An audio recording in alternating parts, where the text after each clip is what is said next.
Welcome to Tyla Walker Romance.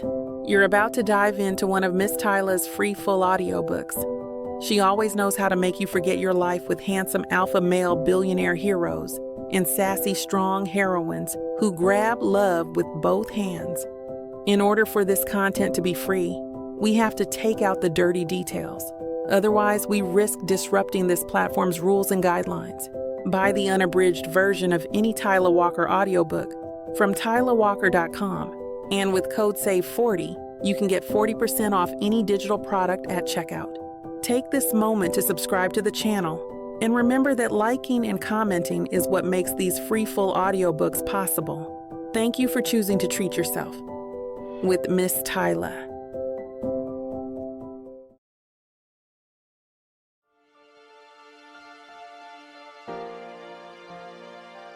Chapter 1. Zara. The blue glow from my dual monitors bathes my face as my fingers dance across the mechanical keyboard. Lines of code scroll past. A digital waterfall I've learned to read as easily as English. My customized mechanical keyboard clicks with each keystroke, a sound more soothing than any white noise machine. Access denied my butt, I mutter, cracking my knuckles before diving back in. The security system I'm testing thinks it's clever, but I've seen better. Much better. My apartment in Lower Manhattan isn't much, but the tech setup makes up for it. 2 4K monitors dominate my desk, flanked by a collection of tablets, phones, and various testing devices. The warm LED strips behind the monitors paint the white walls in a cascade of shifting colors, my own personal aurora borealis. A notification pings. Another attempted breach on one of my clients' networks. I switch screens, pulling up the live feed of the attack. Amateur hour. They're using outdated methods, leaving digital fingerprints everywhere. Stupid. I type in a few commands, setting up a honeypot that'll keep them busy while I trace their location. My custom-built PC hums quietly, processing power cranking up as it runs multiple virtual machines simultaneously. The air conditioning kicks in, fighting against the heat from all the equipment. I reach for my water bottle, decorated with stickers from various tech conferences, reminders of speeches given and systems conquered. A strand of curly hair falls in my face, and I absently tuck it back behind my ear. The attacker takes the bait. Their cursor moves exactly where I want it, like a mouse following the scent of cheese. I lean forward, the glow of my screens reflecting off my hazel eyes. As I prepare to shut them down. Got you. My fingers fly across the keys, executing the trace program I wrote last week. In seconds, I'll have their location, their system specs, everything. Being the best in cybersecurity means staying ahead of the curve. And right now, I'm miles ahead. Just as I expected, the attacker's trail goes cold. They've scurried back to whatever hole they crawled out of. I save the trace data and close that window, annoyed that someone so incompetent would even try to waste my minutes like that. Time for what really matters. My encrypted messaging system fills the left screen while I pull up my personal database on the right. The Black Web Collective's digital breadcrumbs scatter across my display. Snippets of code, fragments of messages, IP addresses that lead nowhere. I've spent years collecting these pieces, building a puzzle without knowing the full picture. A new message catches my eye. Someone's been sloppy, left metadata in an image file. I enhance the hex dump, my pulse quickening as I spot familiar patterns. The timestamp matches. The location data aligns. My fingers freeze over the keyboard. There, buried in the code, is a string of numbers I'd recognize anywhere. Maya's old student ID number. The same one she used for everything, from her email to her social media accounts. The same one that went dark 14 years ago when she vanished. Maya, my voice cracks. The last photo we took together sits in a frame next to my secondary monitor. Both of us at the park, ice cream dripping down our hands. Her braids were done up with those silly rainbow beads she loved. I was 15, she was 12, just kids. The message contains more. References to an old operation, dates that line up with when she disappeared. My throat tightens as I dive deeper into the code, each new detail a knife twisting in my chest. This is the closest I've come to a real lead in months. I start a new trace, my hands trembling slightly as I type. The memories flood back. Teaching Maya how to code her first website. Staying up late watching scary movies we weren't supposed to see. Promising Mom I'd always look out for her. My screens blur as tears threaten to spill. I blink them back. Crying won't help Maya now. The Black Web Collective thinks they're untouchable, hiding behind their fancy encryption and dark web networks. But they slipped up. They always do eventually. I pull up my research folder, organized with the precision of someone who's spent over a decade hunting shadows. 14 years of tracking their operations, mapping their structure, documenting their patterns. The collective isn't just another cybercrime group. They're organized, patient, methodical. They pick their targets carefully, grooming them through social media before they strike. That's how they got to Maya. My fingers curl into fists at the memory. She was just starting to get into coding, so excited about making her first website. I'd helped her set up her accounts, taught her about passwords. But I didn't know enough then. Didn't see the warning signs when she started talking about her new online friend who shared her interest in programming. Never again. I tabbed through my collection of evidence. Chat logs, financial transactions, shipping manifests, etc. The collective specializes in data theft and identity fraud, but their real money comes from human trafficking.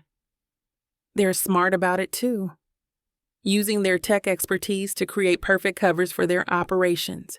Shell companies, fake identities, digital breadcrumbs that lead nowhere. That's why I became who I am. Every certification, every late night learning new security protocols, every speaking engagement at tech conferences, it's all been building toward this. I'm not just good at what I do. I'm the best. Because I had to be. Because being anything less meant letting them win. The collective thought they could bury their tracks, hide behind their networks of proxies and VPNs. But they didn't count on someone like me. Someone who'd spend every waking moment learning their methods, understanding their technology, finding their weaknesses. Someone who'd never stop hunting them. I crack my knuckles and dive back into the code. Somewhere in this data dump is the thread that'll help me unravel their whole operation. And when I find it, the Black Web Collective will learn what happens when you take someone's little sister. Hours and hours of scrolling, saving, documenting go by in a flash. The clock on my screen reads 3:47 a.m. My eyes burn from staring at the monitors, but I can't stop. Not when I'm this close. The dark web forums scroll past. A cesspool of illegal activities and human misery that I've learned to navigate like a second language. Come on, give me something. I route my connection through another set of proxies, diving deeper into a hidden marketplace. The site's design is basic. Black text on white background, like something from the early 2000s. But these simple pages hide sophisticated operations. A keyword search brings up a new thread. My heart stops. There, in a discussion about previous acquisitions, someone mentions Maya's name. Not directly. They use a code, but it's her. The same pattern they used in the metadata I found earlier. Holy crap! My hands shake as I screenshot everything, storing it in my encrypted drive. The thread links to another site, hidden behind layers of authentication. Good thing I've spent years collecting access credentials. The next page loads painfully slow. Each second feels like an eternity as the progress bar inches forward. When it finally appears, my breath catches. It's a list of transactions from 2009. the year Maya disappeared. And there, between entries about stolen credit card numbers and hacked databases, is another reference to her codename. You bastards. I cross-referenced the dates with my timeline. They match perfectly, not just the day she vanished, but the weeks leading up to it, the grooming period, the careful manipulation. My custom alert system pings. Someone's accessing the same forum. I quickly mask my presence, switching to passive monitoring. Years of hunting these shadows has taught me patience. One wrong move, and they'll lock everything down, destroying any chance of finding more breadcrumbs. The new data paints a clearer picture. The collective didn't just target Maya randomly. They chose her because of her interest in coding, used it to gain her trust. The same pattern they've repeated with other victims. I save everything to my secure server, my mind racing with the implications. These forums aren't just history, they're active. The collective is still using the same networks, the same infrastructure. They've gotten sloppy, comfortable in their perceived invisibility. For the first time in 14 years, I have solid proof of Maya's connection to the Black Web Collective. It's not just theories and hunches anymore. They took her, and now I can prove it. My fingers tremble as I plug in the encrypted portable drive, needing a second physical location to store this precious information. The sleek black device thrums to life, ready to receive the most valuable data I've collected in 14 years of searching. Transfer initiated. The progress bar creeps forward. Each percentage point represents another piece of evidence against the monsters who stole Maya from me. I grip the edge of my desk, steadying myself. The LED lights cast shifting shadows across my hands as I watch file after file copy over. Chat logs, transaction records, user profiles. Everything that proves the Black Web Collective's involvement in Maya's disappearance. I'm going to burn your whole operation to the ground. My voice is barely a whisper, but the promise fills my chest with steel. Every server, every account, every dirty little secret you think you've hidden. The transfer completes with a soft chime. I verify the encryption, then disconnect the drive. It feels heavier than its physical weight.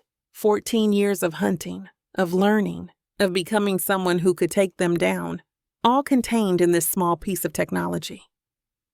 Maya, I swear I'm going to avenge you. I press the drive against my heart, where her photo sits in my wallet. And when I do, the collective won't know what hit them. Chapter 2. Jake. I adjust my bow tie, forcing another plastic smile as Manhattan's elite mill around my penthouse. The crystal chandeliers cast dancing lights across designer gowns and $1,000 watches.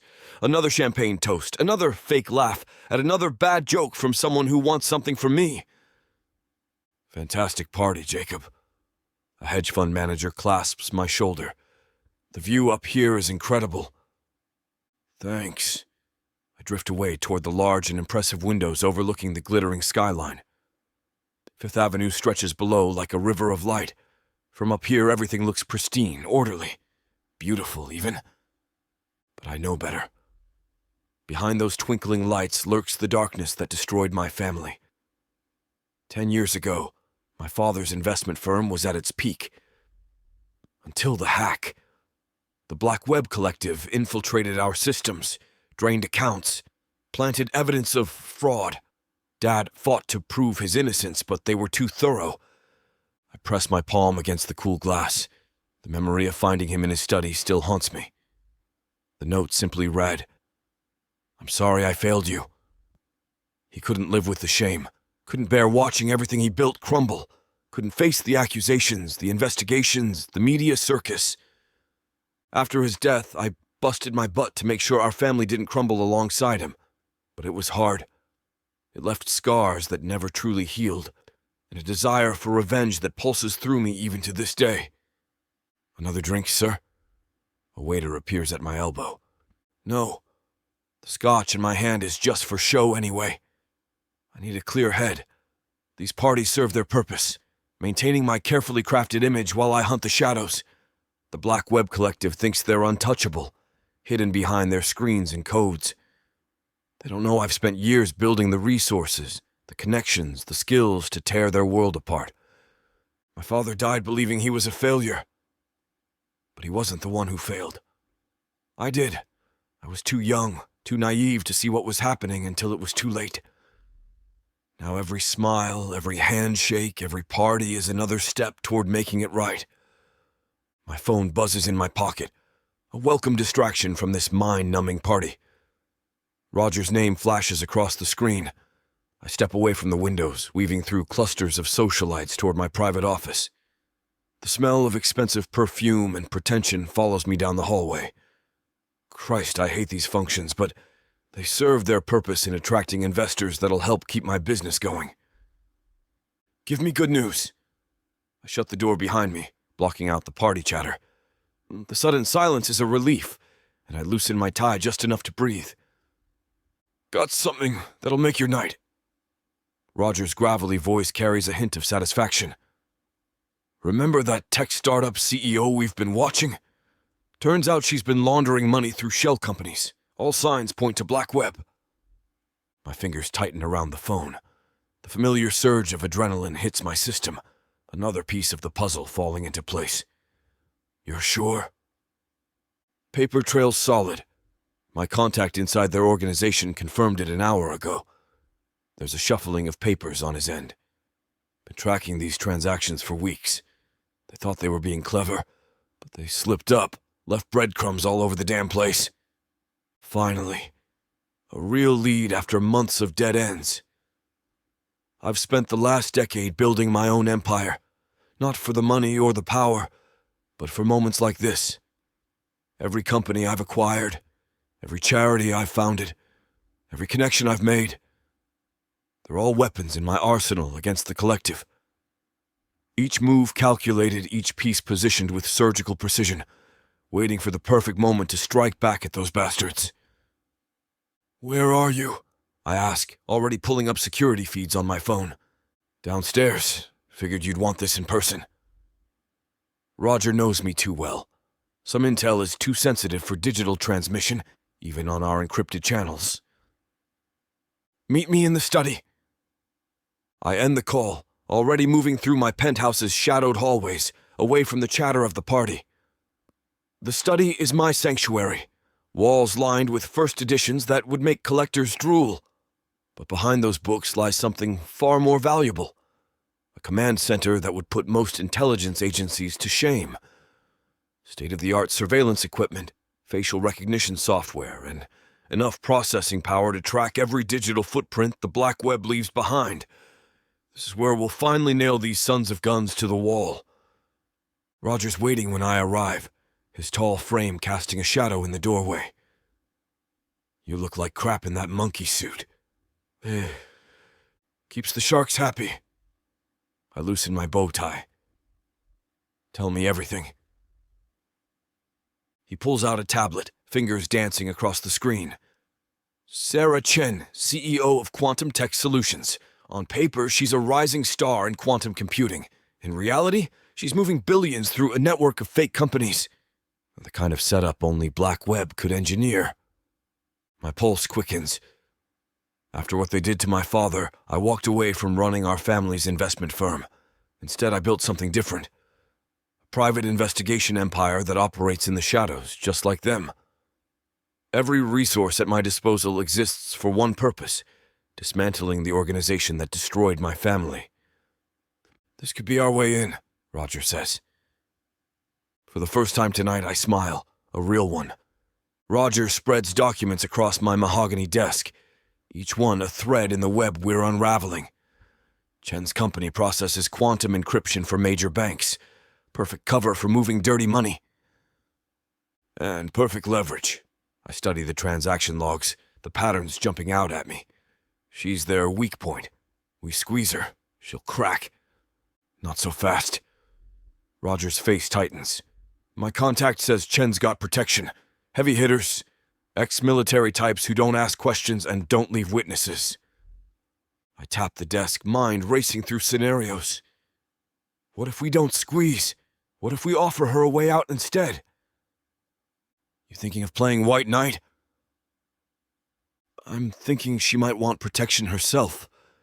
Nobody gets this deep with Black Web without having dirt used against them. Roger leans back, crosses his arms. Even if you're right, getting close to her is suicide. These people, they're paranoid. They vet everyone. One wrong move and...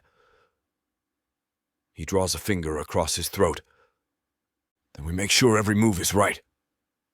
I pull up Chen's profile on my secure terminal. Look at her background. MIT grad, clean record until 3 years ago. Then suddenly she's running with the wolves. Doesn't add up. Jake. Roger's voice drops. His green eyes flash with concern. You're talking about infiltrating the most dangerous cybercrime syndicate in the world. They've got people everywhere. Cops, feds, corporate boardrooms. One slip and you're dead, or worse. I've been building this cover for 10 years. I gesture to the party still going on outside my study, the muffled bass beats and laughter filtering through the thick mahogany door. Every connection, every business deal, it's all designed to look legitimate to people who are looking for lies. Hell, I've even dated the right women, joined the right clubs, donated to all the proper charities. And what happens when they dig deeper? They already have. Multiple times. Reaching for my pitcher of scotch on the desk, I pour myself a glass. Then I take a slow sip of my scotch, savoring the burn. My background's airtight because most of it's true. I'm just a rich boy who took his billionaire inheritance and built something new. Nothing suspicious about that. The paper trail's perfect.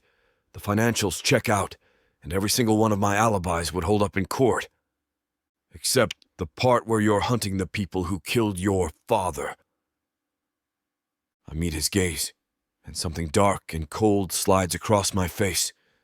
The same darkness I've carried since that day. That's the one thing they'll never find, because only you and I know it. And we both know I'd die before letting that secret slip. I've got people who can help. Roger pulls out his phone, scrolls through contacts. Ex-intelligence, private security contractors, people who've crossed paths with Black Web and lived to tell about it. How reliable are they? I down the rest of my scotch, set the glass on my desk with a soft clink. As reliable as anyone in this game can be. He glances up. But Jake, you need to understand something. These people, they've seen what Black Web does to those who get too close. It's not just about killing enemies. They destroy lives, families, reputations. They make examples, like they did with my father. The words come out sharp, cutting. Exactly why you need to slow down. Roger steps closer, lowers his voice. I see that look in your eyes. The one that says you're ready to burn everything down. But rushing this, that's exactly how they'll catch you. I turn back to the window, watching the city lights blur through the glass. Every day we wait is another day they hurt someone else. Another family they tear apart. And you're no good to anyone if you're dead. Roger's reflection appears beside mine. Look, I get it. This is personal for you, but we do this smart, or we don't do it at all. The party noise filters through the walls. Laughter, music, the clink of glasses. A world of fake smiles and hollow conversations. And somewhere out there, hidden in the digital shadows, the people who murdered my father are going about their business, thinking they're untouchable. Fine. I face Roger again. We'll do it your way. Set up the meetings. But I'm not stopping. Not until Black Web is nothing but ashes. Just remember, revenge is a marathon, not a sprint. Roger heads for the door, pauses. Don't let it consume you completely. But it already has. Every breath, every heartbeat, every move I make is focused on one goal. The Black Web Collective took everything from me. Now it's my turn to take everything from them. Chapter 3. Zara. The coffee machine sputters and wheezes, dripping the last drops of my 6th, or maybe 7th, cup into my dark blue mug. The bitter aroma fills my cramped home office, mixing with the stale air that's been recycling through my apartment for the past 36 hours. Lines of code blur across my monitors. I blink hard, trying to focus on the data strings I've pulled from Black Web Collective's latest network activity. Suddenly, a knock at my door makes me jump, reminding me that the world keeps spinning despite all of my incredible findings. It's open. My best friend Jolene pokes her head in and sniffs loudly. "Girl, when's the last time you saw sunlight?" Jolene strides in, her heels clicking against my hardwood floor. She yanks open my blackout curtains, and I hiss in a breath, covering my eyes. Or showered? I showered. I check my phone, squinting at the too bright display. Yesterday, maybe the day before, I've been a little preoccupied. Your hair's a mess, and you're still wearing the same Warriors t-shirt from when I saw you 2 days ago. She perches on the edge of my desk, blocking my view of the center monitor. Her designer jeans probably worth more than my entire wardrobe.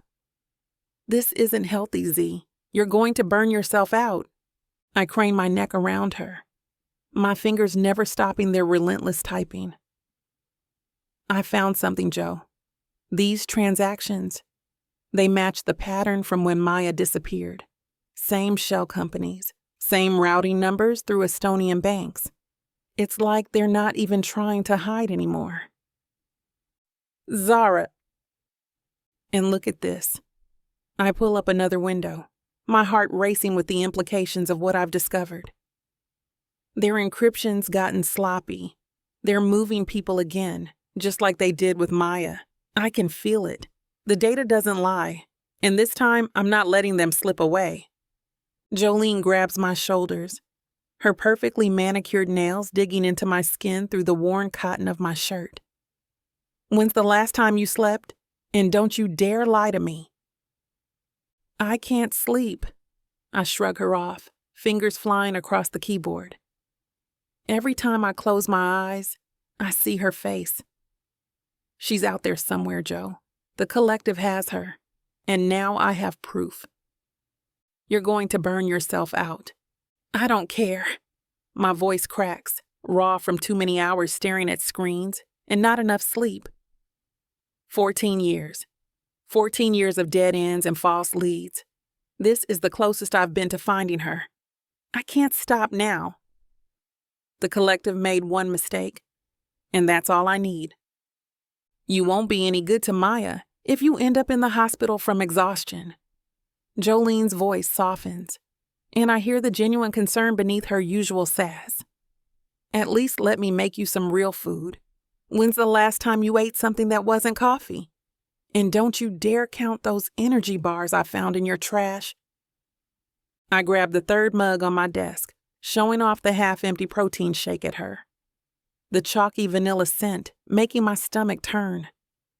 I'm fine. This has all the nutrients I need. That's not food. That's sad juice. And it expired last week.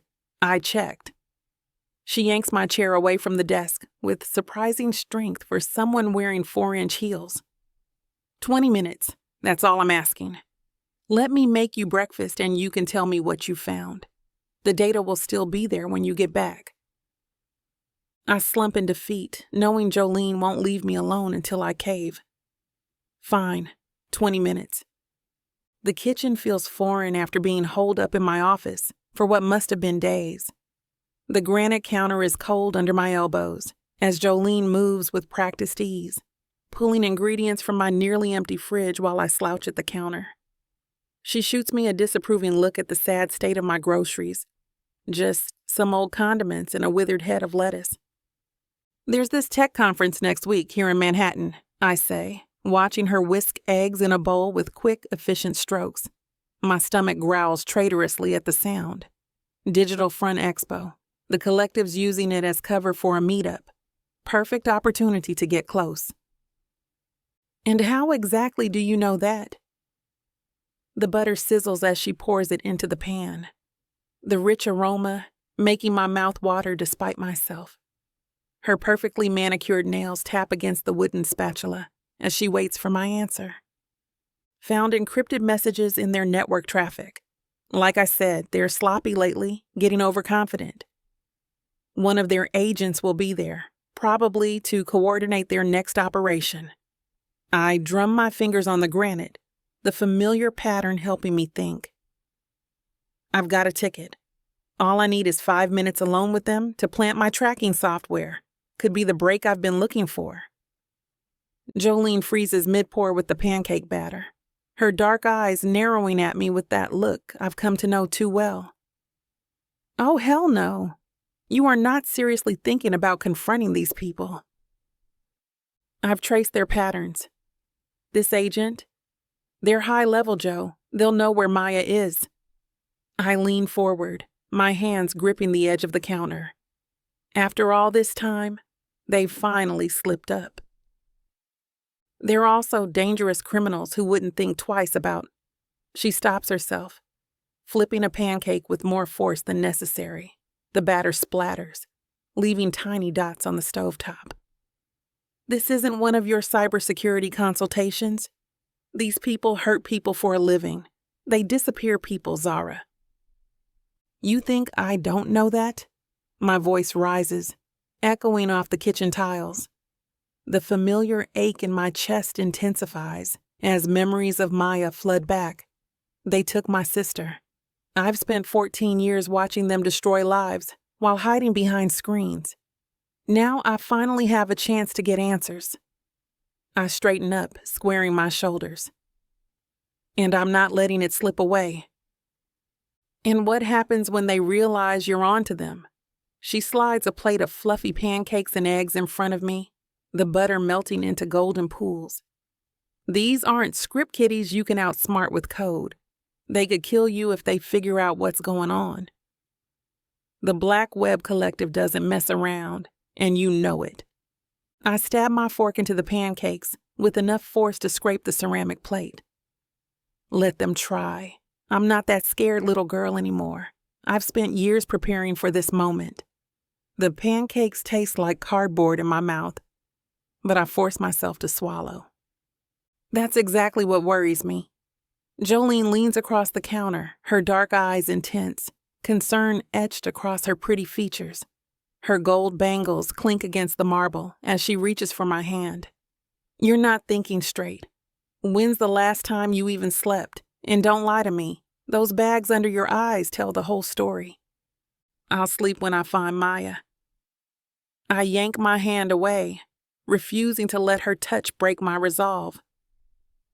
My God, Jolene whispers, shaking her head as she observes me, her perfectly manicured fingers pressed against her temple.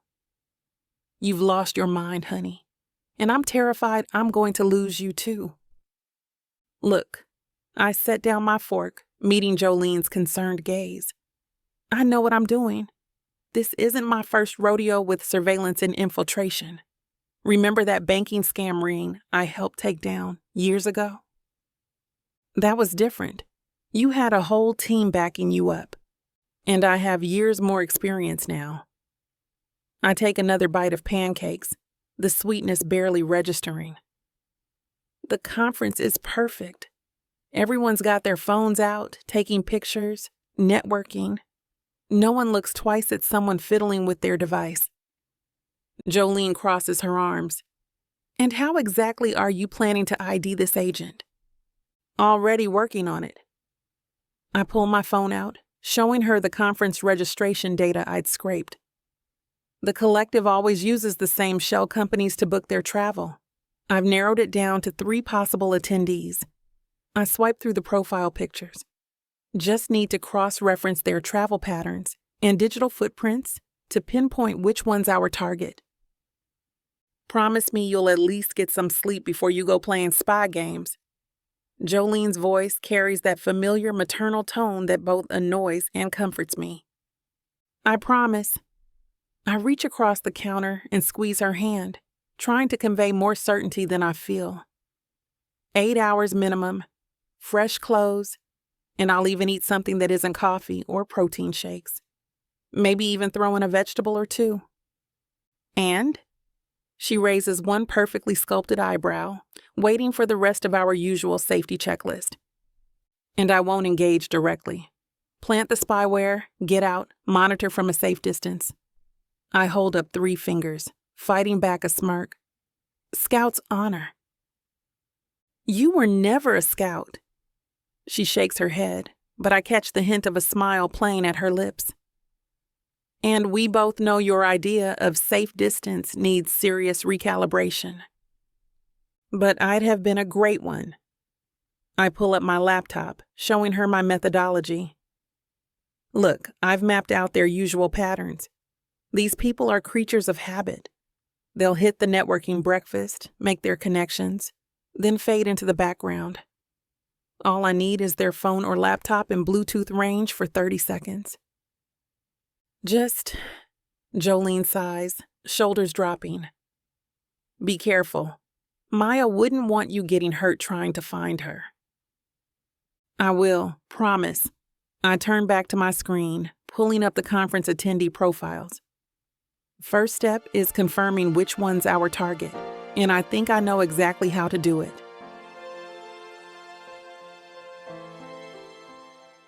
Jacob, I wonder if you still remember the way I used to touch your face when I was trying not to fall apart. I wonder if you ever forgave me for how it ended, or if you even should. I broke a lot of things, but I never stopped loving you. That part, that was always real.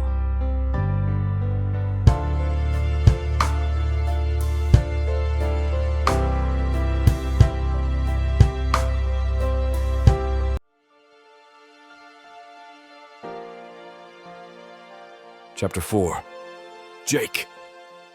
The autumn chill bites through my tailored suit as I lean against the granite facade of McCarthy Tower.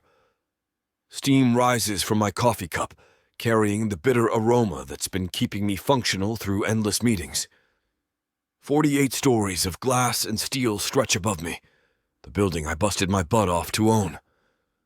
All around me, this New York City sidewalk teems with life. Business types hurry past, their shoes clicking against concrete, clutching briefcases and checking their watches like time might slip away if they don't keep tabs on it.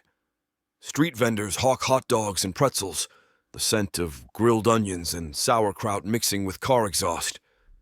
Yellow cabs honk in an endless symphony of impatience, weaving between delivery trucks and luxury sedans. Watch where you're going! A cyclist weaves through pedestrians, nearly clipping a woman in stilettos. She stumbles, dropping her phone, and curses under her breath as she leans down to grab it. I take another sip, the scalding liquid matching the burn in my chest. Damn good coffee, but it can't wash away the memories. It's been years since Dad's death, and the world hasn't missed a beat. The stock market still rises and falls, fortunes made and lost with each tick. People still chase their dreams, oblivious to the predators lurking in the digital shadows. The Black Web Collective still operates in the darkness, probably congratulating themselves on a job well done while they ruin the lives of countless people. Those bastards sit in their hidden offices, counting their blood money, while families like mine pay the price. How many families have they torn apart for the sake of their profits? Too many. My phone buzzes. Another meeting in 10 minutes. Another discussion about quarterly projections and market analytics. Dad would have known exactly what to say, how to inspire confidence with just the right words. Me? I'm going through the motions, playing my part while hunting shadows in my spare time. A kid drops his ice cream cone nearby, his face crumpling. His mother immediately buys him another one. Crisis averted. If only adult problems could be solved so easily. If only I could rewind time, warn Dad about the sabotage. Maybe I could have saved him. Maybe he wouldn't have felt the need to kill himself. Suddenly, a vibration in my left pocket catches my attention. I pull out my burner phone, thumbing through endless emails when a text from Ghost catches my attention. My pulse quickens.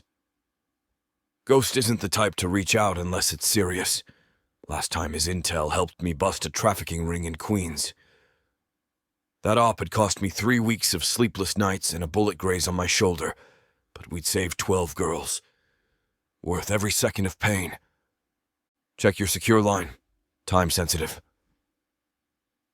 I duck into the tower's marble lobby, finding a quiet corner near the brass elevators. The burner phone feels heavy in my jacket pocket, like it's loaded with the weight of whatever is about to go down. The security guard nods at me as he passes. They all know better than to question why the boss sometimes lurks in corners. 3 rings later, Ghost's digitally altered voice crackles through, the sound like gravel in a blender. McCarthy, heard whispers about your favorite playmates. Cut the crap. What do you have? My jaw clenches as I scan the lobby, tracking each person who walks through the revolving doors. Even after all these years, any mention of the Black Web Collective sets my teeth on edge and my trigger finger itching. Those bastards had taken everything from me once, never again. Black Web's sending someone to Digital Front Expo next week.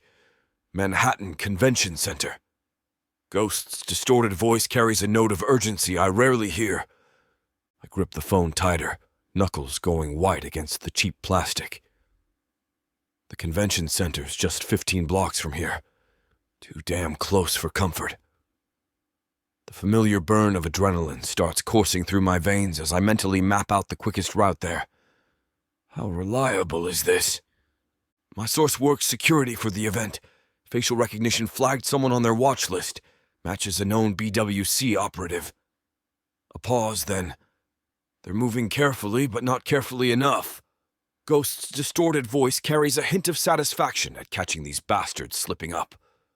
Name? I bark out the question, already pulling up the convention's website on my tablet, scanning through the exhibitor list.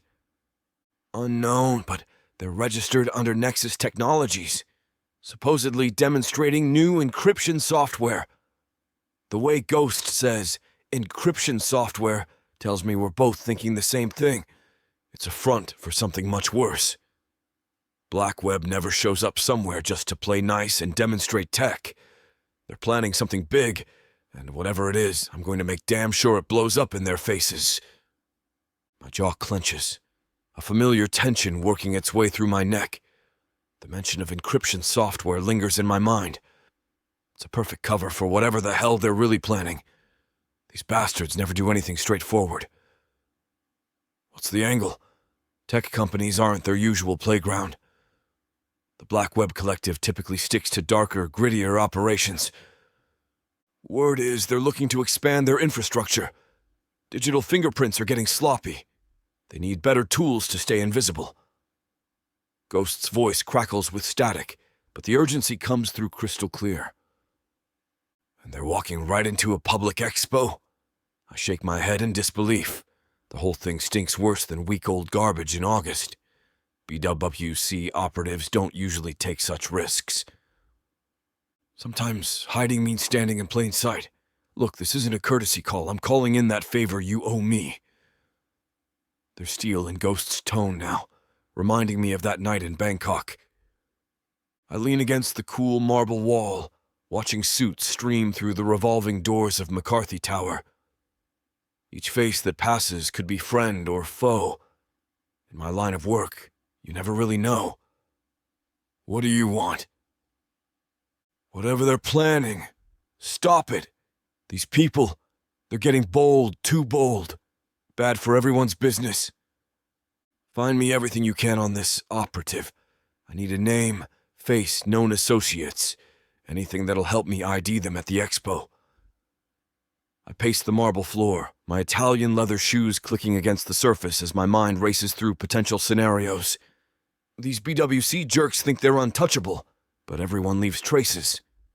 By the way, Ghost, get me their hotel reservation. These tech conferences always book blocks of rooms. Maybe the Hilton or that new boutique place on 5th. You planning something stupid? Ghost's modulated voice carries a hint of concern. After all our years working together, even the voice scrambler can't hide when he's worried. No, I'm planning something effective. My fingers drum against the phone case as I stare out at the Manhattan skyline through the floor-to-ceiling windows. The city stretches out before me like a chessboard, and I'm about to make my move. They tried to take down my family's empire from behind screens. Time to make this personal. I want them to see my face when I shut them down. Jesus, McCarthy! Don't... Either help me or don't. But I'm doing this with or without your intel. The memory of finding Dad's body flashes through my mind, fueling the rage I've carried for years. They want to play in the real world? Fine. Let's see how they handle someone who knows how to make people talk. Look, your public image matters. You're not just some PI in a strip mall office. You're Jacob McCarthy. Ghost's modulated voice carries genuine concern. The press starts digging. They'll find things better left buried. I can't help but smirk. Ghost's worry is touching in a weird way. Here's this anonymous hacker, probably sitting in some basement hidden somewhere in New York City, fretting about my reputation like a concerned parent. My PR team handles the surface stuff. Clean energy initiatives, charity galas, the whole song and dance. I check my watch. Only a few minutes until my next meeting. But this isn't about maintaining appearances. BWC destroyed my family. They pushed my father to suicide and walked away thinking they'd won. And revenge is worth throwing away everything you've built. This isn't about revenge, Ghost. It's about justice. About stopping them before they destroy more families. The fancy office, the public persona. It's all means to an end. McCarthy... I appreciate the concern, really. But I didn't spend years building this network, cultivating sources, and tracking these bastards just to play it safe when we finally have a solid lead. A long pause crackles through the connection before Ghost finally speaks. Give me 48 hours to ID this individual. But McCarthy, don't torture anyone in my city. I've got a reputation to maintain. The concern in his modulated voice has shifted to resignation. Just get me what I need. I end the call with a sharp tap, slipping the burner back into my pocket. The weight of it feels insignificant compared to the burden of vengeance I've carried all these years. The Black Web Collective thinks they're untouchable behind their keyboards and proxies. But everyone's human. Everyone breaks. And when this operative cracks, I'll finally have my way into their organization. One piece of intel, one compromised agent at a time. I'll tear their whole operation apart. They thought they were clever, hiding in the shadows of the internet. But I've spent years learning to navigate those same shadows, and now it's time to drag them into the light. I stride toward the elevator, my footsteps echoing against the polished marble floor as I nod at Davidson, my head of security. Cancel my afternoon meetings. Something's come up. My jaw clenches as I punch the elevator button. Time to remind these keyboard warriors what real pressure feels like. Time to prepare. The expo's only days away, and I've got work to do. Chapter 5. Zara. With a deep breath, I push through the clear doors that lead into the Manhattan Convention Center, watching the hustle of all the people around me. People snap pictures, they engage in vivid conversations, and there are smiles all around. Meanwhile, my stomach is twisting in knots at the prospect of what's to come. I scan the bustling convention center floor, weaving through the sea of tech enthusiasts and corporate suits. The air buzzes with excitement. Or maybe that's just the dozens of demo stations showing off the latest gadgets. My heels click against the polished floor as I make my way past displays of quantum computers and AI interfaces. Would you like to see our latest encryption software? A peppy sales rep steps into my path, tablet in hand. Maybe later. I slip past her, keeping my focus on the crowd. My intel on Alejandro Valdez said he'd be here, likely posing as a cybersecurity consultant. 6'2", salt and pepper hair, designer suit. He has heterochromia, which shouldn't be too hard to spot. My eyes drift across faces, dismissing each one that doesn't match. I pause at a blockchain demonstration, pretending to be interested while surveying the room. The presenter drones on about decentralized systems, but I'm focused on the reflection in the massive screens behind him. Perfect vantage point. Movement near the VR showcase catches my attention. A tall figure in a tailored charcoal suit. My pulse quickens as I catch his profile. Strong jaw, perfectly styled gray-streaked hair, and those blue and green eyes that would mesmerize the average person. Valdez. He's good. I'll give him that. The way he mingles, asking just the right technical questions to blend in with the crowd, but there's a calculated precision to his movements that sets him apart from the genuine tech geeks. I adjust my blazer and grab a complimentary coffee from a nearby stand, making sure to smile at the barista, like any other conference attendee. Can't look too obvious following him. He weaves through the crowd toward the quantum computing section, and I maintain my distance, pausing occasionally to check my phone or chat with vendors.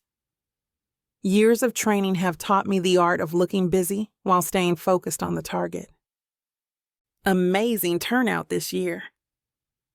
A woman beside me gestures at the packed hall.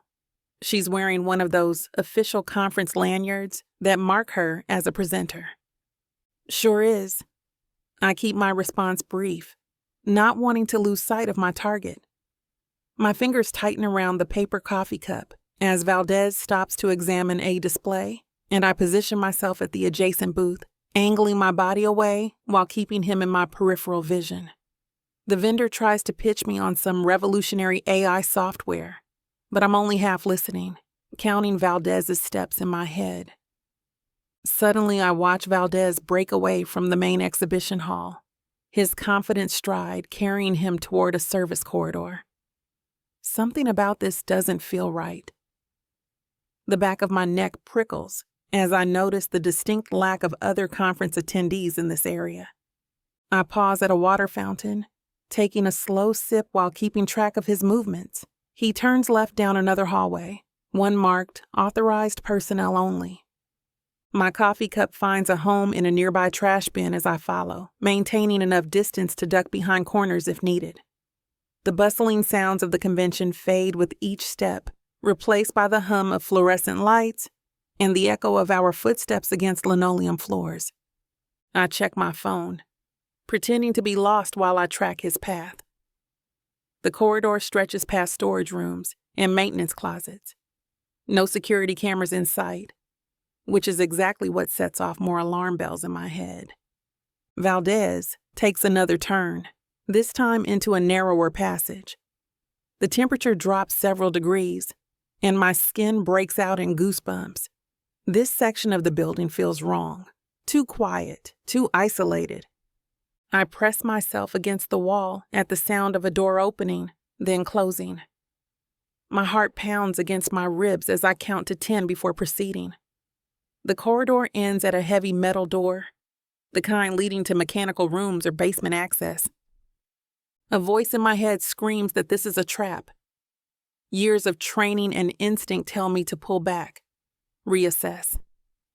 But my sister's face flashes through my mind, and I know I can't let this lead slip away, even if every nerve ending in my body is firing warning signals. I reach for the door handle, my fingers hovering just above the cool metal. The knot in my stomach tightens. Stop! I whirl around, my heart leaping into my throat. A tall man stands at the end of the hallway, his muscular frame filling out an expensive suit that screams private security or federal agent. The sharp angles of his face catch the dim lighting, and those piercing blue eyes lock onto mine with laser focus. His dark hair is slightly mussed, like he's been running his hands through it in frustration. That's when it hits me. I know this man, Jake McCarthy. His reputation precedes him. Private investigator extraordinaire, known for taking down some of the biggest players in organized crime. What's he doing here? The stories about him don't do justice to his commanding presence. He's got that dangerous edge that makes my instincts scream both run away and get closer at the same time. What exactly are you doing in a restricted area? His voice carries authority, demanding an answer. The words come out in a low growl that sends an involuntary shiver down my spine. He takes a step forward, and I can't help but notice how he moves with the fluid grace of someone who knows exactly how dangerous they are. My usual quick wit fails me. Something about his presence throws me off balance. I got turned around looking for the restroom. Try again. He takes a step closer, and I catch a hint of his cologne. This is about as far from the convention floor as you can get. Before I can respond, the metal door behind me explodes open. The force slams into my back, and suddenly I'm airborne. My shoulder hits the ground hard, knocking the wind from my lungs. A heavy weight pins me down, and I taste blood where my lips split against the floor. Through the haze of pain, I hear Jake's commanding voice. "Get the hell off her." Alejandro's weight shifts as he laughs, his knee digging deeper into my back. Jake McCarthy and Zara Williams, my sources were right. You'd both come sniffing around. I struggle against his grip, but he's got at least 60 pounds on me. The cold floor presses against my cheek as I try to twist free. "Let her go, now." Jake's footsteps echo closer. "You two really thought you could catch me off guard?" Alejandro's voice drips with amusement. The black web doesn't make amateur mistakes. Multiple voices suddenly erupt from the open doorway. "They're here! Armed targets!" Everything happens in a blur. Jake launches forward, his fist connecting with Alejandro's jaw. The pressure on my back vanishes as Alejandro stumbles backward. Jake's hand wraps around my arm, yanking me to my feet. "Move!" He pushes me ahead of him as gunshots crack through the air. The sound bounces off the narrow walls, deafening in the confined space. My legs pump faster as we sprint down the corridor. Jake's hand stays firm on my lower back, guiding me around each corner. The fluorescent lights streak past in a dizzying blur. "Left!" Jake shouts, and I pivot just as more shots ring out behind us. We burst through a set of double doors, the sounds of the convention flooding back. People turn to stare as we race past displays and demonstration booths. My lungs burn, but Jake's urgent presence at my back keeps me moving. The crowd parts instinctively as we weave through, their startled faces a flash of confusion as we barrel past. The main entrance grows closer with each stride, as sudden sirens blare off in the convention center, warning of a threat that makes the attendees scramble in fear. We stumble out of the convention center's glass doors into the bright afternoon sun, my lungs burning with each breath. Jake's hand remains firm on my back as he guides me around the corner of the building, away from prying eyes. "Damn it!" I double over, hands on my knees, trying to catch my breath. I had him. I was so close. "You weren't close at all." Jake's voice cuts through my self-recrimination. That whole thing was a setup from the start. I straighten up, meeting his intense blue gaze. "How do you know?" "Because I've been studying Valdez and his typical movements. He never travels without at least 4 armed guards. You walking into that corridor alone?" He shakes his head. "You would have been dead or worse." My fists clench at my sides. "I can handle myself." Against trained killers? In an enclosed space with no backup? He runs a hand through his dark hair, frustration evident in the set of his jaw. "That's not handling yourself. That's suicide." The truth in his words stings, but something else nags at me. "Why were you there? How did you know about Valdez?" Jake's expression shifts, becoming more guarded. He studies me for a long moment, like he's weighing his next words carefully. "Same reason you were. I'm guessing." He crosses his arms. "The Black Web Collective?" My breath catches. "You're after them too?" "They destroyed my family's business, killed people I cared about." His voice drops lower, raw emotion bleeding through his controlled facade. So yeah, I'm after them. I stare at him, processing this revelation. Jake McCarthy, the notorious private investigator whose name carries weight in both legal and underground circles, is hunting the same organization that took my sister. Wow, well, I straighten my blazer, trying to regain some composure. This is unexpected. Chapter 6. Jake. I slam the door behind us, engaging all 3 locks before punching in the security code. My hands shake, not from fear, but pure rage at how close we came to disaster. The LED panel blinks green. Safe. For now. Welcome to my humble backup plan. I flip on the lights, revealing a sparse 1-bedroom apartment. Basic furniture, reinforced windows, and enough supplies to last weeks if needed. It's not the Ritz, but it'll keep us alive. The place might look like crap, but it saved my butt more times than I care to count. Zara stands in the middle of the room, arms crossed tight against her chest. Her braids are coming loose, and there's a smudge of dirt on her cheek from our mad dash through the city until we arrived here. Even disheveled, she's stunning, but now is not the time to notice that. This is insane. I can't just disappear. I have things to do. Deadlines.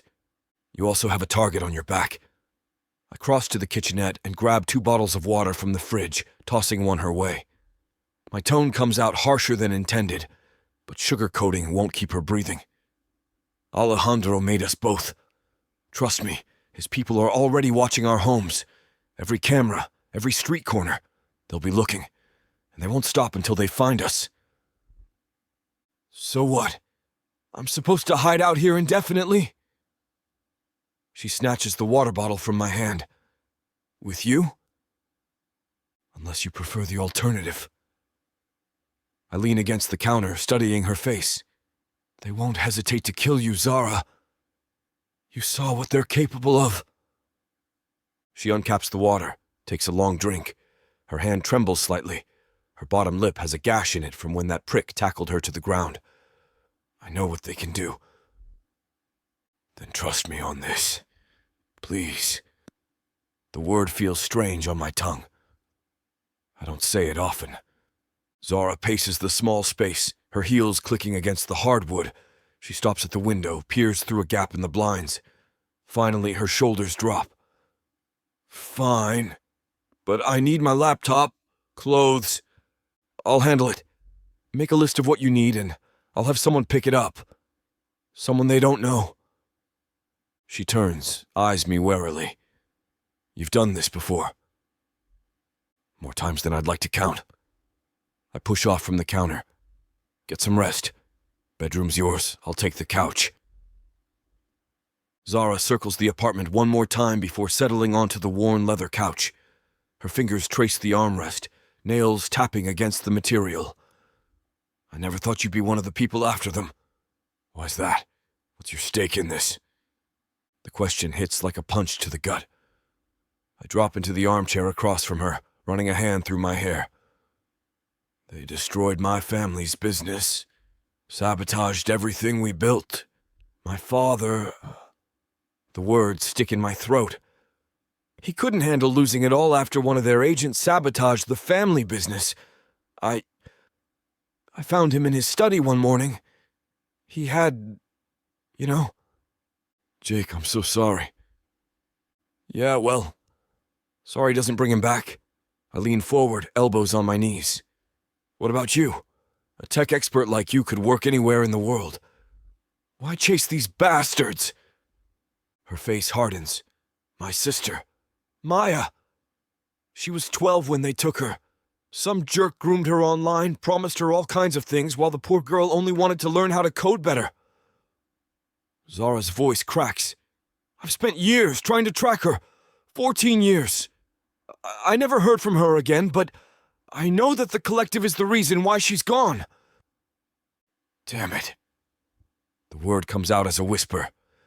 I've been hunting them ever since, building profiles, tracking their digital footprint, but they're good at covering their tracks.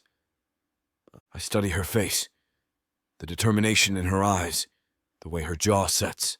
Then it clicks. Your cybersecurity work. You've been gathering intel this whole time. Every scrap I can find. Network analysis, data mining, tracking their cryptocurrency movements. She meets my gaze, and damn if those hazel eyes don't hold a fierce intensity that matches my own. I'm close to something big. We both are. That's why Alejandro did the stuff he did today. The pieces fall into place like a perfectly executed chess move. With her skills, her inside knowledge, she could be the missing link I've been searching for. The partner I didn't realize I needed. Someone who hates the collective with every fiber in their body, just like I do. We should work together, combine our resources. You've got the tech expertise, I've got the street contacts. We'd make one hell of a team. My voice drops lower, more persuasive. And get ourselves killed in the process. But there's a spark of interest in her eyes that tells me she's already considering it. The same fire I see in the mirror every morning when I think about taking down these bastards. Better odds than working alone. They already know who we are. Might as well make it count. I lean forward, elbows on my knees. Think about it. Your brain, my muscle. We could actually make a dent in their operation. I don't know. I hardly know you, she points out, raising an eyebrow at me. How do I know you're trustworthy? How do I know you won't throw me to the wolves? I could have done that today, I shoot back. Left you with Alejandro and his goons to kill you in the convention center. But I didn't do that, did I? Zara presses her lips into a thin line. Then she shakes her head. No, you didn't. Sighing, I lean back in my chair. Look, they know we're onto something. Both of us. You've been digging deep into their digital empire.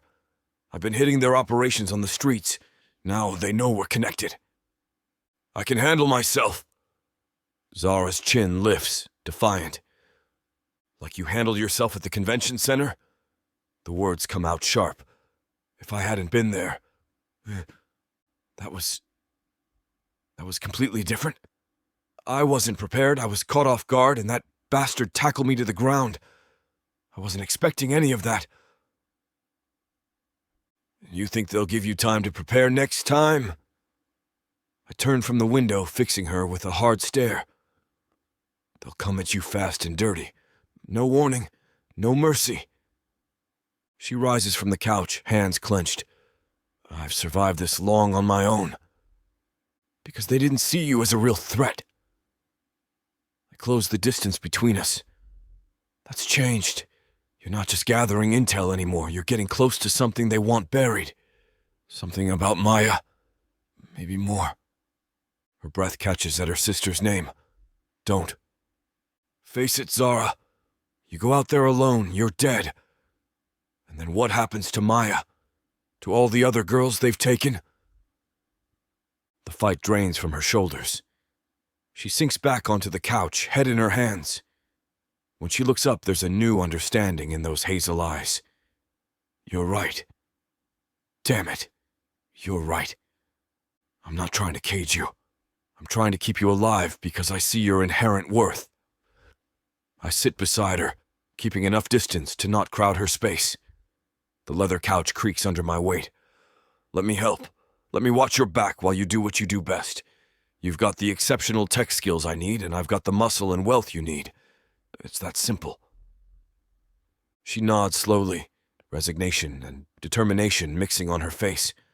Her fingers drum against her thigh in that nervous pattern I've already started to recognize. Okay, but this is temporary, just until we figure out our next move. Whatever you say, sweetheart.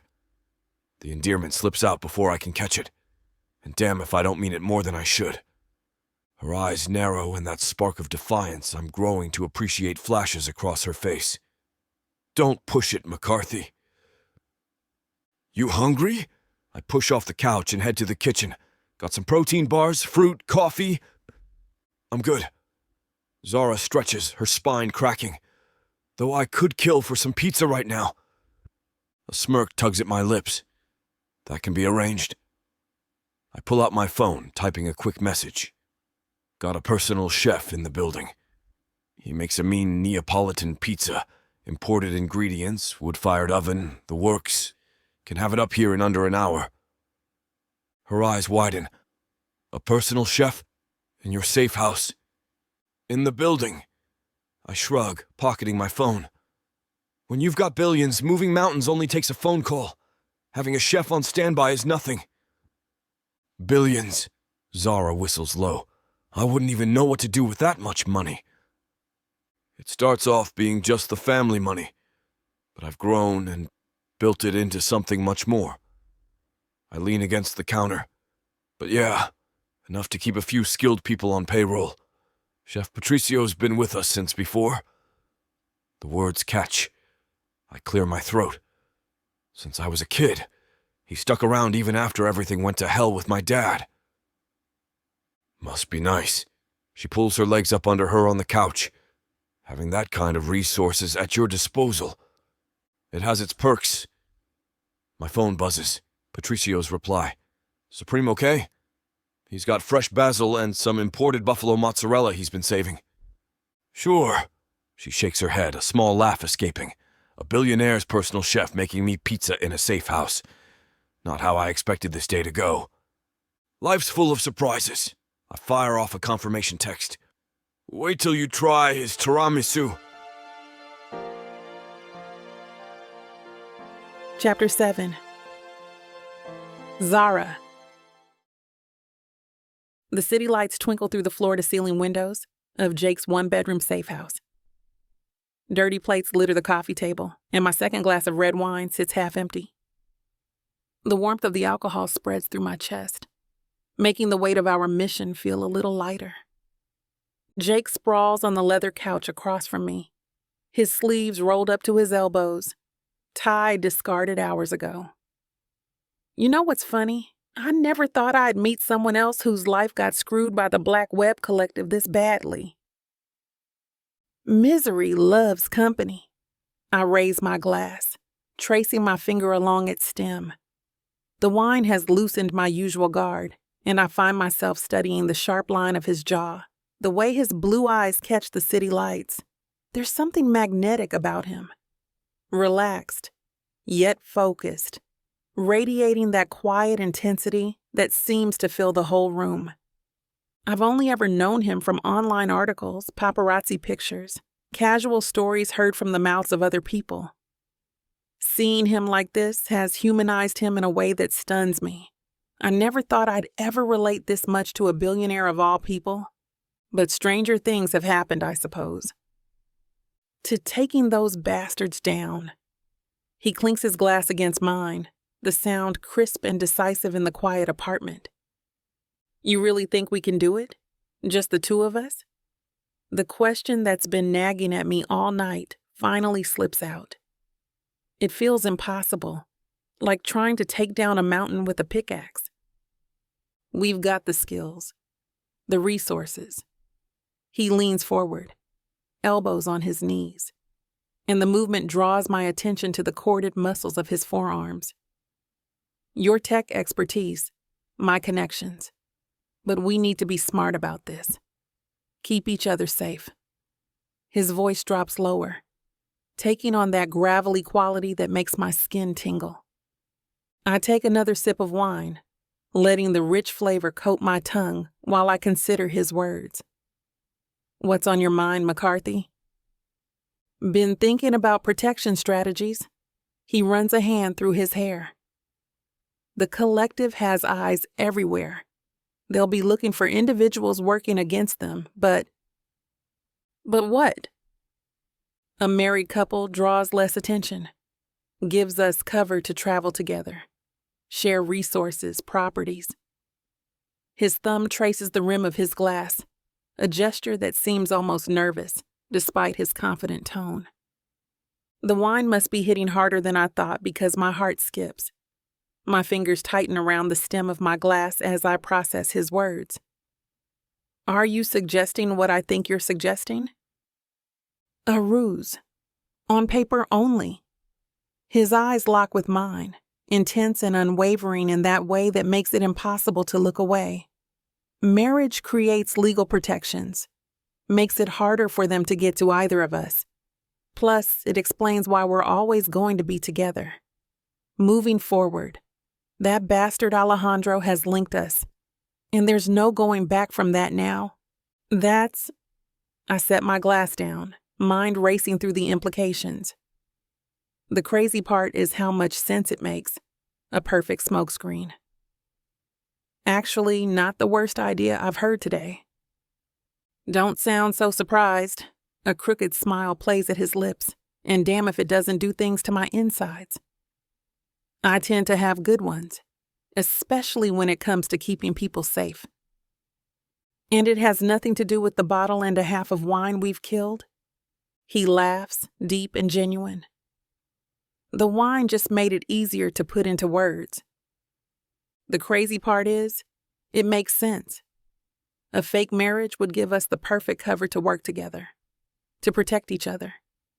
And if I'm being honest with myself, the thought of being tied to Jake, even just on paper, sends a dangerous thrill through me. I reach for the small notebook and pen that rests on the coffee table between us. Okay, let's make this official. List out everything. Jake beckons me over with a hand, and like a moth to a flame, I get up and sit next to him. His shoulder brushes mine as I open to a fresh page, and I resist the urge to suck in a breath. The contact sends electricity through my skin, and I force myself to focus on writing. First advantage, shared defense systems. His breath tickles my ear. My security team, your tech expertise, makes us twice as hard to crack. I scribble it down, my handwriting messier than usual. Must be the wine. Plus, combining our resources means better intel gathering. Your connections, my algorithms. Speaking of resources, Jake taps the page. My properties across different countries give us safe houses everywhere. Perfect for a newly married couple traveling the world, though I doubt it'll have to get to that. Manhattan will be enough. The word married makes my stomach flip. I add it to the list, trying to ignore how his presence overwhelms my senses. Enhanced credibility, too. People trust couples more than singles. Exactly. No one questions a husband and wife staying in the same hotel room, sharing meals, being seen everywhere together. The pen hovers over the paper. The logic is sound, perfect even. But something inside me twists at the thought of playing house with Jake. Not because it's a bad plan, but because it might be too good. Too easy to forget it's all pretend. You're hesitating. His voice drops lower, sending shivers down my spine. The sound rumbles through the space between us like distant thunder, making it hard to focus on the task at hand. Just being thorough. The lie tastes bitter on my tongue, and I hate how unconvincing it sounds even to my own ears. Truth is, I'm scared. Not of the Black Web Collective, not of the danger. I'm scared of letting someone this close again, even if it's just for show. After losing my sister, I built walls for a reason. They're sturdy, tested, and have served me well all these years. Jake's fingers brush mine as he takes the pen, adding another point to our list. His handwriting is sharp, decisive. Emotional support system. The warmth of his skin lingers on mine long after he pulls away, and I fight the urge to flex my fingers against the sensation. We're in this together, Zara. All the way. There's something in his tone that makes me want to believe him. Something solid and unwavering that cuts through all my carefully constructed defenses. I swallow hard, watching him outline our strategy with brutal efficiency. His movements are precise, calculated, each word on the page another brick in the foundation of our plan. He's right. We need this. Need each other. I just hope I remember how to let someone in without losing myself in the process. The last time I trusted someone this completely, my world shattered. I can't afford to let that happen again, not with so much at stake.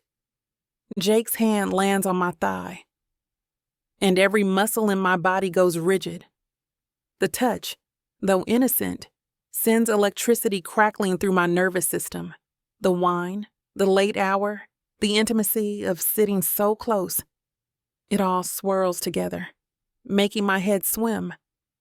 What happens after? My voice comes out barely above a whisper. Once we take down the collective, then the arrangement ends. His thumb traces an absent pattern on my leg, and I fight to focus on his words rather than the sensation. Clean break, and for your help. He pauses, his blue eyes finding mine in the dim light.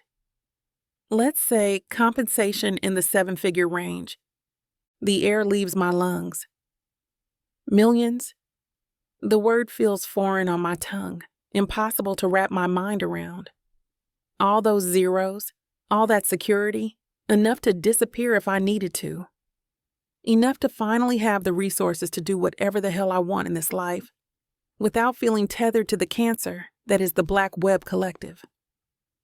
The room spins slightly, whether from the wine or the casual way he throws around life-changing amounts of money, I'm not sure. I sway, and his hand moves to my back, steady and warm through the thin fabric of my blouse. His touch anchors me, and I hate how much I need that stability right now. Hey, easy there? His voice rumbles close to my ear, sending shivers down my spine. We don't need to figure everything out tonight, one step at a time. The words are gentle, but there's steel beneath them. The quiet confidence of a man used to being in control. His thumb strokes small circles against my back, and I try to ignore how such a simple touch makes my skin tingle. I try to process the magnitude of what he's offering. That kind of money could retire me easily. It could help so many others in similar situations. But something about discussing the end before we've even begun makes my chest tight in a way I'm not ready to examine. Right. I managed to get out. One step at a time. You should get some rest. Jake's hand falls away from my back, and I immediately miss its warmth. I'll send someone to grab your stuff tomorrow. Can't have my new wife living with nothing of her own. The words, new wife, hit differently than they should. Must be the wine talking. I grab the pen, my fingers trembling slightly as I scrawl my signature at the bottom of our impromptu contract. The letters blur together, but it's still legible enough. There. All in. Even with the wine clouding your judgment? His eyes dance with amusement. But there's something else there too. Relief, maybe? Especially with the wine. I tap the pen against the paper. Liquid courage and all that. Besides, your plan makes sense. And I pause, searching for the right words. I'd rather have someone watching my back while we take these jerks down. Jake's grin spreads slow and dangerous across his face, like a predator who's just spotted his prey. Glad to hear it. Been looking for someone with your skills for a while now. He takes the list, folding it carefully and tucking it into his pocket. Funny how tragedy brings people together. The words slip out before I can stop them. Too honest for comfort. That it does. He stands, stretching his tall frame. Come on, I'll show you to the master bedroom. Tomorrow we start planning this thing for real. I push myself up from the couch, the room tilting slightly. Jake's hand shoots out to steady me, and I grab his forearm, feeling solid muscle beneath my fingers. Easy there, partner. His voice holds a note of genuine concern. Let's get you horizontal before you fall over. Right. I don't know why I'm trusting Jake McCarthy so quickly.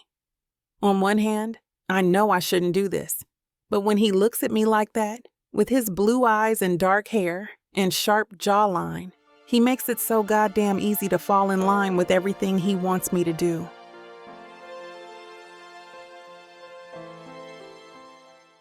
You know that feeling when a book pulls you in, wraps around you, and refuses to let go? When the tension is so thick, you swear you can feel it? Welcome to 30 sinfully addictive romance audiobooks that will ruin your sleep. Wow, I wasn't ready for this. One chapter in, and I'm already hooked. Oh, you thought this was just another audiobook collection. No, sweetheart. This is the Dirty 30. Forbidden love, dangerous desires, billionaires with secrets, bad boys who bite back. And every last word is dripped in temptation.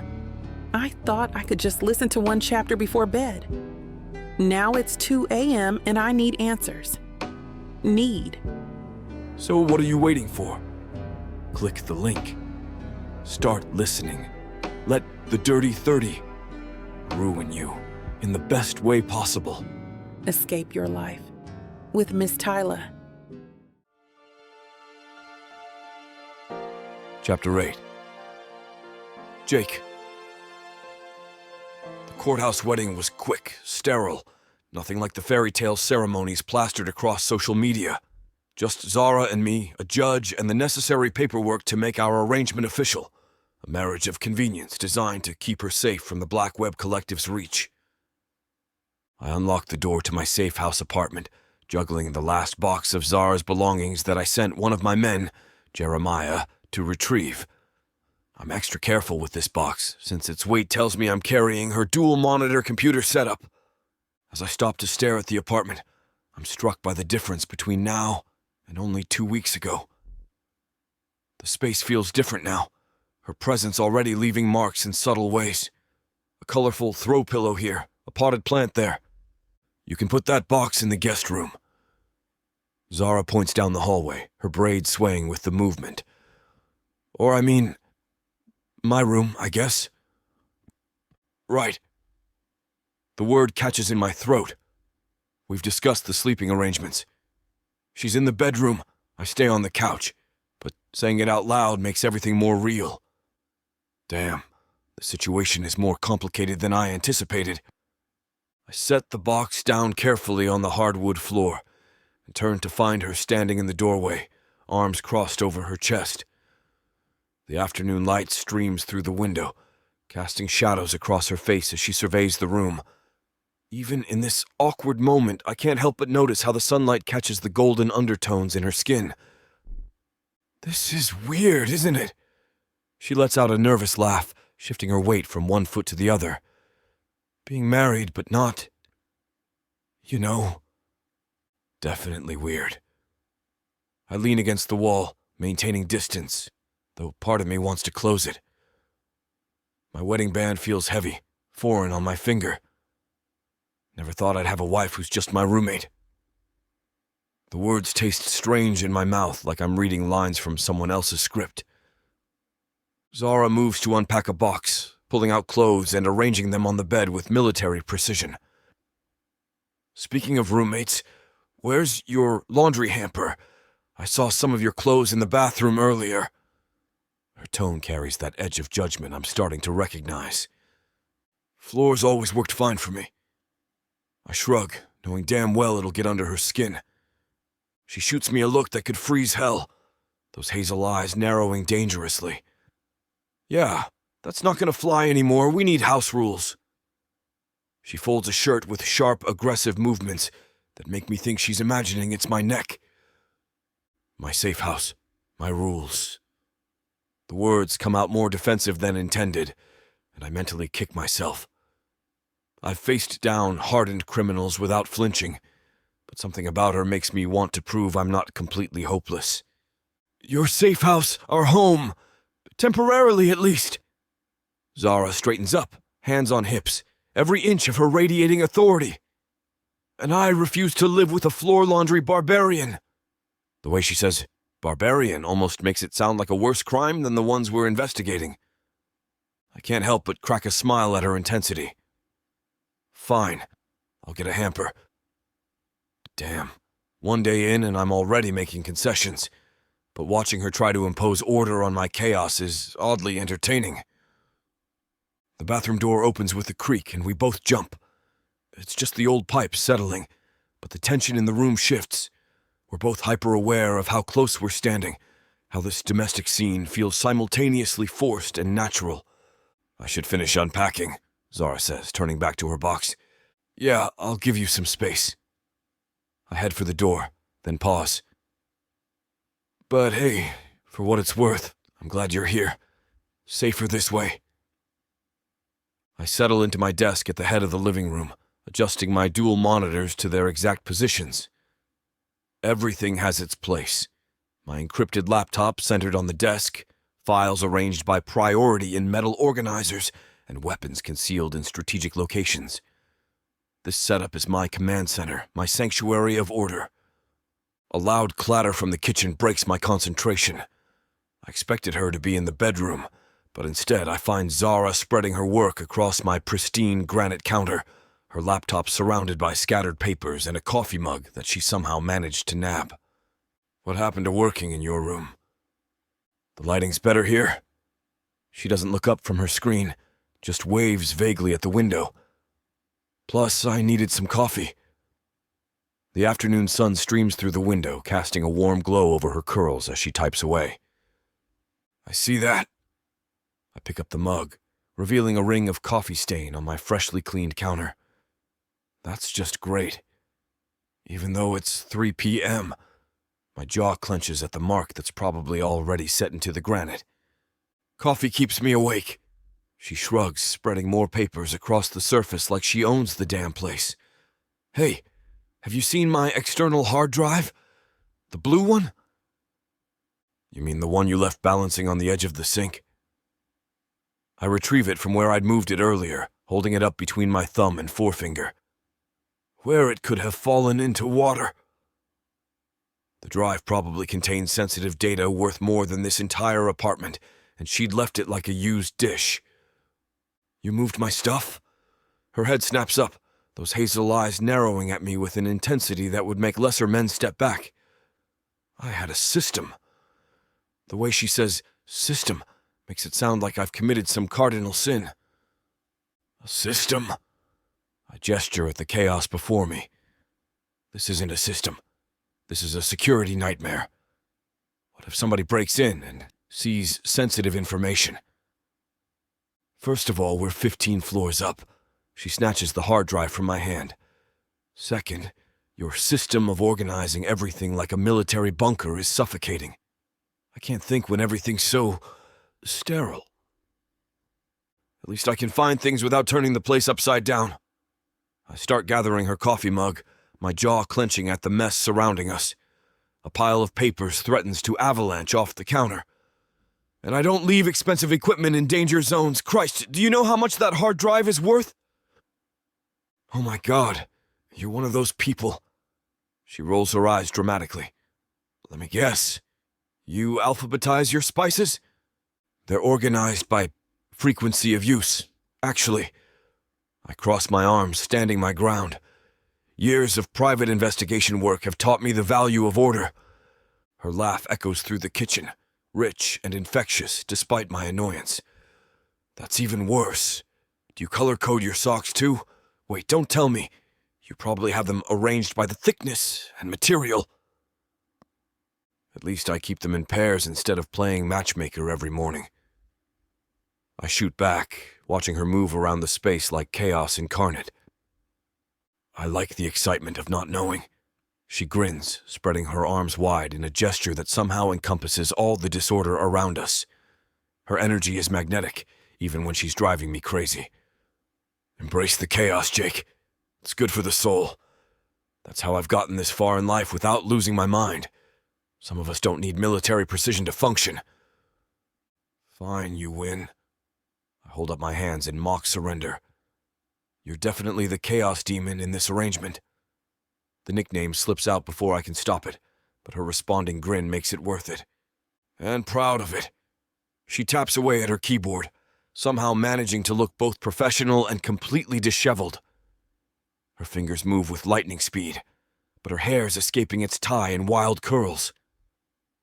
Now, what's for dinner? I'm starving. I check my watch and curse under my breath.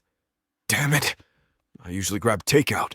Truth is, cooking's never been high on my priority list between cases and workouts. Of course you do. She closes her laptop with a decisive click, sliding off the bar stool with fluid grace. Let me guess. You have, what, protein shakes and energy bars in that pristine fridge of yours? Her tone drips with playful judgment. You probably do too back in that apartment of yours. I open the refrigerator, revealing exactly that, plus some eggs and ancient condiments that probably should have been tossed months ago. There might be some frozen chicken somewhere. I dig through the freezer, pushing aside ice packs and more protein bars, though no promises on when it's from. This won't do.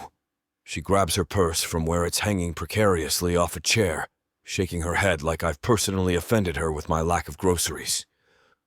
We're going grocery shopping. Right now. We can't just... But she's already heading for the door with that determined stride of hers, leaving me no choice but to follow. Damn, she moves fast. Wait, let me grab my keys and gun.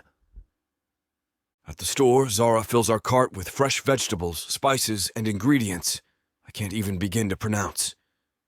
Some kind of fancy mushrooms that cost more than I'd spend on a week's worth of protein shakes. I focus on scanning for threats, keeping us positioned away from security cameras, checking sight lines and exit routes out of pure habit. Stop looking like we're about to get jumped, she whispers, throwing pasta into the cart with practiced efficiency. You're drawing attention, and that defeated look when I grabbed organic quinoa isn't helping. That's my job. Your safety can include buying proper food. She hands me a box of some healthy-looking cereal. Hold this while I grab milk, and stop glaring at that teenager with the backpack. He's not a hitman, he's probably just shoplifting energy drinks like every other kid his age. Back home, she commandeers my kitchen, somehow knowing exactly where everything is despite never cooking here before. I watch in fascination as she moves with surprising grace between counters, chopping vegetables while water boils. Damn it! She jumps back as oil splatters from the pan, nearly colliding with me. Without thinking, I step behind her, reaching around to adjust the heat. Her body tenses slightly at my proximity, but she doesn't move away. Lower temperature, less splatter. My chest brushes against her back, and for a moment we both freeze, aware of how close we're standing. Her hair smells like coconut, making my head spin. I have to force myself to step away before I do something stupid like bury my face in those curls. She clears her throat, fingers fidgeting with the wooden spoon. Thanks. Guess we both have something to teach each other, huh? Guess so. I grab plates from the cabinet, needing something to do with my hands before they decide to reach for her again. The ceramic clinks as I set them on the counter, though I still say my sock system is superior. Her laugh fills the kitchen, genuine and warm, the kind that makes the corners of her eyes crinkle. Keep dreaming, McCarthy, keep dreaming. She turns back to the stove, but I catch the smile playing at the corners of her mouth.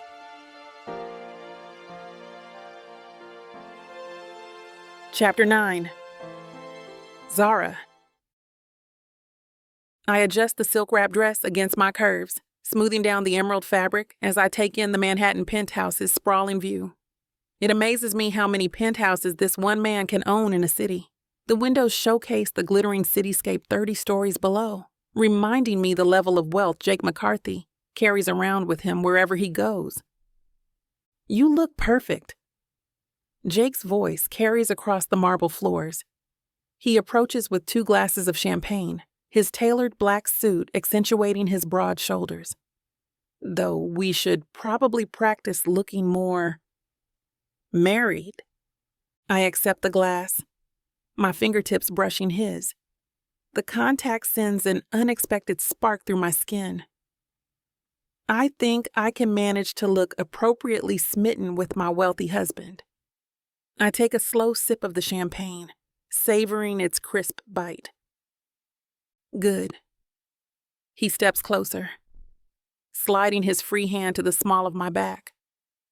The warmth of his palm seeps through the silk, making it difficult to focus on anything else.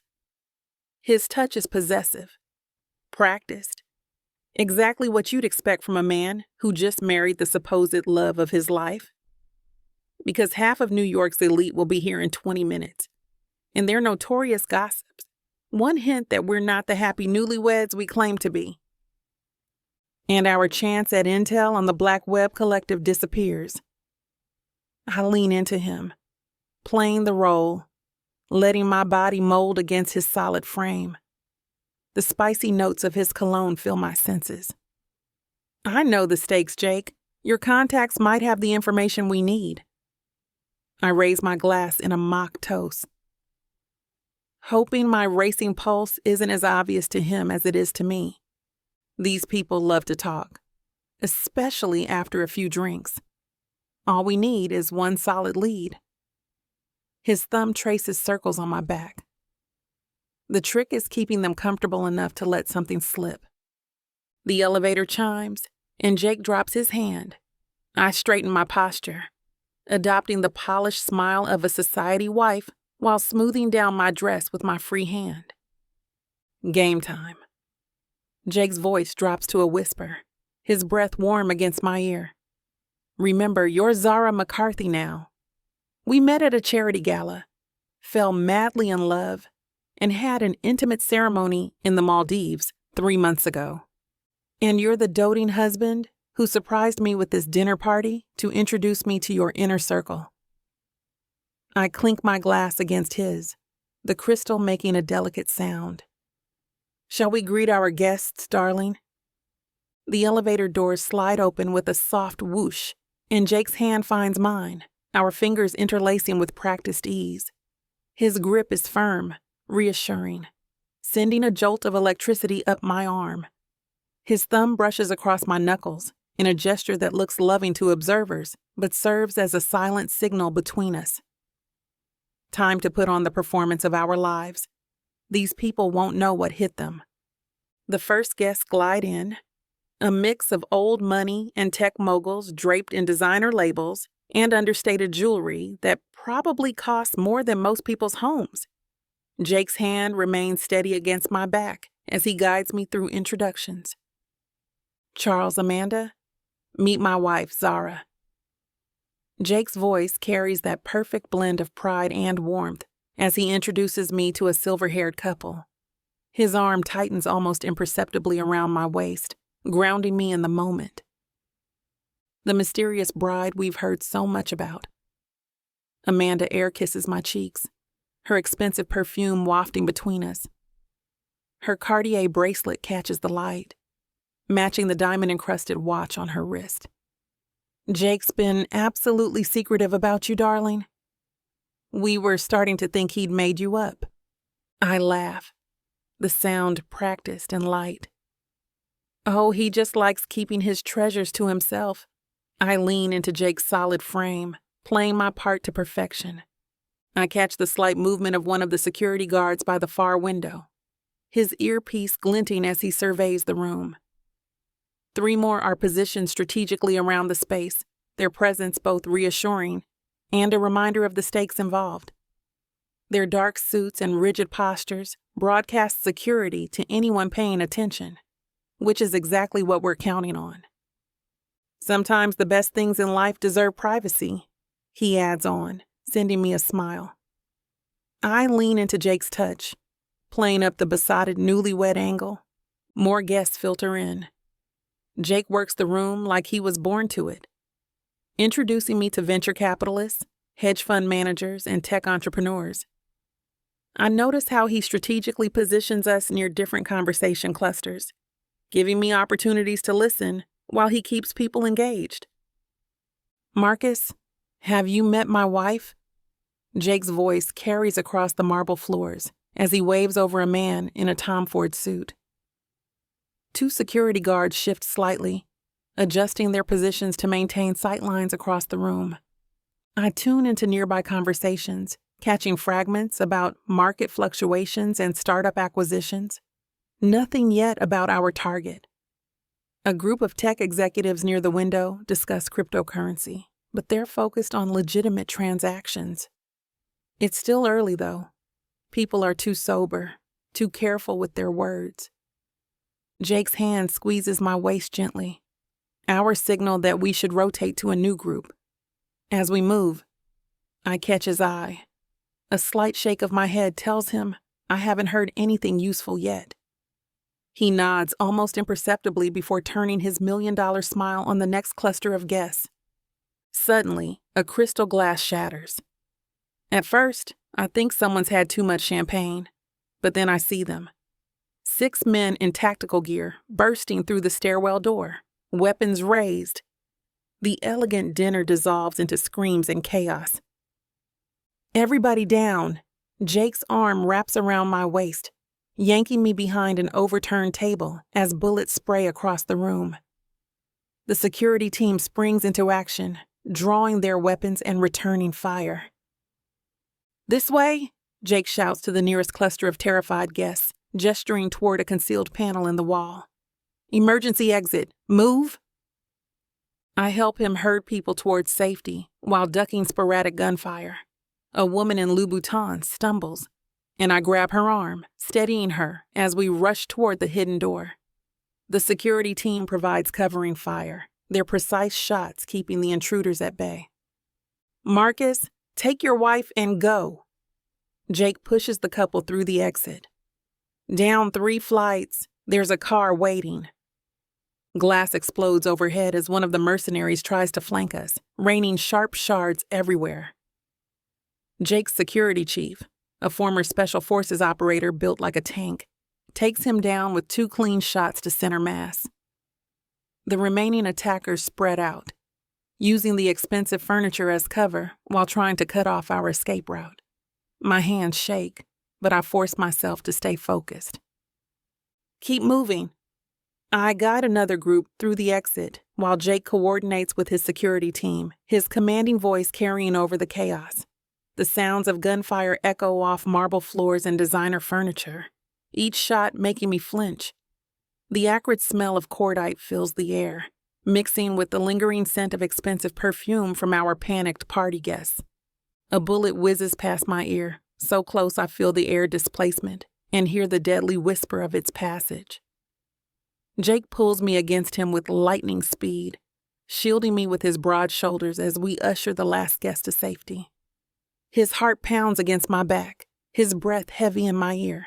The solid warmth of him steadies me even as adrenaline courses through my veins. "That's everyone," Jake's security chief calls out between bursts of gunfire, ejecting an empty magazine and slamming in a fresh one with practiced efficiency. "Sir, you need to go. We'll hold them." His men have already taken up defensive positions, their weapons trained on every entrance point. The firefight intensifies. One of Jake's men takes a hit to the shoulder, but keeps firing. Through the chaos, I catch a glimpse of one attacker's neck tattoo, the distinctive mark of the Black Web Collective. Jake grabs my hand. "Time to move."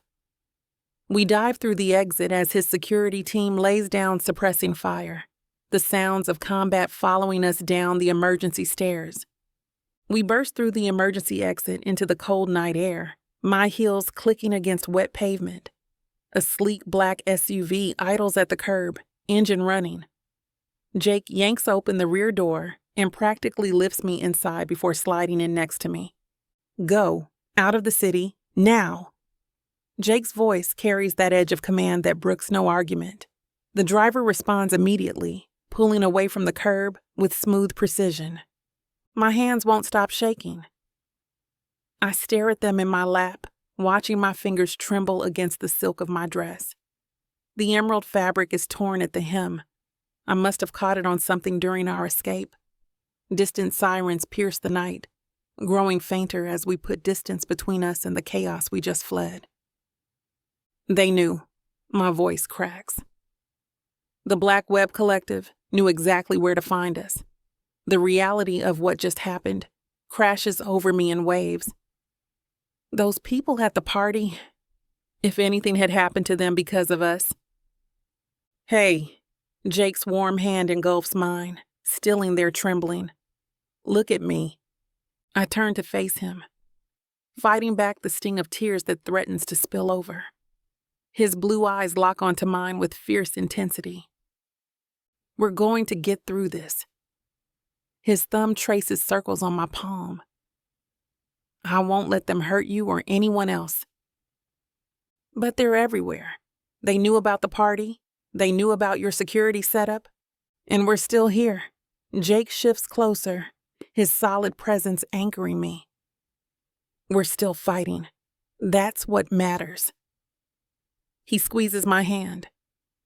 We'll head to the safe house later, once we're sure we've lost any tail. For now, we get some distance. I lean into him, drawing strength from his unwavering certainty. His arm wraps around me, protective and steady. The city lights blur past our windows as we speed through the darkness, leaving Manhattan's glittering skyline behind. Chapter 10. Jake. I slam the safe house door behind us, engaging all the locks with quick, practiced movements. The adrenaline still courses through my veins, my heart hammering against my ribs.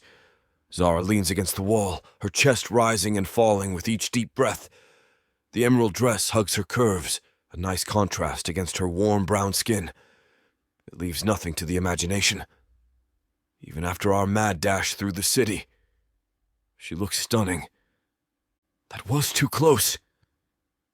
I loosen my tie, the silk sliding against my collar. They knew exactly where to find us. Someone must have tipped them off. Zara kicks off her heels, wincing. The question is who? I shrug out of my jacket, draping it over a chair. Only a handful of people knew about our dinner plans. And even fewer knew about our cover as a married couple. Zara runs her fingers through her curls, now slightly disheveled from our escape. The movement draws my attention to the curve of her neck, the elegant line of her shoulders. I move to the window, checking the perimeter through a gap in the blinds. The street below remains quiet, but experience has taught me that doesn't mean much. Jake. The way she says my name makes me turn. She's moved closer, close enough that I catch the faint scent of her perfume mixing with the night air. We need to figure out our next move. The dim light catches the sequins on her dress, creating patterns on the wall.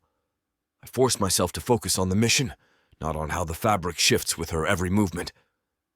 First, we need to identify who compromised our cover. Then we can...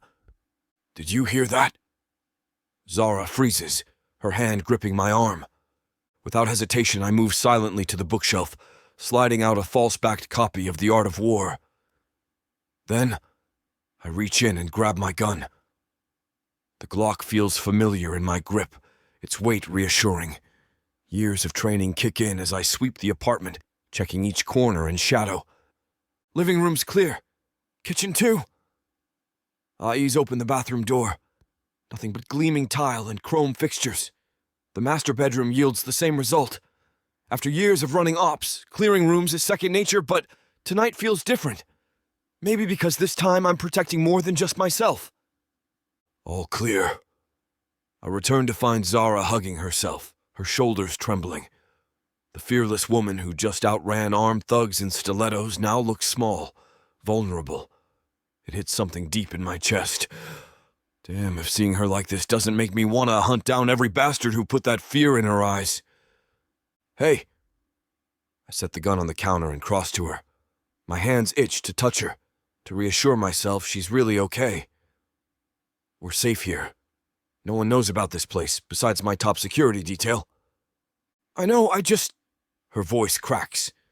Without thinking, I pull her against me. She fits perfectly, her head tucking under my chin. The scent of her shampoo fills my nose. It's not just about tonight. Every time I get close to finding my sister, something like this happens. Her fingers curl into my shirt, and I have to resist the urge to pull her even closer. I run my hand down her back, feeling the tremors slowly subside.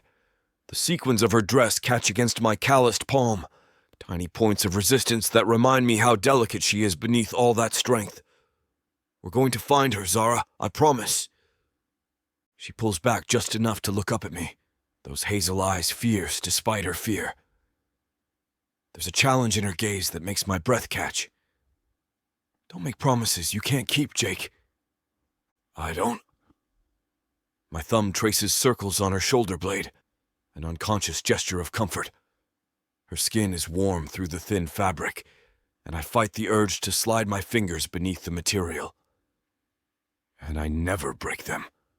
Not to anyone, and especially not to you. The tension gradually leaves her body as she leans into me, her curves settling perfectly against my chest. I tell myself this is just part of our cover, that holding her like this means nothing.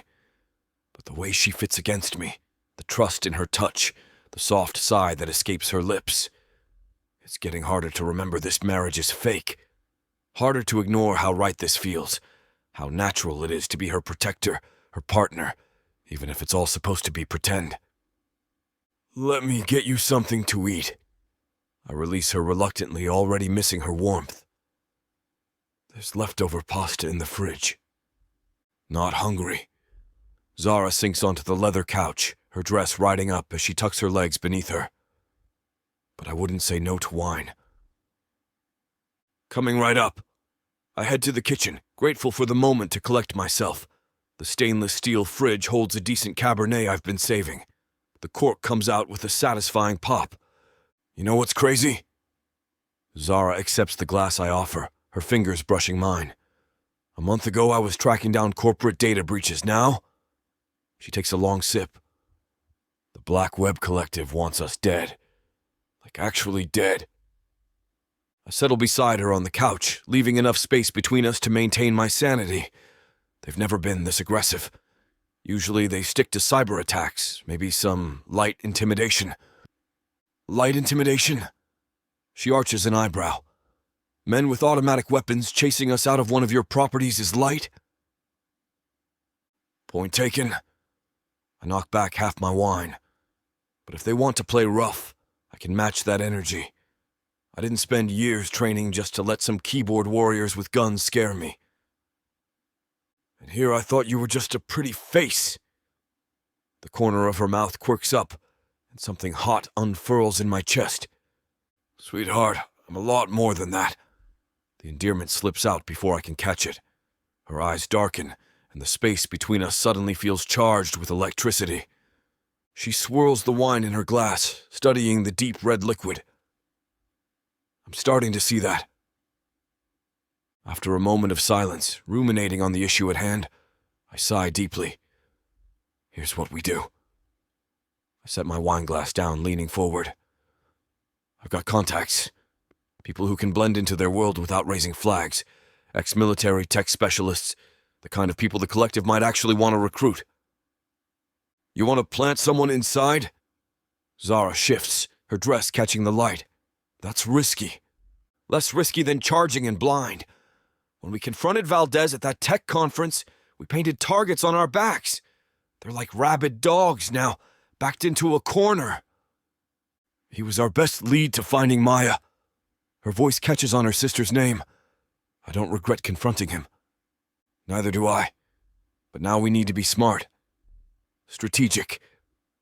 I reach for my phone, already scrolling through my contacts.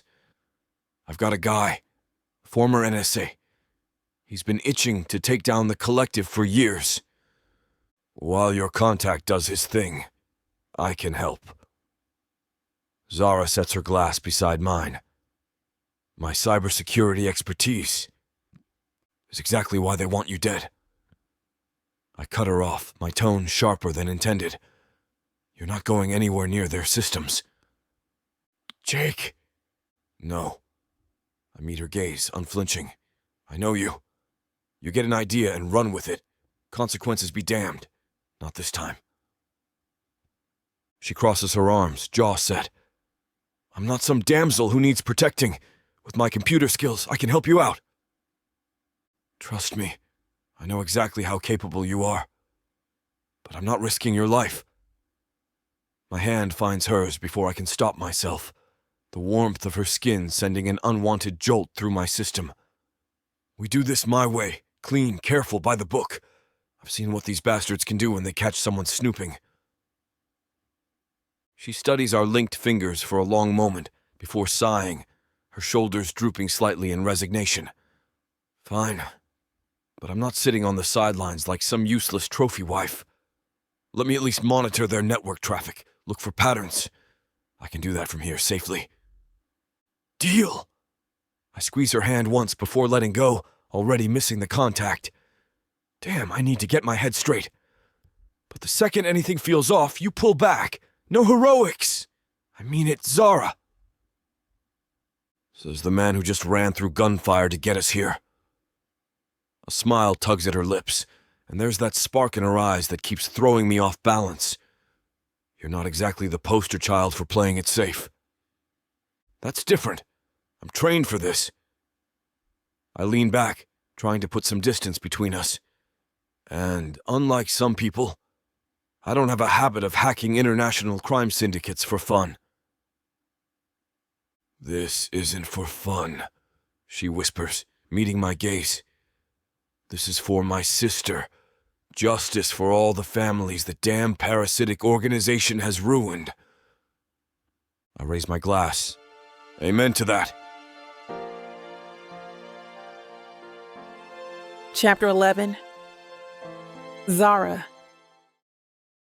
The soft beats of lo-fi music drift through Jake's master bedroom as I crack my knuckles, staring at the dual monitors before me.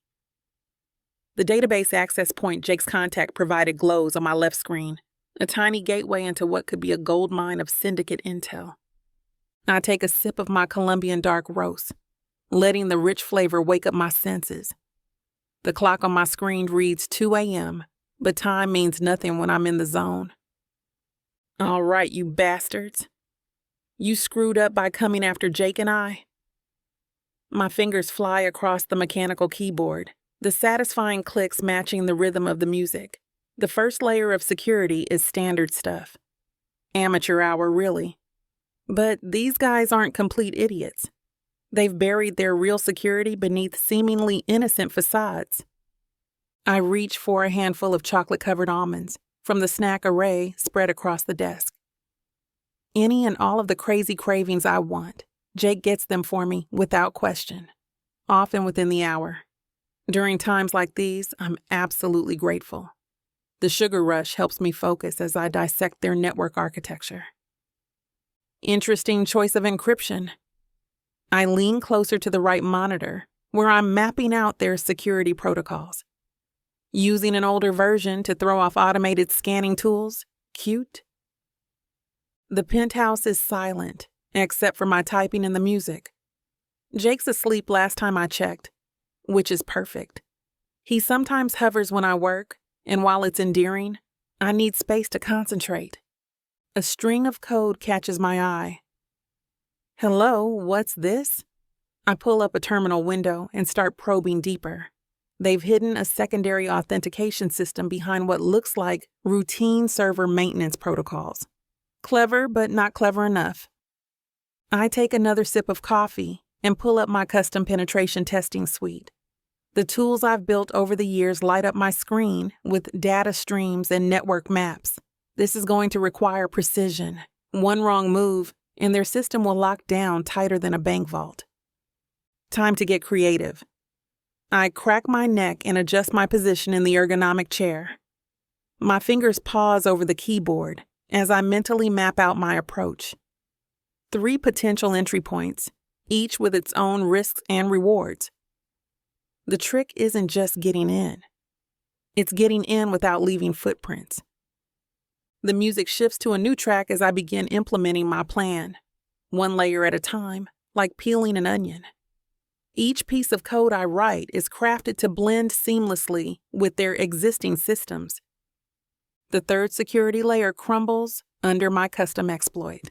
My heart rate kicks up as data streams across my screen. Internal communications, financial records, personnel files. The syndicate's digital fortress spreads out before me like a treasure map. Gotcha, you sons of guns. I plug in my encrypted external drive and start creating secure copies. Names flash past, known players, suspected affiliates, and wait. My fingers freeze over the keyboard. Alejandro Valdez.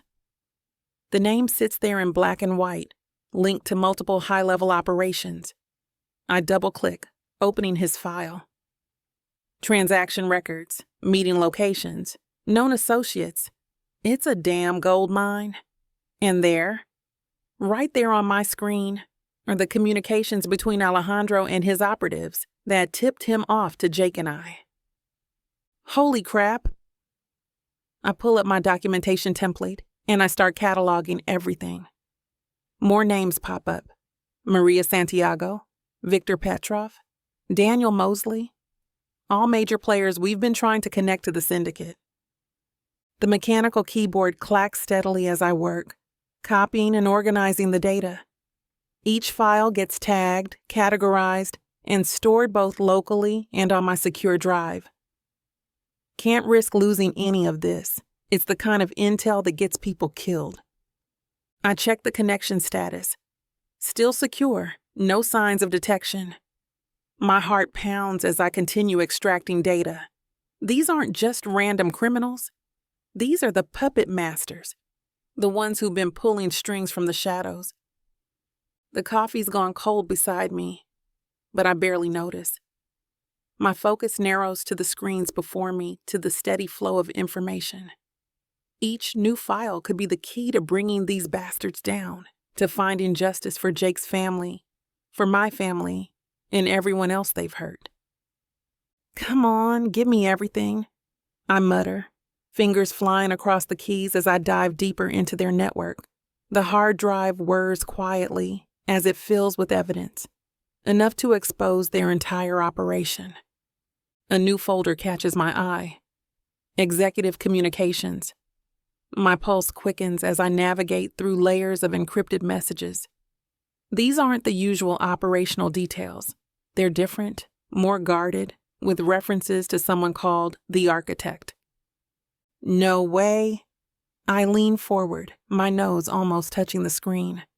The timestamps, the patterns of communication, they all point to a singular figure coordinating the syndicate's most critical operations. But the messages are heavily encrypted, using a cipher I've never seen before. The code structure is unlike anything in my database, and I've seen them all. This has to be custom built, probably by the architect themselves. A flash of red on my security monitor. The alert pierces through my concentration like a knife. Crap! My fingers slam across the keyboard, initiating emergency protocols. They've detected the breach. Warnings light up across my screen as their security systems kick into overdrive. Each new alert feels like another nail in my digital coffin. I don't hesitate. Years of practice kick in as I execute my exit strategy. Delete access logs, remove trace signatures, scramble connection data. My heart pounds against my ribs as I work, each second feeling like an eternity. The familiar rhythm of my defensive algorithms provides little comfort as I race against their tracking systems. One mistake, 1 millisecond too slow, and they'll have me. Not just my location, everything. The external drive disconnects with a soft beep. I wipe my presence from their systems with practiced precision, leaving false trails that lead nowhere. The connection terminates, just as their countermeasures reach my position. I slump back in the chair, breathing hard. My hands shake slightly as I run them through my hair. Holy crap. Not only did I get out clean, but what I found, the architect, someone powerful enough to hide their identity, even from their own organization. Someone who's been orchestrating everything from the shadows.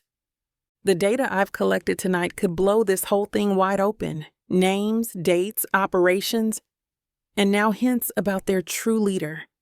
I bite my lip to keep from laughing out loud. Jake needs to see this immediately, but I know better than to wake him. Morning can't come soon enough. I take deep breaths, trying to calm my racing thoughts. My fingers drum against the desk as I stare at the encrypted drive. After so many dead ends, we finally have something concrete, something real. I push away from the desk, stretching my arms above my head. The victory feels electric in my veins, but I need to keep quiet. Can't wake Jake with my celebration, even if this is exactly what we've been searching for. My bare feet pad across the hardwood floor as I slip from the bedroom-turned office into the living room. The penthouse stretches before me in shadows and moonlight streaming through floor-to-ceiling windows. Jake is sprawled across the couch, one arm thrown above his head. The sheets pool at his waist, leaving his chest bare. I lean over the couch, allowing myself to really look at him. The moonlight traces the defined muscles of his shoulders, the sharp line of his jaw. His dark hair falls across his forehead, softer than when he's awake in all business. My eyes trace the small scar above his right eyebrow, probably a souvenir from one of his early cases. His lips part slightly as he breathes, and I catch myself wondering how they'd feel against mine. The thought sends a jolt through my system. Mrs. McCarthy, I mouth silently, testing the name. It sits differently now than when we first crafted this cover. After what we've gone through, with the Black Web Collective wanting to kill us for what we're doing, my connection to him feels more potent than ever. Jake shifts in his sleep, the movement drawing attention to his broad chest. The man is walking art, all hard angles and strength. But it's more than that. It's the way he throws himself between me and danger without hesitation. The way he anticipated my favorite coffee order after hearing it once. How he makes sure I never feel alone in this gilded cage we share. I wrap my arms around myself, suddenly aware I'm standing here staring at him like some lovesick teenager. But I can't help it. Zara McCarthy. The name echoes in my mind, feeling less like a disguise and more like a comfortable sweater I never want to take off. This fake marriage might be the most real thing in my life right now. Chapter 12. Jake. The leather seat creaks as I shift my weight, eyes fixed on the abandoned warehouse across the street. Zara's perfume fills the cramped space of my BMW, vanilla with a hint of something spicy that makes my head spin. Any movement? Zara taps away at her laptop, the blue glow illuminating her focused expression. Her fingers move with practiced precision, like she's conducting a digital symphony.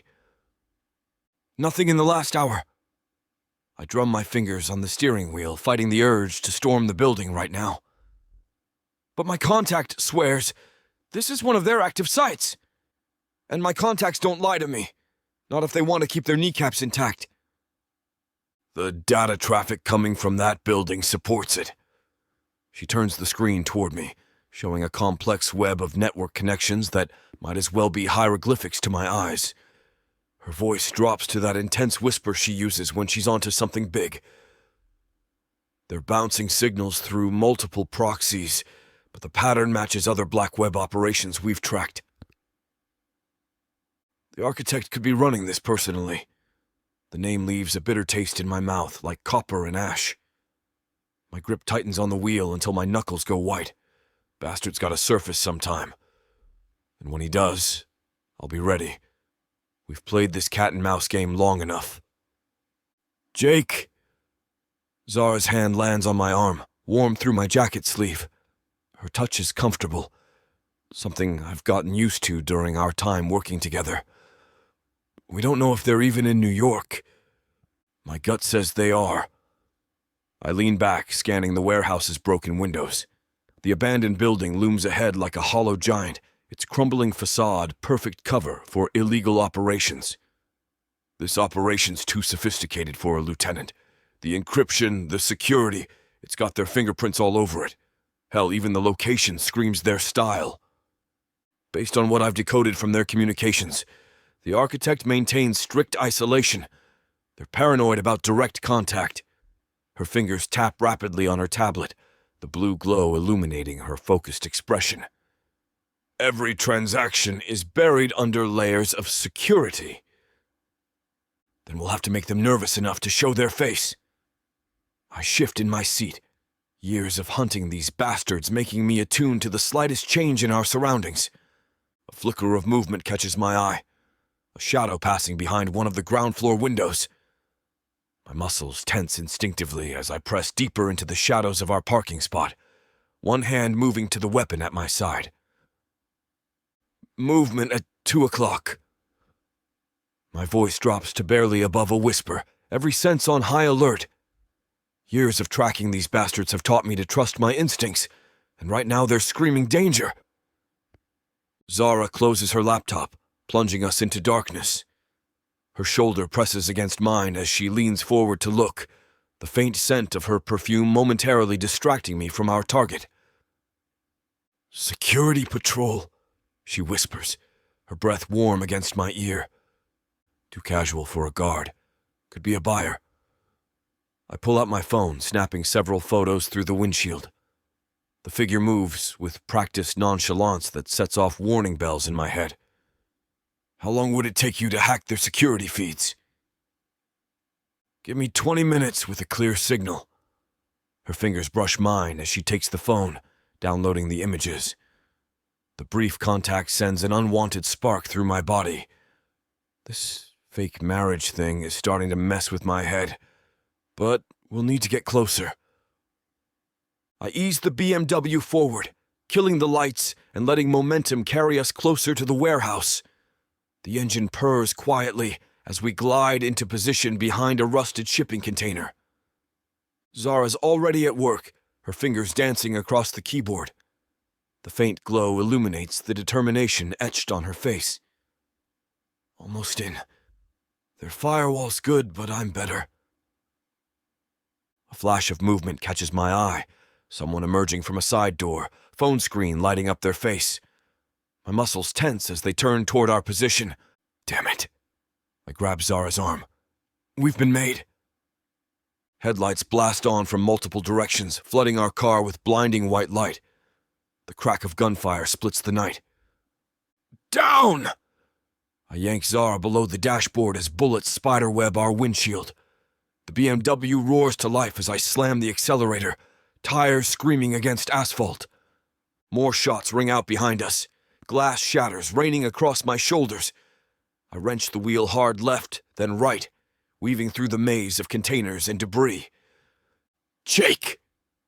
Zara's hand grips my thigh as we take a corner on two wheels. Her laptop slides across the back seat, forgotten in the chaos. A black SUV appears in my rear view, gaining fast. I downshift, engine growling as we blast through a chain-link fence. Metal screeches against the car's sides. "Hold on." I cut the wheel hard, drifting around a corner into a narrow alley. Sparks fly as we scrape between brick walls. The SUV's too wide to follow.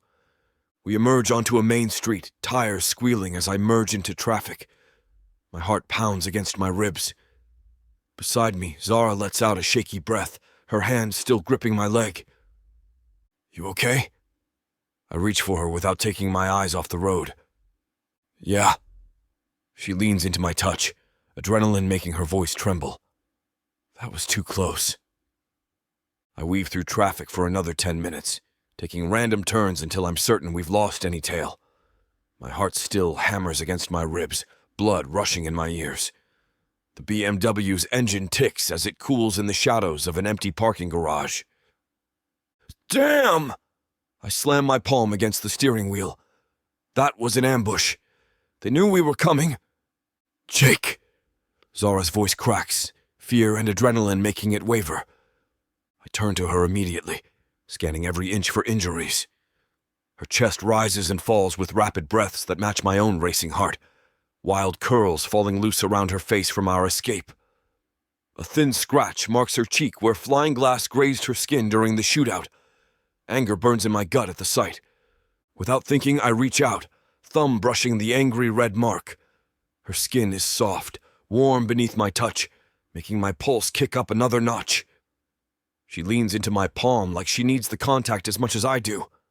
Those stunning hazel eyes meeting mine in the dim light of the parking garage. "You're hurt." My voice comes out rougher than intended, raw with the protective instinct surging through me. "I'm fine." Her fingers wrap around my wrist, but she doesn't pull my hand away. Instead, she holds on like an anchor. "You saved us." Again. The adrenaline crashes through me in waves, making everything sharper, more intense. She's so close I can feel her breath against my lips, count every flutter of her eyelashes. The scent of her perfume mixed with gunpowder fills my head. My other hand finds her waist, pulling her closer until there's barely space between us. The need to protect her, to keep her safe, wars with another kind of need entirely. Zara!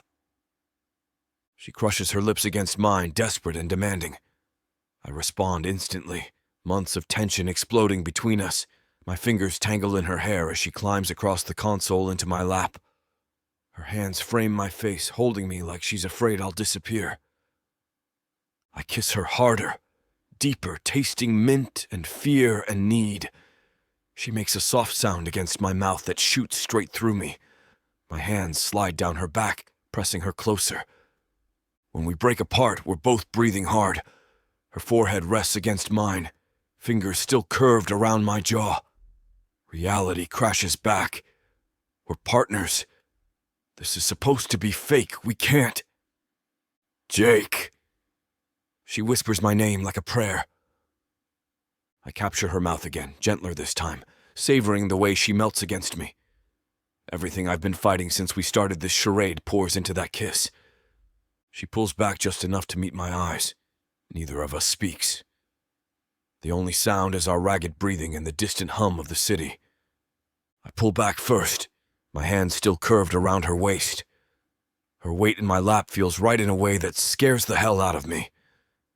We stare at each other, both trying to catch our breath. The parking garage's shadows paint patterns across her face, but I can see the questions in her eyes clear as day. That was... Her voice trails off, fingers absently tracing my jawline. Yeah. I clear my throat, fighting the urge to kiss her again. To hell with consequences, to hell with our partnership, to hell with everything except how perfectly she fits against me. But I can't. We can't. She slides back to her seat, the loss of contact hitting me like a physical blow. The space between us feels charged, electric with everything we're not saying. Her lips are still swollen from our kiss, and watching her try to smooth her curly hair back into place makes my hands itch to mess it up again. We should... She gestures vaguely at the windshield, not quite meeting my eyes. Head back. I start the engine, needing something to do with my hands. The familiar rumble helps ground me, but can't drown out my racing thoughts. Check our surveillance footage. Right. Work. She pulls out her phone, probably checking for tails or police reports, but her fingers tremble slightly. That's what we should focus on. The drive back is silent, heavy with unspoken words. Every red light is torture, every stop sign a chance to notice how her perfume still fills the car, how her presence beside me feels different now. Changed. Like we've crossed a line we can't uncross. She keeps stealing glances when she thinks I'm not looking.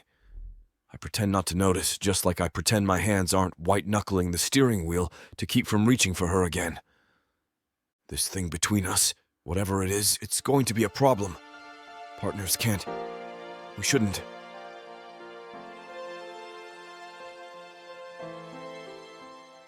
You won't know what hit you, baby. I'm going to take you, break you, and make you mine. And when I'm done, you're... Now hold on just a minute. What? I got something to say. What's the meaning of this? Now you may be some fine-looking white boy. Got that right, baby. It takes hard work. And you might got the money. Fat stacks, baby, to spoil you with. But that doesn't mean I'm going to give it up to you without a fight. A fight?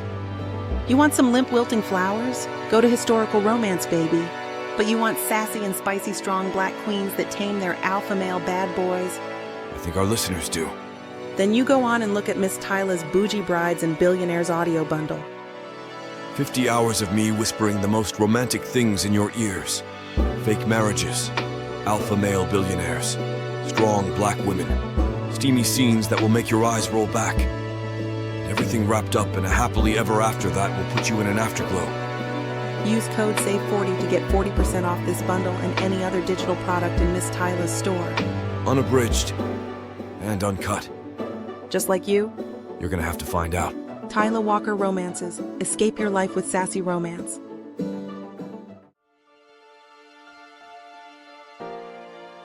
Chapter 13.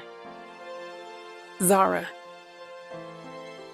The rhythmic tapping of Jake's fingers against his desk draws my attention as I scan through the encrypted message on my tablet while I sit on the couch. His contact came through, big time. A gathering of the elite. I look up at Jake, who's already watching me with those intense blue eyes. Your guy actually managed to get solid intel on their next meeting. Tommy's been working this angle for months. Jake leans forward, his presence commanding even when seated. Those jerks think they're untouchable. They're audacious. I'll give them that. I swipe through the details. High-end party at the Archer Hotel. Guest list includes known black web operatives mixing with legitimate tech moguls. The possibilities start forming in my mind. This could be our chance to get everything we need on their operation. Already got us on the list. Jake's mouth curves into that dangerous smile I've come to know well. Mr. and Mrs. James Walters, tech investors from Silicon Valley. Walters? I raise an eyebrow. That's interesting. Less obvious than our usual covers. Plus, you've got the tech background to sell it. He stands, moving to the weapon safe behind his desk. We'll need to look the part. High society, old money. I can work with that. I pull up local boutiques on my phone. What's our angle? You're the brains, I'm the money. Looking to diversify our portfolio into some... He pulls out a sleek handgun, checking the chamber. Alternative investments. So I charm them with tech talk while you flash cash? I start making mental notes of the technical jargon I'll need to brush up on. That's my girl. Jake's praise sends an unexpected warmth through me. We've got 3 days to nail this. Tommy says they're bringing in some heavy hitters. I move to the tactical board, starting to map out our approach. We'll need to coordinate signals, establish emergency protocols. If they make either of us, they won't. Jake's hand lands on my shoulder, steady and warm. We've got this, Z. Just follow my lead and keep that sharp mind of yours ready. Always do, partner. I try to ignore how natural his touch feels, focusing instead on the mission ahead. Let's go shopping. Mrs. Walters needs to make an impression. 3 days of intense preparation blur past in a whirlwind of designer fittings, protocol briefings, and memorizing our cover stories until they become second nature. Jake drills me on the nuances of old money behavior while I school him on emerging tech trends. By the final evening, we move in perfect sync, a well-oiled machine disguised as a power couple. The Archer Hotel's grand ballroom sparkles with crystal chandeliers and dangerous secrets. My navy blue silk dress whispers against the marble floor as Jake guides me through the crowd, his hand steady on the small of my back. His custom Tom Ford tux and perfectly styled hair complete our wealthy investor image. Champagne, Mrs. Walters? Jake's voice carries that subtle hint of possession that sells our marriage perfectly. Thank you, darling. I accept the flute, using the motion to survey the room. 3 black web operatives by the bar, apparent by those subtle neck tattoos that can be overlooked by quick glances. Another 2 sit near the string quartet. The air feels electric with unspoken threats. A silver-haired man in an impeccable suit catches my eye. Austin Collins, suspected mastermind behind last month's crypto heist. He's deep in conversation with a tech CEO I recognize from recent headlines. James, honey. I lean into Jake's space, playing up the devoted wife angle. I believe I see Gerald's group by the east window. Shall we? Jake's fingers tighten imperceptibly on my waist. He's spotted the armed security trying to blend in with the waitstaff. Lead the way, sweetheart. I'm eager to hear their thoughts on blockchain integration. We navigate through clusters of Silicon Valley's finest, all while tracking the predators among them. Every laugh feels forced. Every smile holds a threat. The weight of our weapons, my blade strapped to my thigh, Jake's shoulder holster under his jacket, offers cold comfort against the sharks circling around us. I'm mid-conversation with a venture capitalist about quantum computing when a shrill voice cuts through the ambient chatter. I'd been doing my best to sound interested in his theories about market disruption, but the interruption makes my rehearsed smile falter. Oh my God, Jake McCarthy? And your wife, Zara? My blood freezes. Across the room, a woman in a red cocktail dress points at us, her face lighting up with recognition. Her expensive diamond bracelet catches the light as she waves enthusiastically. I can't believe it.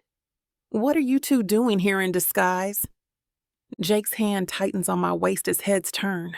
The black web operatives at the bar snap to attention, their casual poses transforming into predatory stances.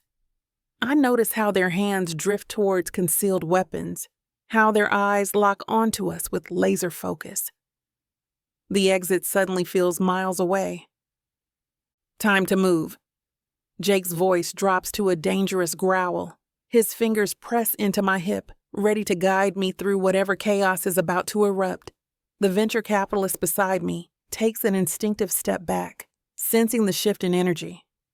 The first gunshot shatters a champagne glass, sending glittering shards and expensive bubbly across the marble floor. Screams erupt as panicked guests scramble for exits, their designer shoes slipping on the wet surface. I rip my dresses slit higher, not giving a damn about modesty as I access the blade strapped to my thigh. Two thugs charge our position, their faces twisted with murderous intent. Down! Jake tackles me behind a marble column as bullets chip away at stone. The impact knocks the breath from my lungs, but his solid frame shields me from the worst of it. The acrid smell of gunpowder fills the air. I kick off my heels, rolling to a crouch beside him. My bare feet grip the floor better anyway. East exits blocked. Through the chaos, I spot 3 more operatives converging on our position. Kitchen. Jake draws his weapon with practiced efficiency, firing 2 precise shots that drop an advancing operative. The sound echoes off the high ceiling, mixing with the screams. Blood pools on imported tile as he presses against me, scanning for threats. On my mark, the ballroom descends into chaos.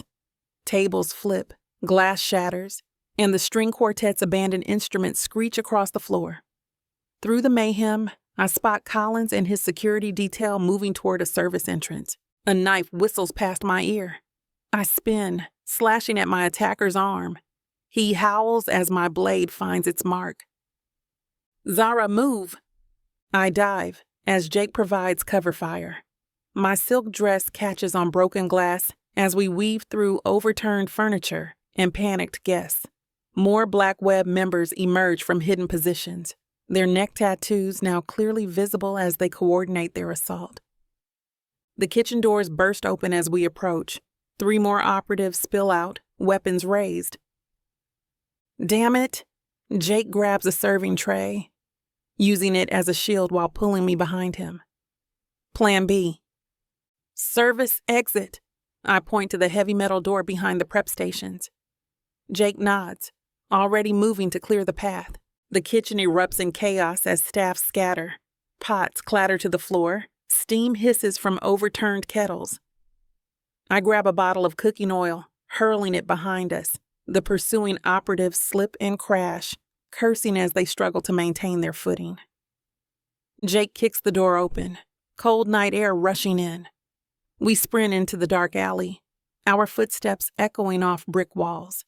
The sound of pursuit grows closer. They're regrouping fast. Fire escape. Jake boosts me up to the lowest platform. I grab his hand, muscles straining as I help pull his larger frame up just as bullets spark against metal. We climb higher, the rusty structure groaning under our weight.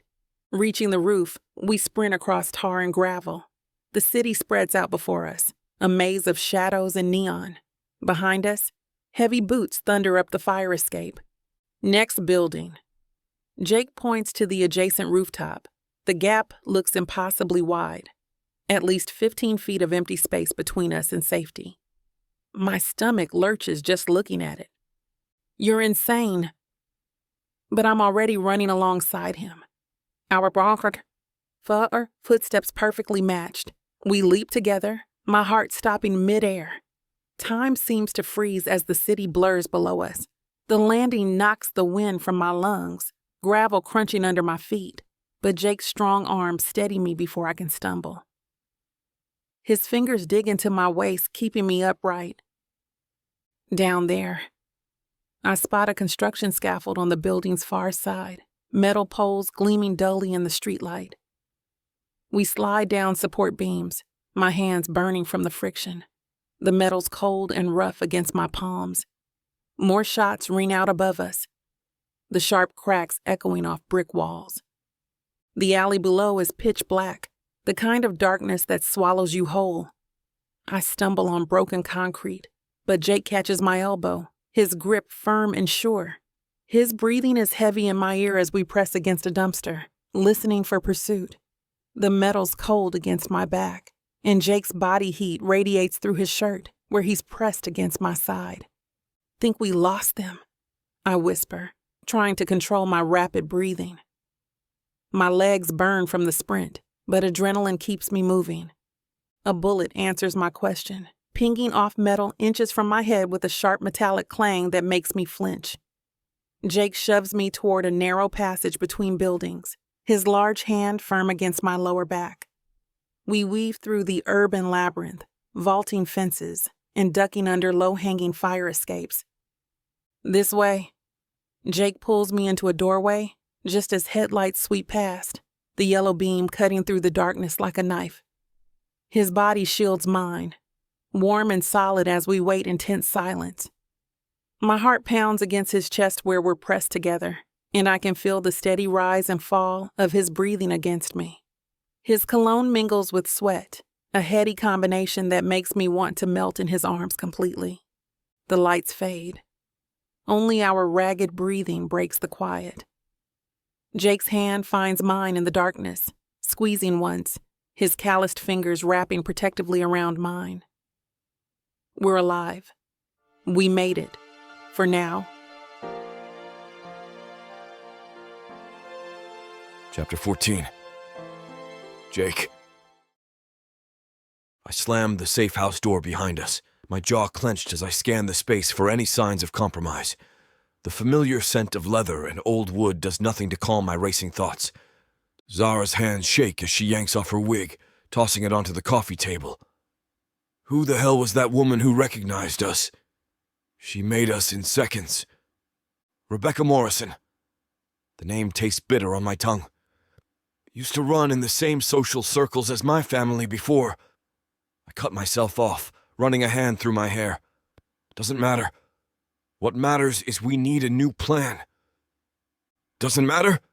Zara's voice rises. Our covers were blown because of your past, and you're saying it doesn't matter? I stride to the weapons cache hidden behind a false panel, checking our remaining resources. The past is dead. Focus on what's next.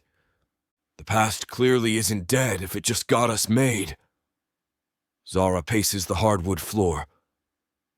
We were screwed over. Another chance of finding out what happened to my sister, and it got screwed. I know. My fingers curl around the edge of the weapons cabinet. And we'll get another shot. When? After they've moved everything? After they've covered their tracks even better? I turn to face her. The determination in her eyes hits me hard. Reminds me why we're in this mess together. Tomorrow. We hit them tomorrow. Different approach. You're out of your mind. She stops pacing. They'll be expecting us. Exactly. They'll beef up security at all the obvious entry points. But I know something they don't. I pull out the building blueprints we'd gathered earlier. There's always another way in. We just need to think bigger. Or maybe we need to step back and... No. The word comes out sharper than intended. Every hour we waste is another hour they have to bury whatever they're hiding about your sister. I won't let that happen.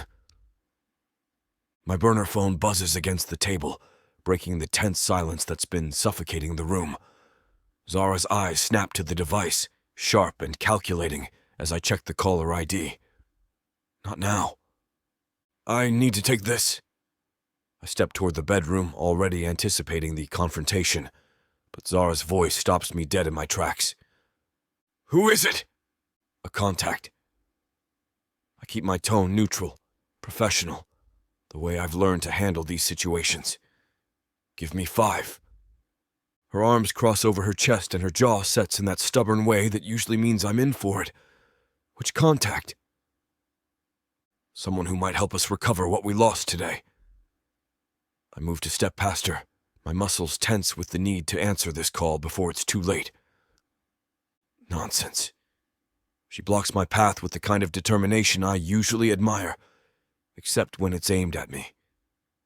You've been getting these calls for weeks, always stepping away, always being vague, like I'm too damn stupid to notice a pattern. The phone continues its incessant buzzing, each vibration ramping up the tension between us. This isn't the time. It's never the time, is it? Her voice cracks and the sound hits me like a punch to the gut.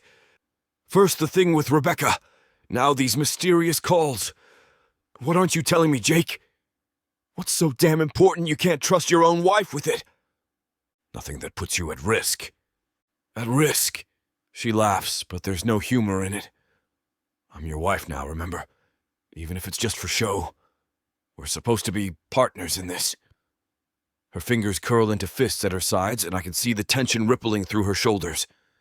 The call dies. Seconds later, it starts again, the vibration against my palm a constant reminder of what's at stake. Sweat beads at the back of my neck as I weigh my options. You want honesty? I step closer, towering over her. The scent of her perfume hits me, making it harder to maintain my resolve. Fine. These calls are from someone inside the black web. Someone who might know what happened tonight, and what happened to your sister. But if I tell you more and they find out, they'll cut contact. Is that what you want? My voice comes out rougher than intended, edged with frustration. What I want! Her eyes flash, and she takes a step forward instead of back, refusing to be intimidated by my height. What I want is to not feel like I'm being played. Again. How do I know you're not working with them? How do I know this isn't some elaborate setup? Each word drips with venom, and I can see the hurt beneath her anger. The accusation hits like a physical blow, and my jaw clenches so hard it aches. You think I'd do that? After everything? After every night spent planning, every lead we've chased together, every moment I've fought the urge to make this fake marriage real. I don't know what to think anymore. You keep secrets like you breathe air. Her words cut deeper than they should, probably because there's truth in them. Because secrets keep us alive. I lean forward, willing her to understand. In our world, information is currency, and sometimes the only thing standing between life and death. Secrets are what got my sister killed! Her shout echoes off the walls, raw pain lacing every syllable. The sound hits me like a physical blow, and for a moment, I see the lost, grieving woman beneath her tough exterior. I see the tears beginning to form in her pretty eyes, threatening to spill at any second. The phone stops ringing. This time, it doesn't start again. The silence feels oppressive, loaded with everything left unsaid between us. Damn it! I slam my fist against the wall, feeling the impact reverberate through my bones. Happy now? There goes our lead. The words come out harsh, angrier than I intended. But damn it, we've been chasing this connection for weeks. Our lead! She steps back, and the distance between us feels like miles. Don't you mean your lead? Since you're the only one who seems to know anything about it. Seems like you don't even trust me. Her tone drips with accusation, each word deliberately chosen to wound. You want to talk about trust? I stalk toward her, my voice low and dangerous. Trust is knowing when to let your partner handle something without questioning every damn move. That's not trust. That's blind faith. Zara's chin lifts, defiant. Trust is earned through honesty, not whatever game you're playing. This isn't a game. My hands clench at my sides. Every contact, every lead, every piece of intel has to be handled with... With what? More secrets. She steps closer. You think you're protecting me? Remember, Jake, I was handling dangerous situations while you were still playing corporate air. The jab strikes its target. You think that's what I was doing? Playing. Heat rises in my chest. While you were building firewalls, I was learning exactly how these bastards operate. From the inside. Then share that knowledge with me! Her palm slams against my chest. Stop treating me like I'm some civilian you need to protect. I'm supposed to be your wife. Fake wife, I snap, immediately regretting the words. Pain flashes across her face before anger replaces it. Right, fake. Just like everything else about this partnership, apparently. That's not... I run a hand down my face. Look, there are things I can't tell you. Not won't, can't. People's lives depend on it. Including my sister's. Her voice cracks. That's what this is about. Finding out what happened to her. Or did you forget that while you were playing lone wolf? The accusation stings because she's right. I've been keeping her at arm's length when it comes to certain things. But how do I explain that every secret I keep is meant to protect not just my contacts, but her? That watching her put herself in danger night after night is slowly killing me? I haven't forgotten anything. I step closer, close enough to see the flecks of gold in her eyes. But if you want to find the truth about your sister, you need to trust that I know what I'm doing. Trust goes both ways, Jake. She meets my gaze, unwavering. When are you going to start trusting me? The silence stretches between us like a chasm. Her words about trust echo in my head, mixing with the fury and frustration already coursing through my veins. Fine then. Zara's voice comes out quiet, controlled. Too controlled. You want to keep your secrets? Keep them. She moves past me to grab her laptop from the coffee table, her movements sharp and precise. I need some time to think. Zara!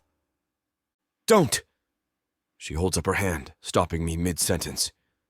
Just don't. You've made your position clear.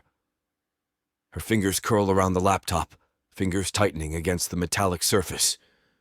I'll be in the bedroom. Try not to let any earth-shattering intel slip past while I'm gone.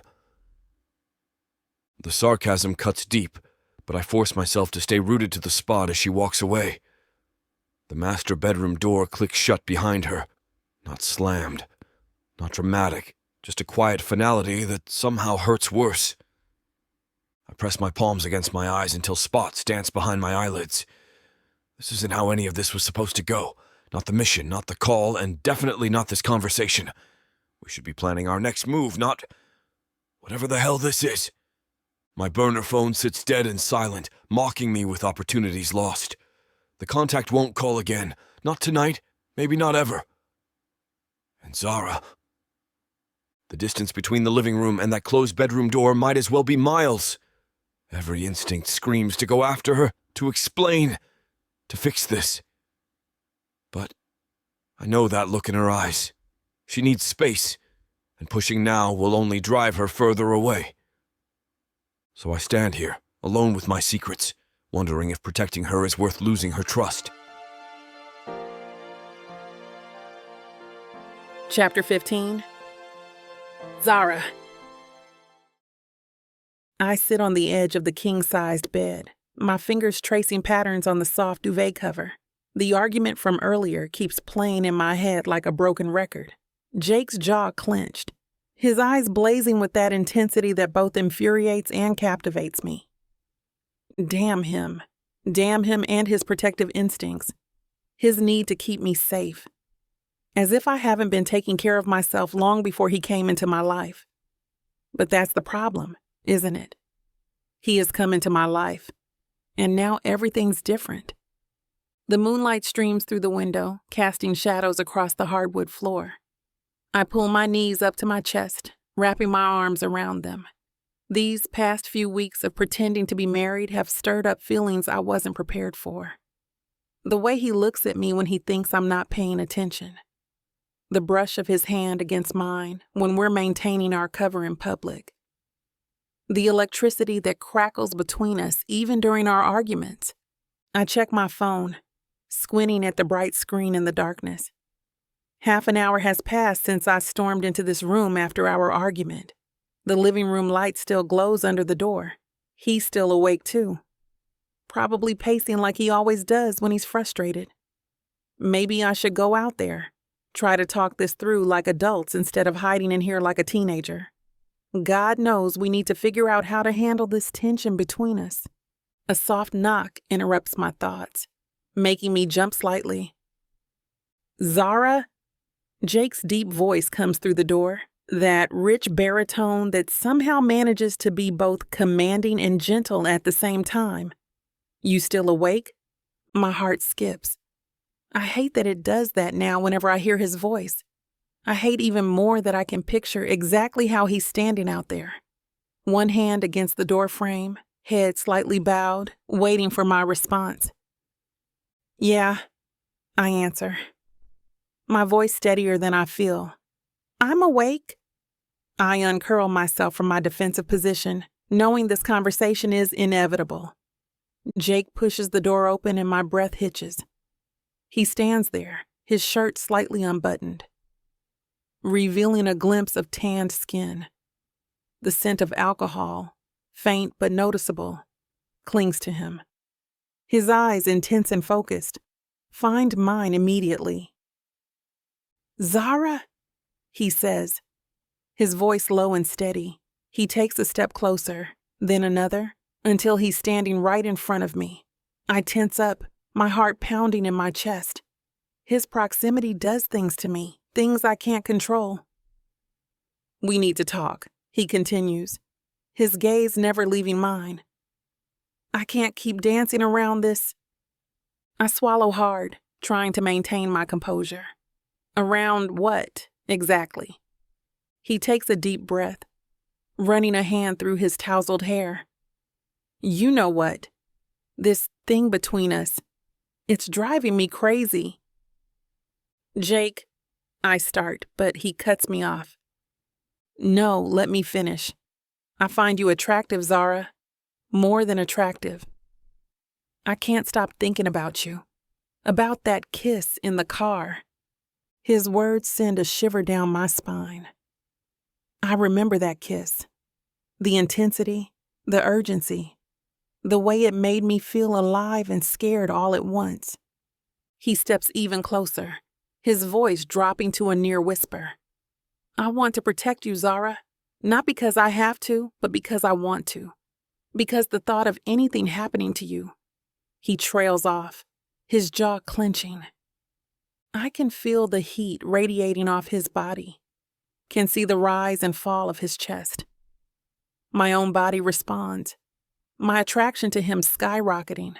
I want to reach out, to touch him, but I'm frozen in place, my mind a whirlwind of thoughts and emotions. He leans in, his face inches from mine. Tell me you don't feel this too, Zara. Tell me, and I'll back off. His words hang in the air, a challenge, a question. I open my mouth to respond, but no words come out. Because the truth is, I do feel it. I feel it all, and it's terrifying. Jake's gaze locks onto mine, a spark of desire igniting in his piercing blue eyes. I can feel the heat radiating between us, the tension that's been building for weeks boiling over. My heart pounds against my ribcage as I find myself whispering, I want you, Jake. His response is immediate, a rough, dominating kiss that steals my breath. His strong hands grip me, pulling me closer, deeper into the storm of his need. My fingers rake through his hair, clinging to him as if he's the only thing anchoring me to the ground. I hate to put a stop to a good time, but it looks like we've hit this platform's limit for spiciness. This platform's got some rules we have to play by if we want to keep giving you these stories for free. And trust me, this scene isn't something you want to miss. While we can't get into all the details here, you can still dive into the full, uncut version at tylawalker.com. Miss Tyla has an entire collection of unabridged audiobooks and ebooks waiting for you. And the best part?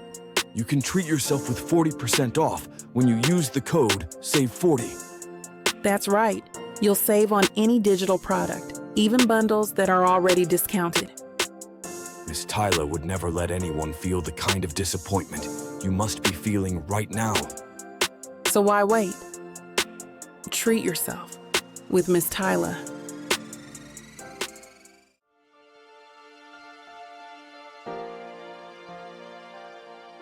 Chapter 16.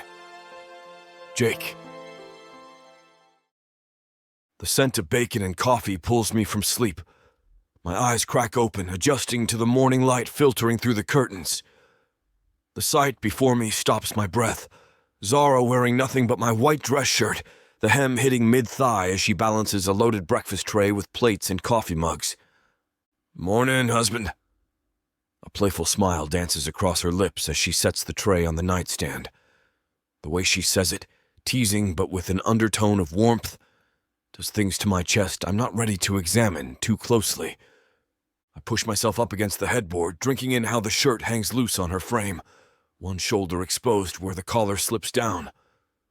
The sight of her in my clothes hits different, like she belongs here. "Damn, you're making it real hard to focus on breakfast right now." My voice comes out rougher than intended. "Eyes up here, McCarthy." She climbs onto the bed, careful not to jostle the steaming plates of pancakes, eggs, and crispy bacon. Her movements are graceful, deliberate, and I catch another glimpse of those endless legs. "Though I have to admit your shirts are comfy. Might need to steal a few more. Keep wearing them like that and I'll buy you a whole new wardrobe." I snag a piece of bacon, the satisfying crunch filling our comfortable silence. The domesticity of the moment catches me off guard. How natural it feels to share breakfast in bed with her, even if this marriage is just for show. Can I really call this a fake marriage when we consummated it last night? I don't know. Those are thoughts I push to the side for now. Zara pours syrup over her stack of pancakes, her expression turning serious. "I've been thinking about our next move with the Black Web Collective." "What's on your mind?" "We need to corner the architect. All our intel points to them being the linchpin. Take them down, the whole organization crumbles." She takes a bite, chewing thoughtfully. "My network's picked up chatter about increased activity in their European operations. Could be they're expanding or they're preparing to move their base of operations. Either way, it's an opportunity." Her fork scrapes against the plate as she draws invisible patterns. "We've got contacts in most major European cities. If we coordinate with them, set up surveillance." "I don't want the architect to leave the country," I blurt out in the middle of eating my bacon. "They'll be easier to lose track of if they go to Europe. We can't let that happen." "Then we have to strike hard and fast," she says, followed by a wink that makes me laugh. "That'll be difficult, though. We've already seen how our past missions have gone with this damn organization." "Right." I nod, picking at my pancakes. So damn delicious, by the way. "We need a way to track their digital footprint," I say, reaching for my coffee. The architect's been careful, but everyone slips up eventually. Zara shifts on the bed, crossing her legs beneath her. My shirt rides up her thigh, but I force my focus back to the mission. Their encryption is next level. I've been trying to crack their communication channels for weeks. "What about that new algorithm you were working on?" "That's what I'm thinking." She sets her plate aside, eyes lighting up the way they do when she's onto something. "The architect uses a rotating proxy system to mask their location, but there's always a pattern. If I can isolate the data packets... English, please. I flash her a grin. Right. She throws a piece of bacon at me. Think of it like a shell game. The architect keeps moving their digital presence around, but they have to follow certain paths. If I can map those paths, we can predict where they'll surface next. Exactly. But it's not simple. We're talking weeks of data collection, writing custom code to filter through their communications. She runs a hand through her curls, determination etched across her features. I'll need access to multiple high-powered servers just to process the information. Whatever resources you need, they're yours. I lean forward, catching her gaze. How dangerous is this going to be? The moment I start poking around their systems, they'll know someone's watching. One wrong move and they could trace it back to us. Then we better make sure you're protected. Jake. Her hand finds mine, warm and steady. This is our best shot at finding them. Let me do what I do best. No need to overly complicate things. Lord knows we don't need more meatheads bursting down the doors, guns blazing. The weight of what she's proposing settles between us. If anyone can crack the architect's defenses, it's Zara. But the thought of her going toe-to-toe with the Black Web Collective makes my jaw clench. Okay, I say. But we do this smart. No unnecessary risks. I trust you. The words come out before I can overthink them. With my life, with this mission, with everything. I take her empty plate and set it aside, needing her full attention. But you have to trust me too. No lone wolf crap from either of us anymore. Zara's eyes lock with mine, intense and unwavering. After last night, after everything we've been through. She shifts closer, her knee brushing against mine. You're not just my fake husband anymore, Jake. You're my partner. In every way that matters. Damn straight. I cup her face, thumb tracing her jawline. The architect, the Black Web Collective, they don't stand a chance against us together. You're right. She leans into my touch. No more secrets. No more trying to protect each other by keeping things hidden. We're stronger as a team. Speaking of secrets, I clear my throat. There's something you should know about my family's company. About why I've been tracking the collective for so long. Jake, you don't have to... I want to. My hand drops to find hers, our fingers intertwining. They didn't just sabotage the business. They targeted my father specifically because he refused to launder money through our accounts. They wanted to make an example out of him, showing to other powerful people what could happen if they didn't bow down to the wishes of the Black Web Collective. Zara's grip tightens on mine. Why didn't you tell me? Thought I could handle my emotions alone. The grief, the fury, the confusion of it all. I meet her gaze. But that stops now. You and me. We're in this together. All the way. All the way. She closes the distance between us, pressing her forehead to mine. No more walls. No more holding back. The morning sun bathes us in warm light as we sit there, connected, united. This thing between us might have started as a cover, but it's evolved into something real, something powerful, something neither of us saw coming, but both of us need. First step.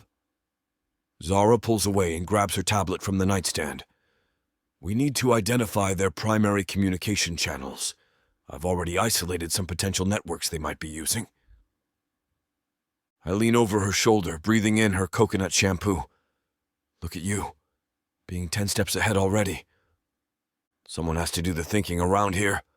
She taps the screen, bringing up a complex diagram of interconnected nodes. These clusters here, they're using a modified version of standard encryption protocols, but there's something unique about the pattern. Like what? My hand finds the small of her back, tracing lazy circles through the thin fabric of my shirt. Focus, McCarthy. But she leans into my touch. See how the data packets bounce between these servers? It's too precise. Too structured. The architect's a control freak. They want everything running through specific pathways. Their perfectionism could be their downfall. Exactly. Give me 2 weeks to map their routine, and I'll have a prediction model running. She sets down the tablet, turning to face me. Meanwhile, you can work your street contacts, see if anyone's noticed unusual movement in the tech sector. I know a few people who might talk. For the right price. I shift closer, letting my knee brush against hers. Some of them even owe me favors from way back. Just don't get shot at this time.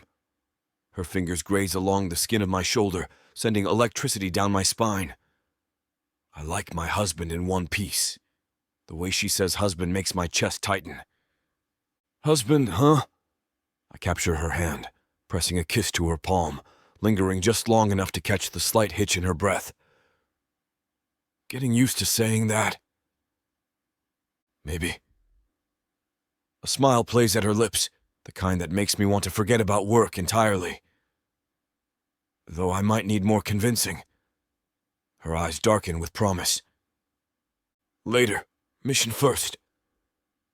I grab the tablet, pulling up a calendar, forcing myself to focus on the task at hand instead of the way she's looking at me. 2 weeks for the prediction model. Then what? My thumb absently strokes the inside of her wrist, not quite ready to let go. Once we have their patterns mapped, we set up monitoring on every possible exit point, digital tripwires. The moment the architect tries to move their operation, we'll know. And that's when we strike. I start marking dates, setting clear milestones. We'll need backup teams ready in multiple locations. I can have my cyber team on standby. They're the best at what they do. Good, because we're only getting one shot at this. I set the tablet aside. The architect's smart, but they've never faced anything like us before. Damn straight. Zara's eyes spark with determination. Then she starts leaning in a little closer. Now, about that convincing you mentioned. Chapter 17. Zara. I rub my tired eyes, the blue light from multiple monitors casting an eerie glow across my makeshift command center. Data streams scroll endlessly, each line of code potentially holding the key to unraveling the Black Web Collective's operations. Coffee? Jake's deep voice breaks through my concentration. He sets a steaming mug next to my keyboard, his shoulder brushing mine as he leans in to study the screen. The familiar scent of his cologne mingles with the rich aroma of fresh coffee, momentarily distracting me from the disturbing data in front of me. Thanks. I grab the mug, letting the warmth seep into my fingers. The ceramic is almost too hot, but I welcome the sensation. Anything to ground me in reality right now. Any luck with your contacts? My guy, Roger, mentioned unusual activity near the docks. Said there's been a spike in high-end tech shipments. Jake pulls up a chair, his presence solid and reassuring. The leather chair creaks under his muscular frame as he settles in beside me. But that's not what's got you looking like you've seen a ghost. I shake my head, trying to process what I'm seeing. My fingers fly across the keyboard, pulling up file after file. The timestamps mock me, each one more impossible than the last. This can't be right. My stomach twists as another window of data confirms my suspicions. Talk to me. Jake's voice carries that edge of authority that usually makes me push back, but right now, I need his strength. Remember Dr. Elena Navarro? The woman who basically wrote the blueprint for quantum encryption? My voice catches, memories of late-night coding sessions and breakthrough moments flooding back.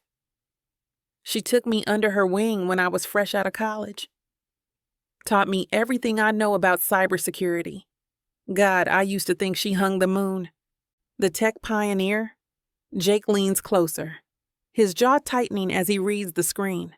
His cologne, subtle and masculine, wraps around me like a shield against the horrifying truth unfolding before us. Look at this. I pull up an encrypted document I've just decrypted, my hands trembling slightly on the keyboard.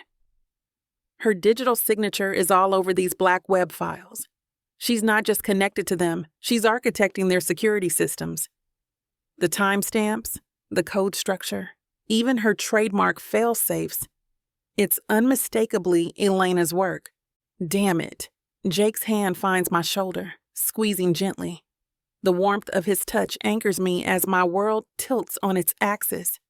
My mentor, my hero, working for the very monsters we're trying to destroy. I damn it trusted her. The betrayal hits like a physical blow, making my chest constrict until I can barely breathe. She was at my graduation, came to family dinners, helped me land my first internship. All this time, I scanned through more files, each one revealing deeper layers of her involvement. Each revelation like another knife to the gut. She knew about their human trafficking operations. She helped them hide their tracks. She even designed the encryption protocols they use to mask their victim databases. The best covers are often the ones we least suspect. Jake's words are gentle, but they don't ease the sting. His thumb traces soothing circles on my shoulder, but even his touch can't calm the storm of emotions raging inside me. My mentor, my role model, the woman who'd shaped my entire career, was working for the very organization that might have taken my sister. The revelation makes my stomach turn. I think about all the late nights we spent coding together, all her lessons about ethics in tech, about using our skills to protect people. Every memory is now tainted, twisted into something ugly and false. The taste of bile rises in my throat as I realize how completely she played us all. I push away from the desk, my stomach churning. The room spins as I stumble to my feet, knocking over the untouched coffee. The mug crashes to the floor, dark liquid spreading across the hardwood like an accusation. I need air. The words come out choked. I barely make it to the bathroom before my dinner makes a violent reappearance. The cold porcelain of the toilet bowl presses against my forehead as my body heaves. I grimace, gripping tight onto the edge of the toilet. What the hell? Why, Elena? Strong hands gather my hair back, holding it away from my face. Jake's presence is steady behind me, one hand rubbing circles on my back while the other keeps my hair secure. He doesn't say anything, doesn't need to, just stays there, solid and real, while my world crumbles around me. When the heaving finally stops, he hands me a damp washcloth. The cool fabric feels like heaven against my clammy skin. I sink to the floor, letting my head rest against the wall. She used to lecture about ethics. My laugh sounds hollow, broken. There are tears in my eyes from the force of my retching. Had this whole speech about how we're the guardians of people's digital lives, how we have a responsibility to protect them. I press the heels of my hands against my eyes until I see stars. What a joke. Jake slides down next to me, his shoulder pressed against mine. People aren't always what they seem. She came to my college graduation. The memory hits me like a physical blow. Sat with my family, hugged my parents, told them how proud she was. My voice cracks. My sister, Jake. Elena knew what happened to her. She probably helped them take her. His arm wraps around my shoulders, pulling me into his chest. I breathe in his scent, letting it ground me as tears finally break free. His heartbeat thumps steady and strong under my ear, a rhythm that helps calm my racing thoughts. We're gonna find them. His voice rumbles through his chest, deep and determined. All of them. Elena, the architect, the whole damn collective, and we're gonna make them pay. Every single one of those bastards will answer for what they've done.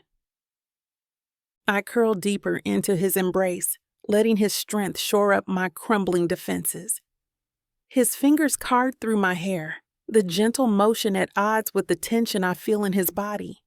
He's angry too. I can feel it in the way his muscles are coiled tight, in the way his jaw clenches when I look up at him. The predatory stillness in his frame reminds me of a lion ready to strike, and I know without a doubt he means every word. I pull back just enough to meet Jake's gaze. The bathroom's harsh fluorescent light catches the steel in his blue eyes, highlighting the sharp angles of his face. His jaw works, a muscle ticking beneath the surface. There's rage there, carefully controlled but burning hot. The same fury I feel coursing through my veins. We were supposed to protect people. The words come out raw, scratched. That's what she taught me, what I believed in. Jake's hand tightens on my shoulder. You still protect people? Every day. His voice drops lower, rougher. Don't let her taint that. The intensity in his expression steals my breath. This close, I can see every shade of blue in his eyes. From stormy ocean to clear sky, they hold mine, unflinching, filled with a determination that matches the storm inside me. His thumb brushes away a tear I didn't realize had fallen. The touch is gentle, at odds with the predatory stillness in his frame. Elena made her choice. His words carry the weight of someone who understands betrayal intimately. And now she'll face the consequences. Something passes between us in that moment, an understanding deeper than words. This isn't just about taking down a criminal organization anymore. It's not even just about finding my sister. It's about every lie Elena told, every person she helped hurt while pretending to be one of the good guys. It's about the weight of betrayal we both carry, the scars left by people we trusted. Jake's hand slides to the nape of my neck, steady and grounding. We don't need words.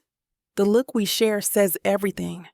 We're in this together, bound by more than our fake marriage or shared mission. We're bound by the understanding that some wounds cut too deep to heal clean, and sometimes justice isn't enough. But it's all we've got considering everything we've lost. Chapter 18. Jake. The click-clack of Zara's fingers flying across her keyboard fills our safe house living room. She sits cross-legged on the couch, surrounded by digital maps displayed on multiple tablets propped around her. Her curls are piled high in a messy bun, and her face glows blue from her screen in the dim evening light. I lean back in my desk chair, studying the surveillance footage from the syndicate's known locations. This feed was a pain in the neck to get, but Roger works wonders when I add a few millions to his bank account every now and then. Found anything interesting in their security protocols? Elena's fingerprints are all over this system architecture. Zara's eyes never leave her screen, her fingers dancing across the keys with practiced precision. See, she always had this signature way of layering encryption, like nesting dolls, each one harder to crack than the last. But I know her tricks. She thinks she's being clever, but I can spot her patterns from a mile away. How long did you work with her? I watch her work, impressed by how quickly she navigates through the complex security protocols. The woman's a damn genius when it comes to this stuff. Years. She taught me everything about next-gen security systems. Her fingers pause, hovering over the keyboard as a thoughtful expression crosses her face. The thing about Elena is she's brilliant but predictable. She reuses successful patterns. And right here, she spins her laptop to show me lines of code, pointing to a specific sequence that looks like gibberish to me. This is definitely her work. See how the encryption loops back on itself? Classic Elena move. I roll my chair closer to examine the screen, catching a whiff of her shampoo as I lean in. Can you get past it? Already working on it.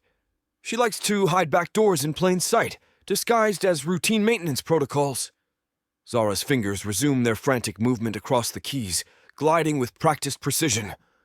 Her confidence with tech never fails to impress me. The tricky part isn't finding them, it's accessing them without triggering alerts. Like picking a lock without scratching the tumbler. I watch her work, mentally cataloging every detail of Elena's security system for future reference. This kind of intel could prove invaluable down the line. Exactly. She glances up with a quick smile that hits me right in the chest. How's the surveillance looking? I gesture to my monitor showing various camera feeds, my jaw tightening as I study the guards' movements. Their patrol patterns are consistent. Guards change every 6 hours, but there's a 20-second blind spot on the east side during shift changes.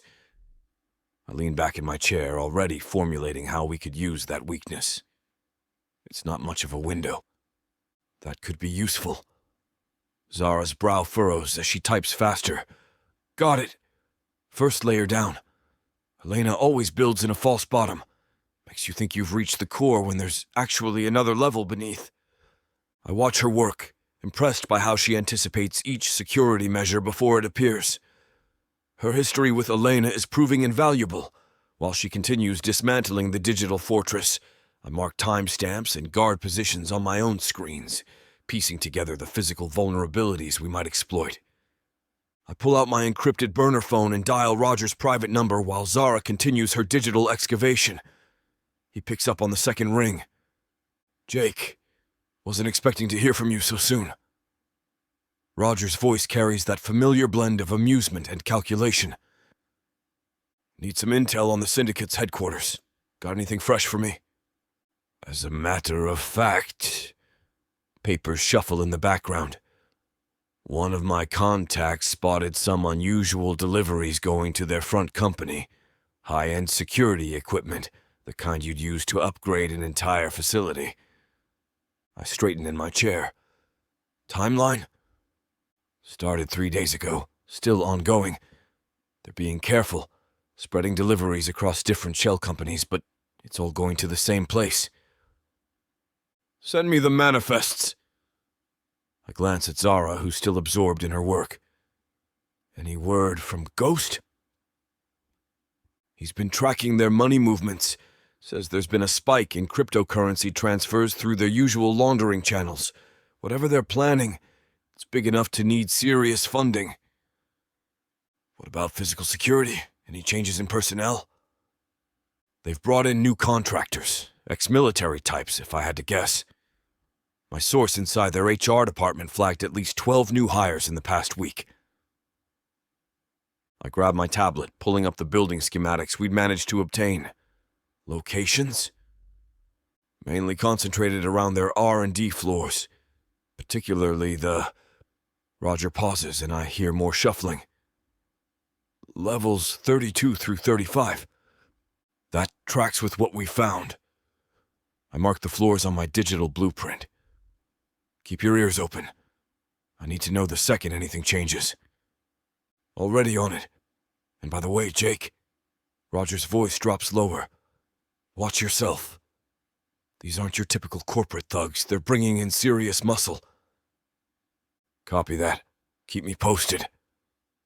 I end the call and immediately start cross-referencing the new information with our existing intelligence. The pieces are starting to form a clearer picture, one that confirms our suspicions about the Syndicate's expanding operations. Their security upgrades match perfectly with the digital fortifications Zara is currently dissecting. Zara, let's run through this, I say, pulling up the building schematics on the main screen on my monitor. My fingers dance across the keyboard, highlighting the critical entry points in red. You'll need exactly 17 seconds to bypass the first security checkpoint without triggering their systems. 1 millisecond longer and we're screwed. Zara moves to stand beside me, her eyes locked on the digital blueprint. The scent of her jasmine perfume hits me, but I force myself to stay focused on the task. I can do it in 15. Elena's authentication protocols have a slight delay between cycles. Watch. She grabs her laptop and demonstrates on her screen, her fingers flying over the keys with practiced precision. The security system flashes green, bypassed clean, just like she said. Damn, she's good. Impressive. After that, we've got a tight window during the guard rotation. I point to the east corridor, zooming in on the detailed layout. You'll need to cross 20 feet of exposed hallway while I deal with the cameras. Their patrol patterns are clockwork.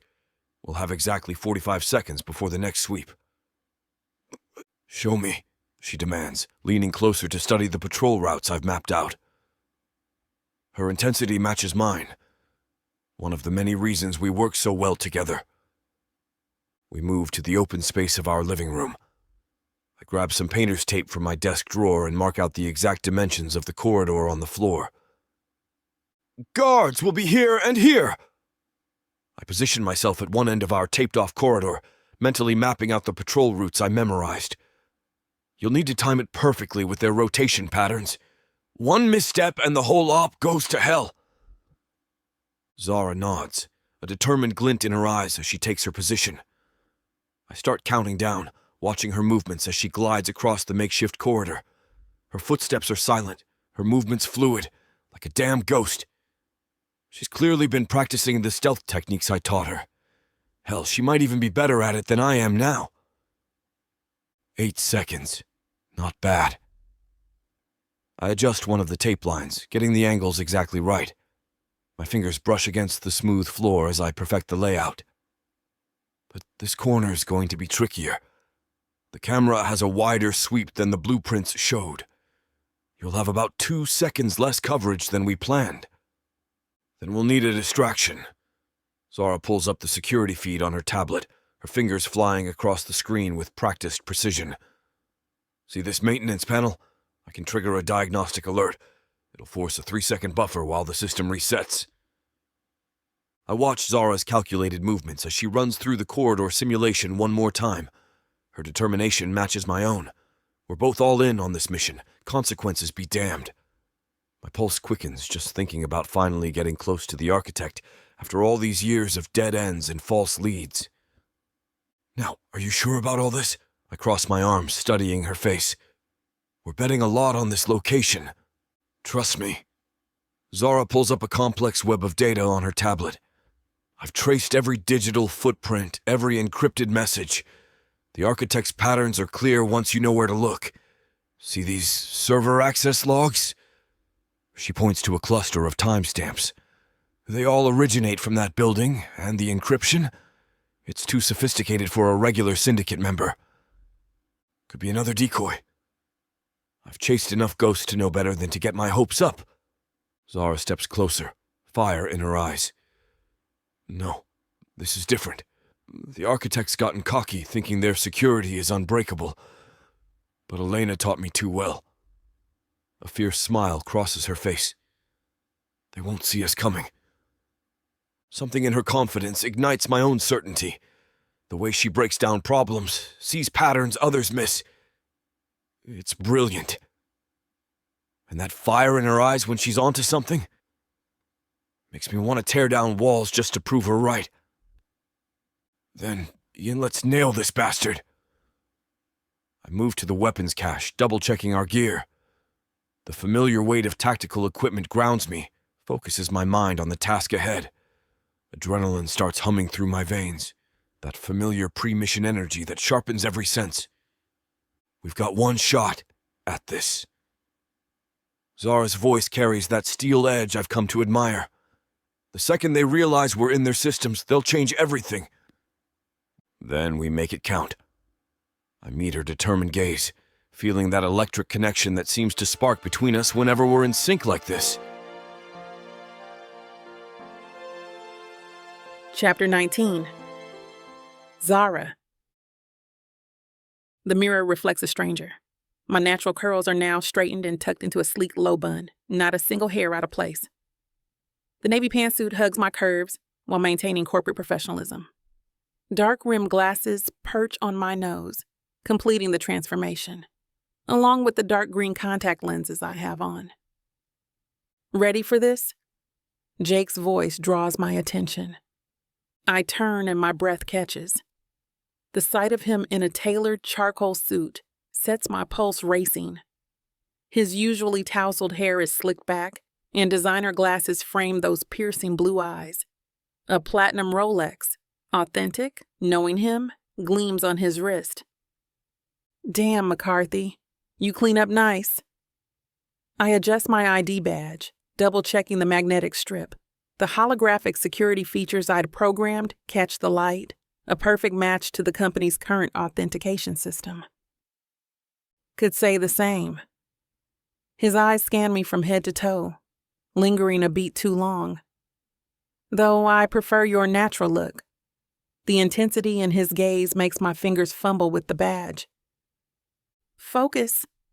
I smack his arm with my leather portfolio, trying to ignore how the expensive fabric of his suit feels under my palm. We're Mr. and Mrs. Dudley from the Singapore office, here for a routine security audit. You've memorized the backstory, right? Jake pulls out his own ID, running a thumb over the surface. Of course I have. These better work. Your tech better be solid. There's an edge to his voice that tells me he's switching into mission mode. Please. When has my tech ever failed? I straighten his tie, smoothing the silk beneath my fingers, fighting the urge to let my touch linger. Remember, you're the money, I'm the brains. Let me do the talking if we get stopped. The accent I've practiced is flawless. Yours still needs work. Yes, dear. A smirk plays at his lips as he offers his arm. We approach the towering glass building, my heels clicking against concrete. Security cameras track our movement. I counted 7 on approach alone. A breeze whips around us, carrying the scent of Jake's cologne. Here we go. I grip my portfolio tighter, feeling the weight of our encrypted tablets inside. Time to put on a show. The revolving doors loom ahead, reflecting our altered appearances like a funhouse mirror. Jake's arm tenses under my hand. To anyone watching, we're just another power couple on a routine visit. Inside, my heart pounds against my ribs, but my face remains neutral. Years of practice have taught me how to wear masks. This one's just more literal than usual. The security guard's gaze lingers on our IDs. My pulse quickens, but I maintain my practiced smile, channeling every ounce of corporate confidence. Good morning. I'm Sarah Dudley, and this is my husband, James. We're here from the Singapore office for the quarterly security audit. My accent flows smooth as silk, a perfect blend of British and Southeast Asian influences. Wasn't aware of any audit scheduled. The guard frowns at his screen. Jake's hand finds the small of my back. Check with Harrison Mitchell. He should have sent the notification last week. His voice carries just the right mix of authority and mild annoyance. I pull up an email on my tablet, angling it toward the guard. Here's the confirmation. Though I must say your thoroughness is commendable. Always good to see proper protocol being followed. The guard's expression softens at the compliment. He scans our badges, and I hold my breath. 1, 2, 3 seconds pass. The light flashes green. Thank you for your patience, Mr. and Mrs. Dudley. Please proceed to the biometric scanner. We step through the metal detector and approach the sleek fingerprint reader. This is the real test. I press my index finger against the cool glass, watching the laser scan across it. The synthetic print I'd crafted last night does its job. The screen flashes approved. Jake follows suit and we're waved through to the elevator bank. As soon as we're alone in the lift, he exhales. Nice touch with the compliment. People love feeling validated. I tap the button for the 14th floor, especially when they're just doing their jobs. The elevator glides upward, all chrome and mirrors. Our reflections multiply infinitely, 2 strangers staring back at us. The numbers tick higher, 12, 13, 14. A soft chime announces our arrival. The doors open to reveal an open-plan office space humming with activity. Rows of workstations stretch before us, bathed in natural light from floor to ceiling windows. After you, darling. Jake gestures forward, playing his part perfectly. We step out, badges displayed prominently, moving with purpose. No one gives us a second glance. Just another corporate couple here on business. I guide Jake through the maze of cubicles toward the server room, my tablet scanning for electronic signatures. The security system's vulnerability window I created will only last 20 minutes. Guard rotation in 8 minutes. Jake checks his watch while I work on the biometric lock, my specialized decryption device making quick work of the high-end security system. Got it. The door clicks open with a satisfying hiss. Inside, rows of servers hum with raw computing power, their status lights blinking like electronic stars in the dimly lit room. The familiar scent of ozone and electronics fills my nostrils. I suck in a breath. Cover me. My fingers fly across the keyboard as I connect to the main terminal, muscle memory taking over. The custom program I wrote begins extracting data, targeting specific keywords related to the architect. Lines of code cascade down my screen, each one bringing us closer to our target. Damn, this is big. I scroll through financial records. Just shell companies, offshore accounts, my heart racing as the scope of their operation unfolds before me. They're moving millions through these channels. Look at these shipping manifests. I point to a particularly damning spreadsheet, showing Jake the staggering numbers. These aren't just money laundering operations. They're funding something massive. Jake photographs documents spread across a desk while keeping watch, his movements quick and efficient. Found personnel files. Lots of redacted names, but locations are clear. Whoever did this was thorough, but they left just enough breadcrumbs.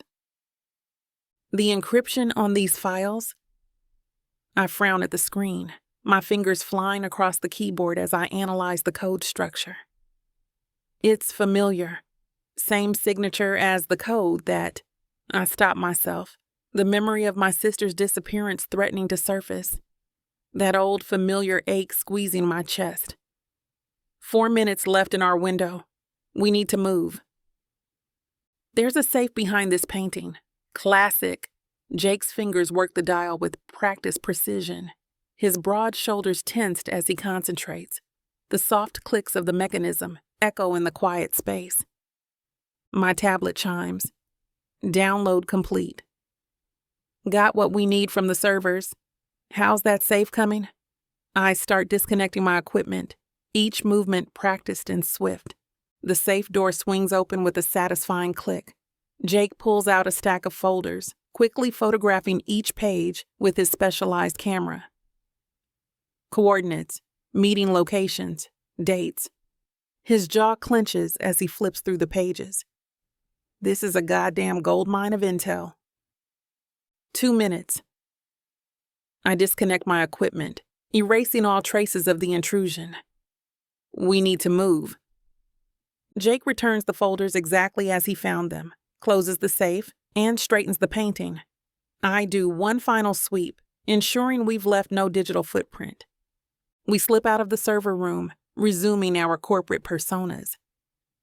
My heart pounds, but my face remains neutral as we pass a group of employees heading to lunch. The intel burns in my bag like a live wire. Somewhere in this data lies the truth about the architect, and maybe, just maybe, answers about my sister. We're almost to the elevator when voices drift from around the corner, making me freeze mid-step. And then the security says he gave full access to some audit team from Singapore. A Mr. and Mrs. Dudley? A woman's sharp voice cuts through the office buzz. What audit team? We just had our quarterly review last month. A male voice responds, confusion evident. Jake's hand finds my lower back, steering me away from the voices. My pulse skyrockets as I spot a service corridor to our right. I tried calling Singapore, but they have no record. The voices grow closer. I grab Jake's sleeve and pull him toward the corridor, my heels silent on the carpeted floor. The service door closes behind us with a soft click, just as the voices around the corner. Security breach on 14, crackles through a radio. All units respond. Lockdown, all exits. Stairs. Jake's already moving. his long strides eating up the distance. They'll shut down the elevators first. I kick off my heels, gripping them in one hand as we race down the concrete steps.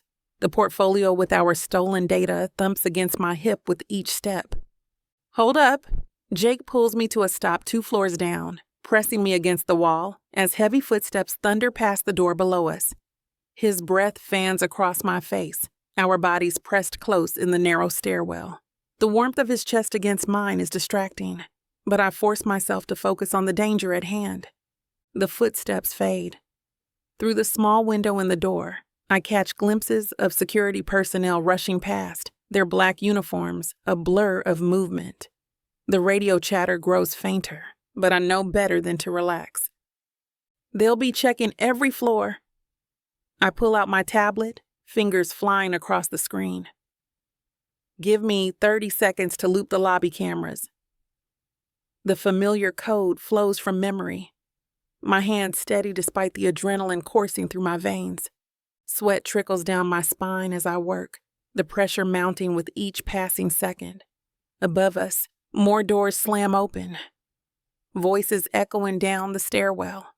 The sound of boots on concrete gets closer, and Jake shifts his body, shielding me from view through the window. We need to move. Jake's voice is tight with urgency, his fingers digging into my hip. Now!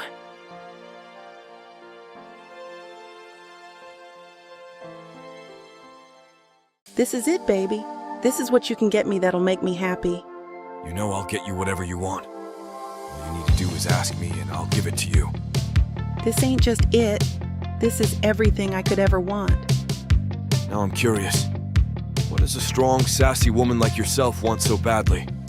Baby, you know what I want? I can't wait to hear. The Big Baddie Bundle from Tyla Walker. It has everything I need.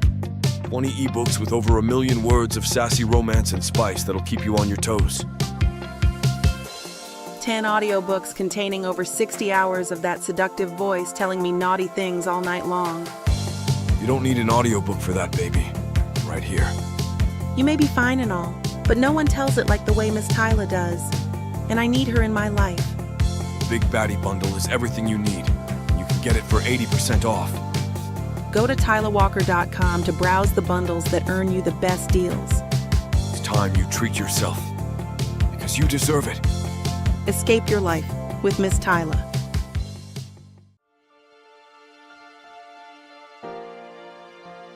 Chapter 20. Jake. The cool afternoon air hits my face as Zara and I slip through the side entrance, the heavy steel door closing silently behind us. My muscles tense, adrenaline still pumping from our data heist inside. We actually pulled it off. Zara's voice carries a strong sense of relief. Her fingers brush against mine, and despite the tension of the moment, my skin tingles at the contact. A metallic click echoes through the building behind us, the sound sharp and ominous in the quiet alleyway we stand in. Red warning lights flash through the windows, casting an eerie glow across the concrete. Lockdown protocol initiated, a robotic voice announces over the speakers, its mechanical tone sending a chill down my spine. Perfect timing. I grab Zara's hand and pull her toward the shadows of the alley, her warm palm fitting perfectly against mine. Let's get the hell out of... Movement catches my eye. A flash of black fabric against brick, like a shadow coming to life. The hairs on my neck stand up. That familiar sixth sense I've learned never to ignore screaming danger.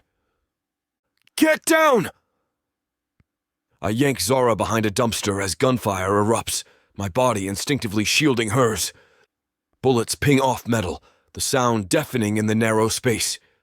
The acrid stench of cordite fills my nostrils as chips of brick explode around us. Damn it. I draw my weapon, counting shadows through the muzzle flashes. At least 4 hostiles blocking our exit, all armed and clearly professional by their positioning. They were waiting for us.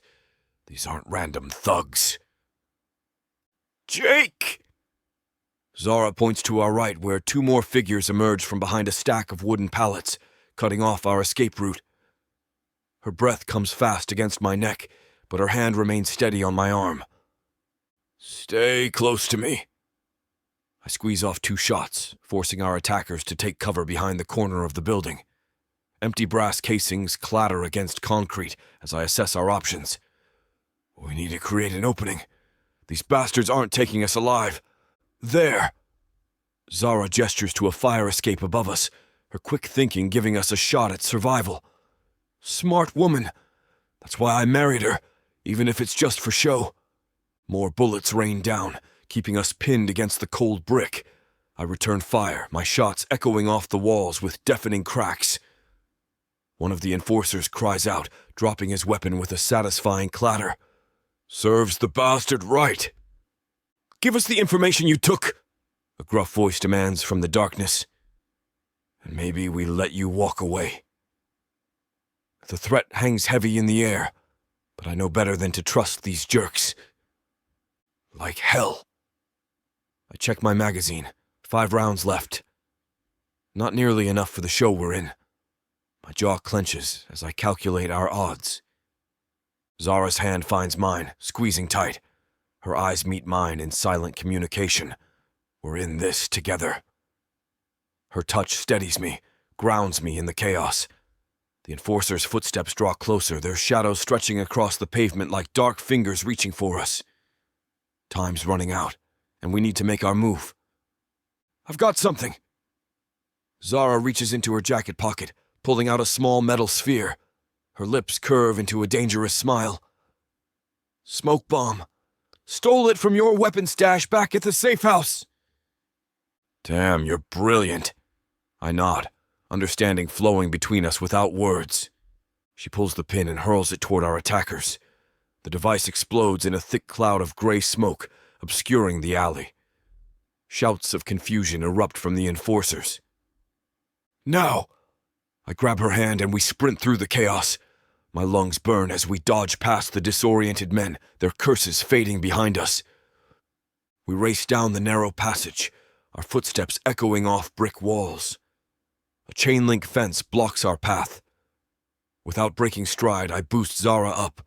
She scales it with practiced grace, dropping to the other side as I follow. Left! Zara calls out, already moving. We duck through a service entrance, shouldering through a heavy metal door that groans in protest. Gunshots ring out behind us. They're gaining ground. We weave through a maze of corridors, past stacks of wooden pallets and rusted machinery. My shoulder slams into a low-hanging pipe. Pain shoots through me, but Zara's grip keeps me upright, keeps me moving. I got you, she pants. We burst through another door into afternoon sunlight. A delivery truck blocks most of the alley. Perfect cover. I pull Zara behind it, both of us pressing against the cold metal as footsteps thunder past. Her chest heaves against mine, our breaths mingling in the tight space. Despite the danger, my body responds to her closeness. Her fingers dig into my bicep, grounding me in the moment. They're splitting up, I whisper, tracking the sound of our pursuers spreading through nearby alleys. We need to keep moving. Zara nods, determination burning in her eyes. We emerge from cover, staying low as we navigate the urban labyrinth. Each turn brings new obstacles, dumpsters to vault, puddles to splash through, crowds to blend into. I spot a narrow service corridor tucked between 2 buildings, barely visible in the fading light. This way. My hand finds the small of Zara's back, guiding her into the darkness. The passage reeks of stale water and mildew, walls so close they scrape my shoulders. Damn it. Zara stumbles on uneven ground. I catch her, pulling her against my chest. Her warmth seeps through my shirt, heart pounding against mine. Footsteps echo behind us, growing fainter. We press deeper into the shadows, my arms still wrapped around her. The darkness wraps around us like a blanket, hiding us from view. Don't move. I breathe into her ear. She nods, her hair tickling my chin. Water drips somewhere in the darkness. My muscles coil tight, ready to spring if our pursuers find us. But the footsteps fade completely, replaced by distant traffic sounds and the hum of air conditioning units. We wait. 1 minute stretches into 5, then 10. The only sound is our breathing, gradually slowing as the immediate danger passes. My heart rate finally begins to steady, though having her pressed against me isn't helping matters. I think we lost them. Zara's whisper breaks the silence. Her body relaxes against mine, tension draining away. Her fingers uncurl from where they'd been gripping my shirt. Yeah. I release a long breath, letting my head fall back against the rough brick.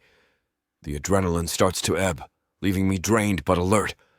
Every muscle in my body aches from staying so still for so long. Zara shifts in my arms, turning to face me. Even in the dim light, I can see relief written across her features. Her eyes search mine, wide and bright in the darkness. That was too close. No way! A weak laugh escapes me. We're both alive, unharmed, and the data is secure. For now, that's enough. I keep my arms around her, though, not quite ready to let go.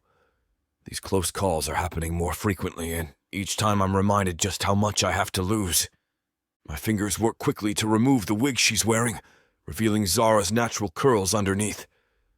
She shakes them out, the movement catching what little light filters into our hiding spot. Your turn. She reaches up, tugging off my wig and running her fingers through my hair to fix any static. The gentle touch sends electricity down my spine. I shrug off the jacket I'm wearing, balling it up tight. These costumes fooled them for exactly as long as we needed. The scratchy polyester joins Zara's wig in the dumpster. Zara peels away her disguise, revealing fitted jeans and a cream sweater underneath that hugs her curves in all the right places. The data drive and her tablet remain with her, pressed close to her body where no one would dare search. Smart woman. She knows exactly how to keep our prize safe. Ready to rejoin society, husband? She holds out her hand, a playful glint in her eyes despite our recent brush with death. That's what I admire about her. Even with bullets flying minutes ago, she keeps her cool. After you, wife. I lace our fingers together, noting how natural it feels, how perfectly her hand fits in mine. We emerge from the alley onto a busy street, instantly transforming into just another couple enjoying the afternoon. The transition is seamless, from fugitives to tourists in the blink of an eye. That cafe looks amazing. Zara points across the street, leaning into me like an affectionate spouse would. Her acting is flawless. Anyone watching would see nothing but genuine intimacy. Hell, even I'm starting to believe it. She tucks herself closer against my side and I wrap my arm around her shoulders, playing my part to perfection while scanning for any signs we've been made. I pull her closer, dropping a kiss on her temple. Whatever you want, baby. The endearment rolls off my tongue easier than it should. We stroll past business people and tourists, our casual pace masking the fact that we're putting distance between us and our pursuers. You're such a thoughtful husband. She bumps my shoulder playfully, but I catch the subtle way her eyes scan our surroundings. No sign of the enforcers. They're probably still searching the maze of alleys we left behind. Our joined hands swing between us as we navigate the crowded sidewalk, looking like any other couple in love. It's almost too easy to pretend, to let myself forget this marriage is just another cover story. Chapter 21. Zara. I stumble through the door of our safe house apartment, my legs shaking from the adrenaline crash. Jake follows close behind, his broad shoulders heaving as he locks and double-checks the security system.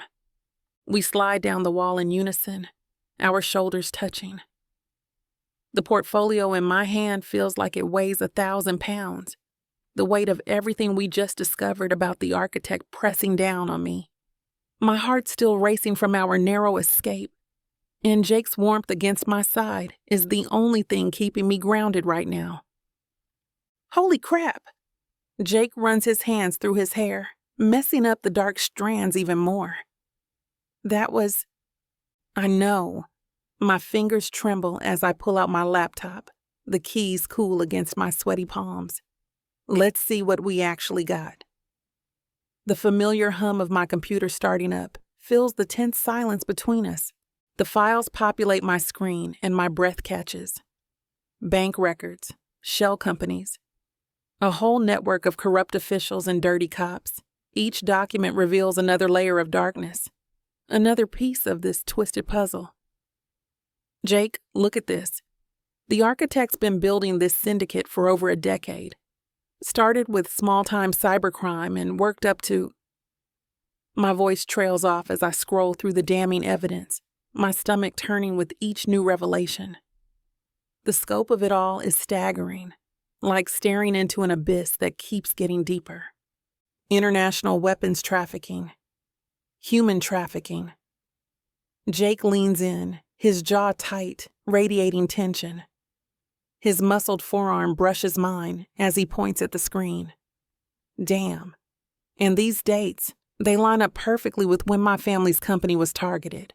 Those bastards knew exactly what they were doing. I scroll through more documents, my fingers flying over the keyboard as I dig deeper into the web of corruption. There's something else. Medical research facilities, all specializing in experimental treatments. They're not just weapons, they're developing something. Look at these requisition orders. Specialized equipment. Restricted chemicals. Chemical weapons. Jake's voice drops an octave, deadly serious. No. I point to a recurring code name that keeps popping up in encrypted communications. Project Phoenix. Whatever it is, they've spent billions on it. The money trail weaves through every major continent. This is global. Jake's fist clenches, and I watch the muscles in his jaw work. All of these companies they've destroyed, extorted, it's all feeding into this project. He straightens up, and I catch a whiff of his cologne. They've been systematically targeting specific industries, specific technologies. This isn't random, it's calculated. The next file makes my blood run cold.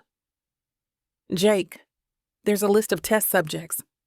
My hands shake as I open it, stomach churning at the implications.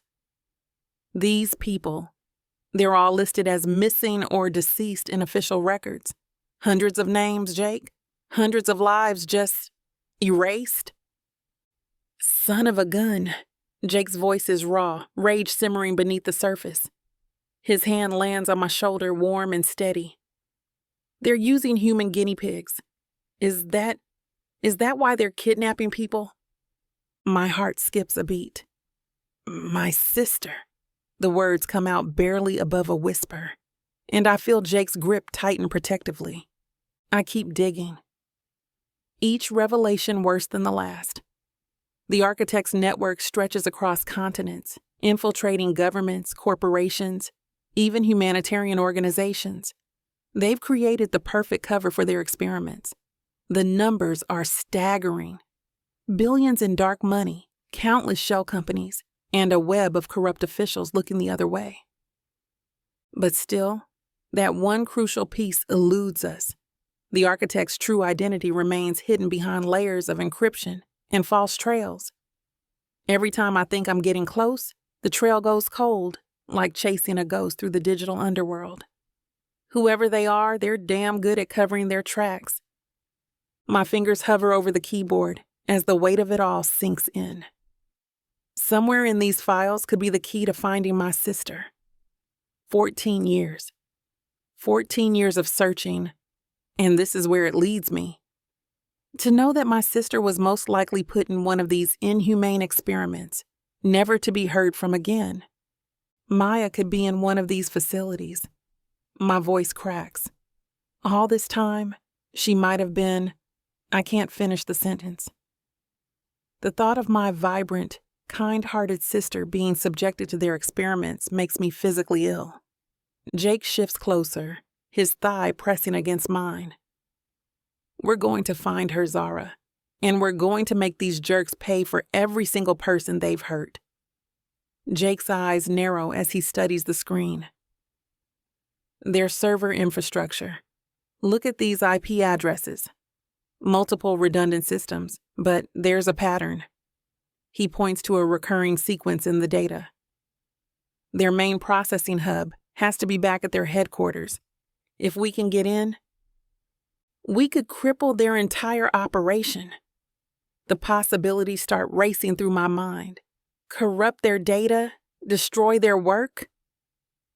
Hit them where it hurts. Jake's voice holds a dangerous edge. Without their servers, they lose everything. Research data, communication networks, financial records. It would set them back years. My fingers trace the edge of my laptop screen as another thought hits me. Jake, wait. We can't just dump all this data. If we expose everything at once, they'll know exactly where the leak came from. They'll trace it back to today's break-in. Damn it. Jake's jaw tightens. And they'll move everything. The facilities, the test subjects. Maya, the name catches in my throat. If she's still... I swallow hard, refocusing. We need to be strategic about this. Release information in pieces. Make it look like it's coming from different sources. Jake shifts, his shoulder brushing mine as he leans closer to the screen. Multiple leaks over time. Different journalists, different agencies. Exactly. My fingers fly across the keyboard as I start organizing the files. We feed specific pieces to different outlets. Financial records to business journalists, human trafficking evidence to human rights organizations, medical research data to healthcare watchdogs. Create chaos in their ranks. Jake's voice holds a dangerous edge. They won't know which leak to plug first. And while they're scrambling, I pull up a map of their server locations. We can use the confusion to dig deeper. Find the architect. Find Maya. I add silently, if she's even still alive. We'll need secure channels to distribute the information. Jake runs a hand through his hair, his jaw clenched with tension. Anonymous drops, encrypted communications, one wrong move, and... I know people. I start creating folders, categorizing the evidence with practiced efficiency. My fingers dance across the keyboard, muscle memory taking over as I sort through the digital mountain of corruption. Activists, journalists I trust. People who've been trying to expose corruption like this for years. They'll know how to handle this without compromising their sources. I've worked with most of them before. Just remember, we have to make each leak look unrelated. Jake leans closer, his shoulder brushing mine as he points to a section of financial data on my screen. The warmth of him distracts me for a split second before I force my focus back to the task. Start with something small. A minor corruption scandal, nothing that screams massive criminal syndicate. We don't want to spook them into going dark before we can trace everything back to the source. I nod, already mapping out the sequence in my head. Like pulling a thread on a sweater, one small tug at a time until the whole thing unravels. The weight of our mission settles over us like a heavy blanket. Jake's presence beside me grounds me, his solid frame a reminder that I'm not fighting this battle alone anymore. The laptop screen casts a blue glow across our faces as we sit shoulder to shoulder against the wall. I never thought... My voice comes out softer than intended. When I started searching for Maya, I was just one person with a laptop and too much determination. Now look at this. I gesture at the screen full of evidence. We're about to take on an entire criminal empire. Jake's hand finds mine in the dim light, his calloused fingers intertwining with my own. The simple gesture sends warmth spreading through my chest. You know what's amazing about this whole thing?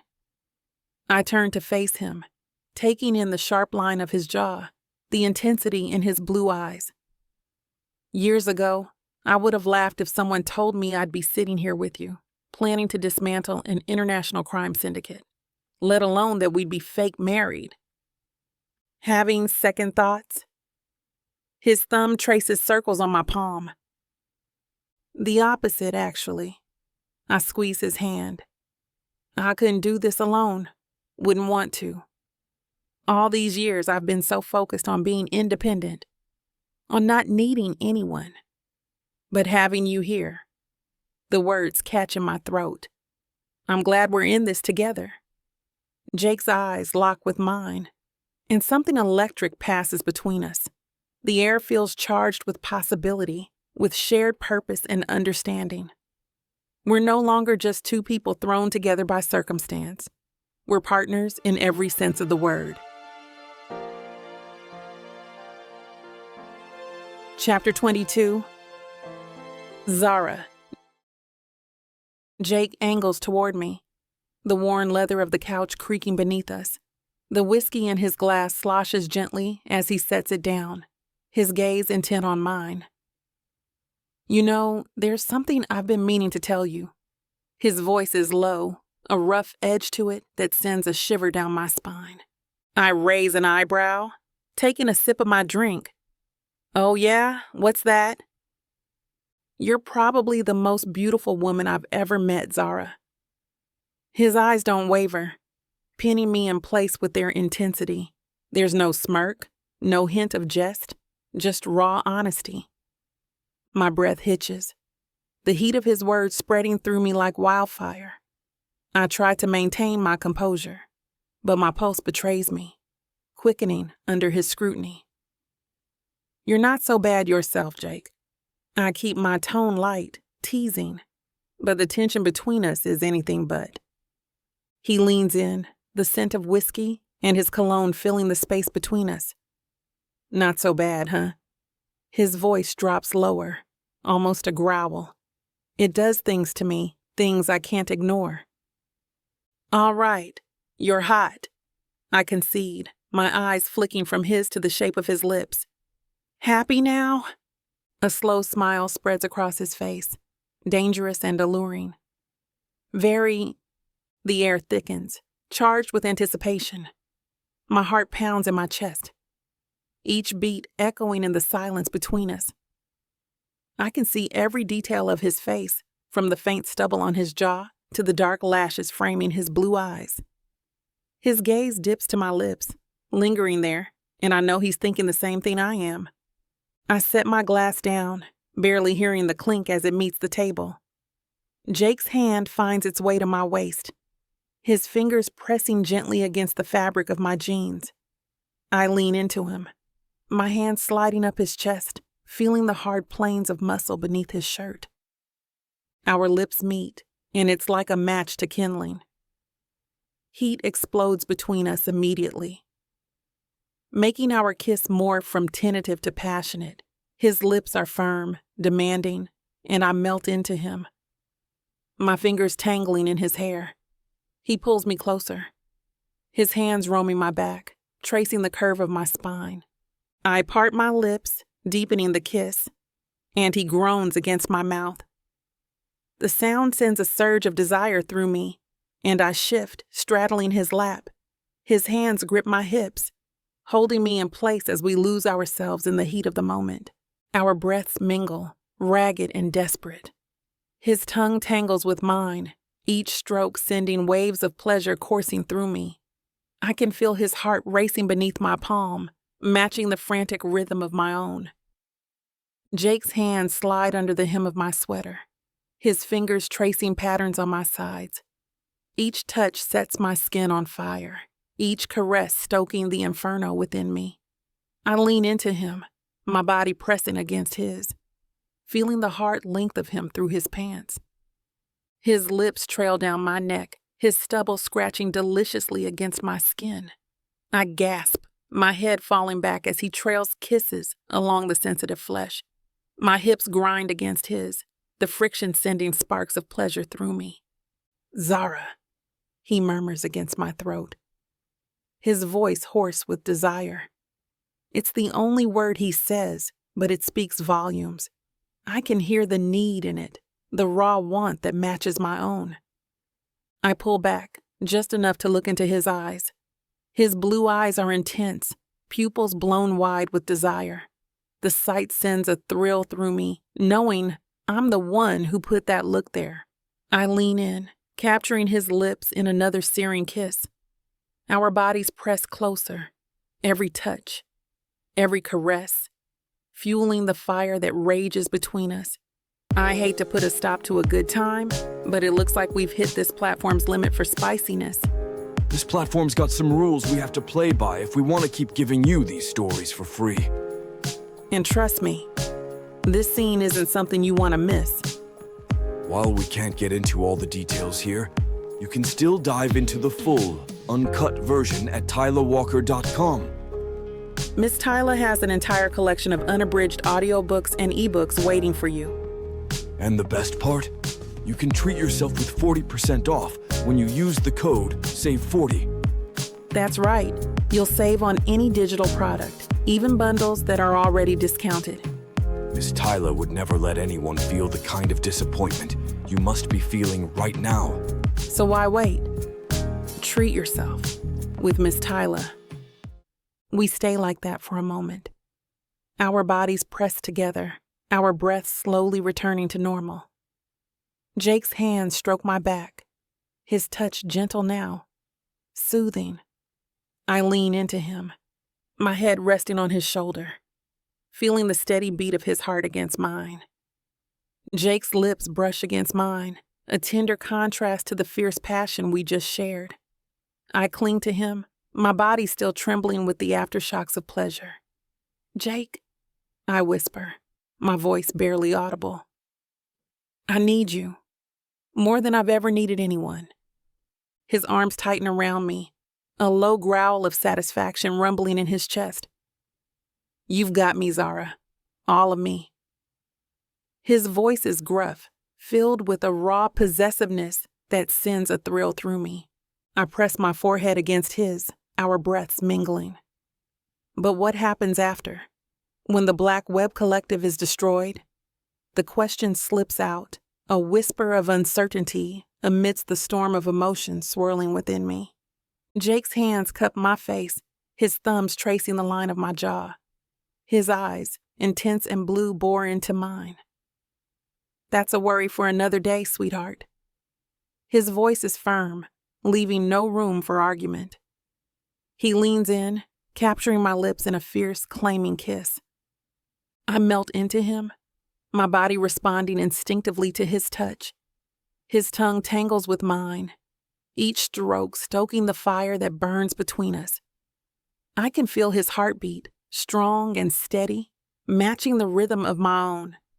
He pulls back just enough to rest his forehead against mine. His eyes search mine, the intensity in his gaze sending a shiver down my spine. Right now, it's just you and me, Zara. The rest of the world can wait. Chapter 23. Jake. The Manhattan skyline stretches before me, a glittering tapestry of lights against the dark canvas of night. From my private rooftop terrace, 60 stories up, the city sprawls like a living, breathing entity. Cars crawl through the streets below, their headlights creating rivers of light between towering skyscrapers. I take another sip of the Chateau Lafite, letting the complex notes of the wine dance on my tongue. The bottle cost more than most people make in a month, but tonight calls for something special. The wind whips around me, carrying the familiar symphony of horns and sirens that make up New York's eternal heartbeat. My hands grip the glass railing, cool and solid beneath my fingers. This building, one of several properties I own in the city, has always been my sanctuary. A place to think, to plan, to remember why I walked away from the corporate life that was handed to me on a silver platter. The Black Web Collective. The name alone sends a surge of anger through my veins. They destroyed my family's legacy, thinking they could break us. Instead, they created their worst nightmare. And now, with Zara by my side. Damn it. The curse escapes my lips as I drain my glass. Zara Williams. My wife, on paper at least. The marriage may be fake, but there's nothing artificial about the way she's gotten under my skin. Her brilliant mind, that fierce determination, how she refuses to back down even when I'm being an absolute jerk. Together we're about to hit the collective where it hurts most. The wind picks up, carrying the promise of rain. Below, the city continues its endless dance, unaware of the war brewing in its shadows. I pour another glass, watching the burgundy liquid catch the light from surrounding buildings. Tomorrow, everything changes. The pieces are in place. The trap is set. And this time, the Black Web Collective won't see us coming. I set the empty glass on the terrace table and pace the length of the balcony. Personal vendetta meets justice. What a cliché. My footsteps echo against the concrete as memories of that day flood back. The emergency board meeting, the look on my father's face when our entire system crashed, the absolute devastation as we watched years of work, client data, everything destroyed. They thought we were just another corporate target. I slammed my palm against the railing. But you picked the wrong family to screw with. The city lights blur as I remember the aftermath. Dad's suicide. Mom's spiral into depression. My sister Caroline's breakdown. The press had a field day watching the mighty McCarthy empire crumble. Should have killed me when you had the chance. My voice carries across the empty terrace. Because now I know every dirty secret, every hidden account, every piece of leverage you've got. A helicopter cuts through the night sky, its searchlight sweeping across nearby buildings. Years of hunting them, years of building evidence, tracking their operations, following their money, all leading to tomorrow. You want to know the difference between us? I grab the wine bottle, studying its label. You destroy lives for profit. I'm going to destroy you because it's personal. The weight of the future sits heavy on my shoulders. Not just my family's justice on the line, but Zara's sister, countless other victims.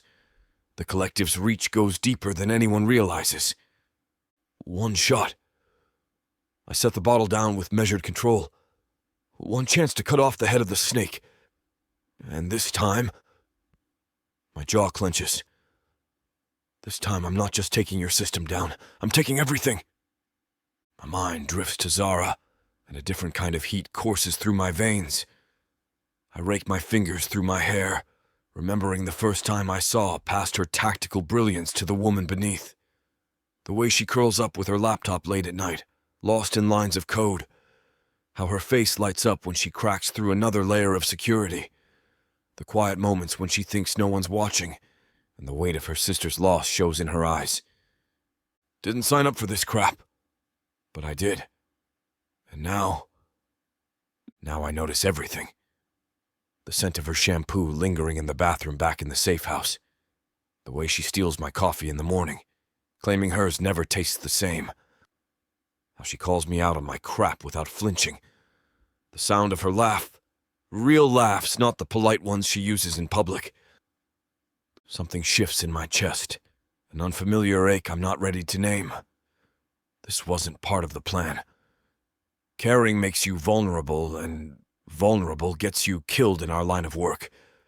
But watching her transform from a determined stranger into this force of nature who matches me, step for step, challenge for challenge. Screw it. I down the rest of my wine. Fighting these feelings is like trying to hold back the tide. And for the first time since the collective destroyed my family, I don't want to fight.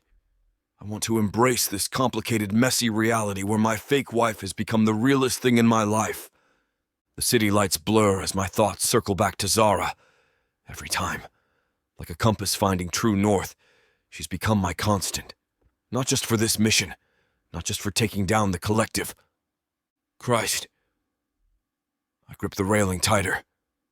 The realization hits harder than any punch I've taken. I've spent years building my PI firm into something untouchable. High-profile cases, corporate espionage, finding the unfindable.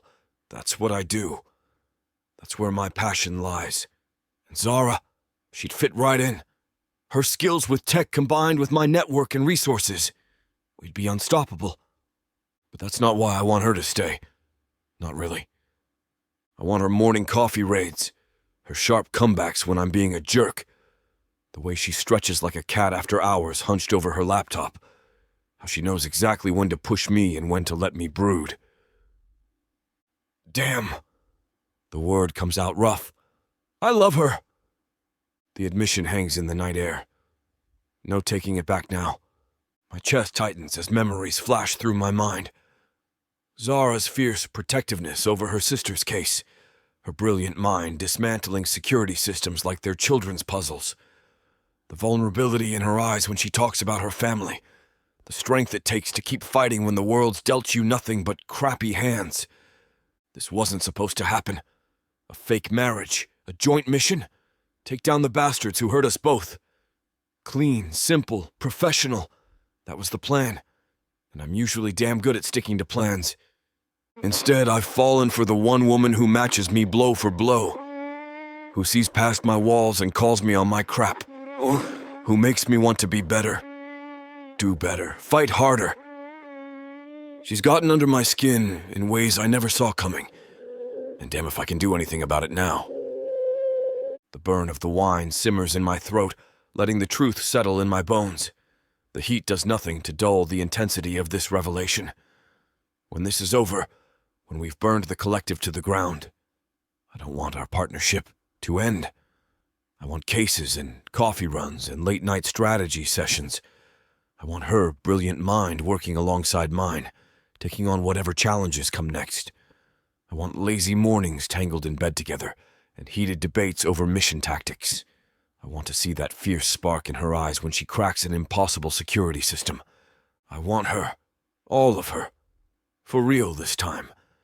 No more pretending, no more fake rings or cover stories. Just us, building something real from the ashes of our mission. The wine bottle stands empty, a testament to tonight's revelations.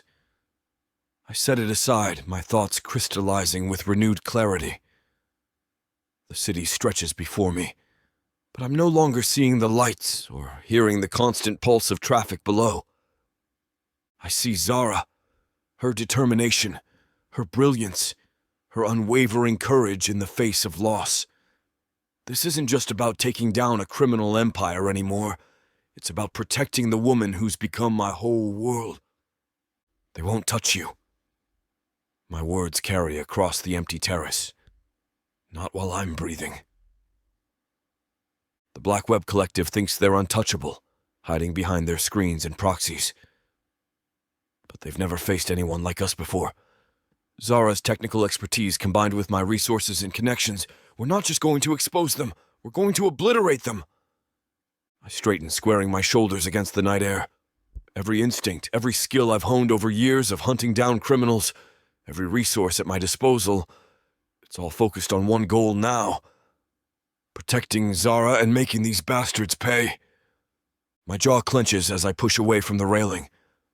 The weight of my Glock presses against my side, a constant reminder of the stakes we're playing for. But for the first time since starting this mission, I feel centered, focused, like everything in my life has been leading to this moment.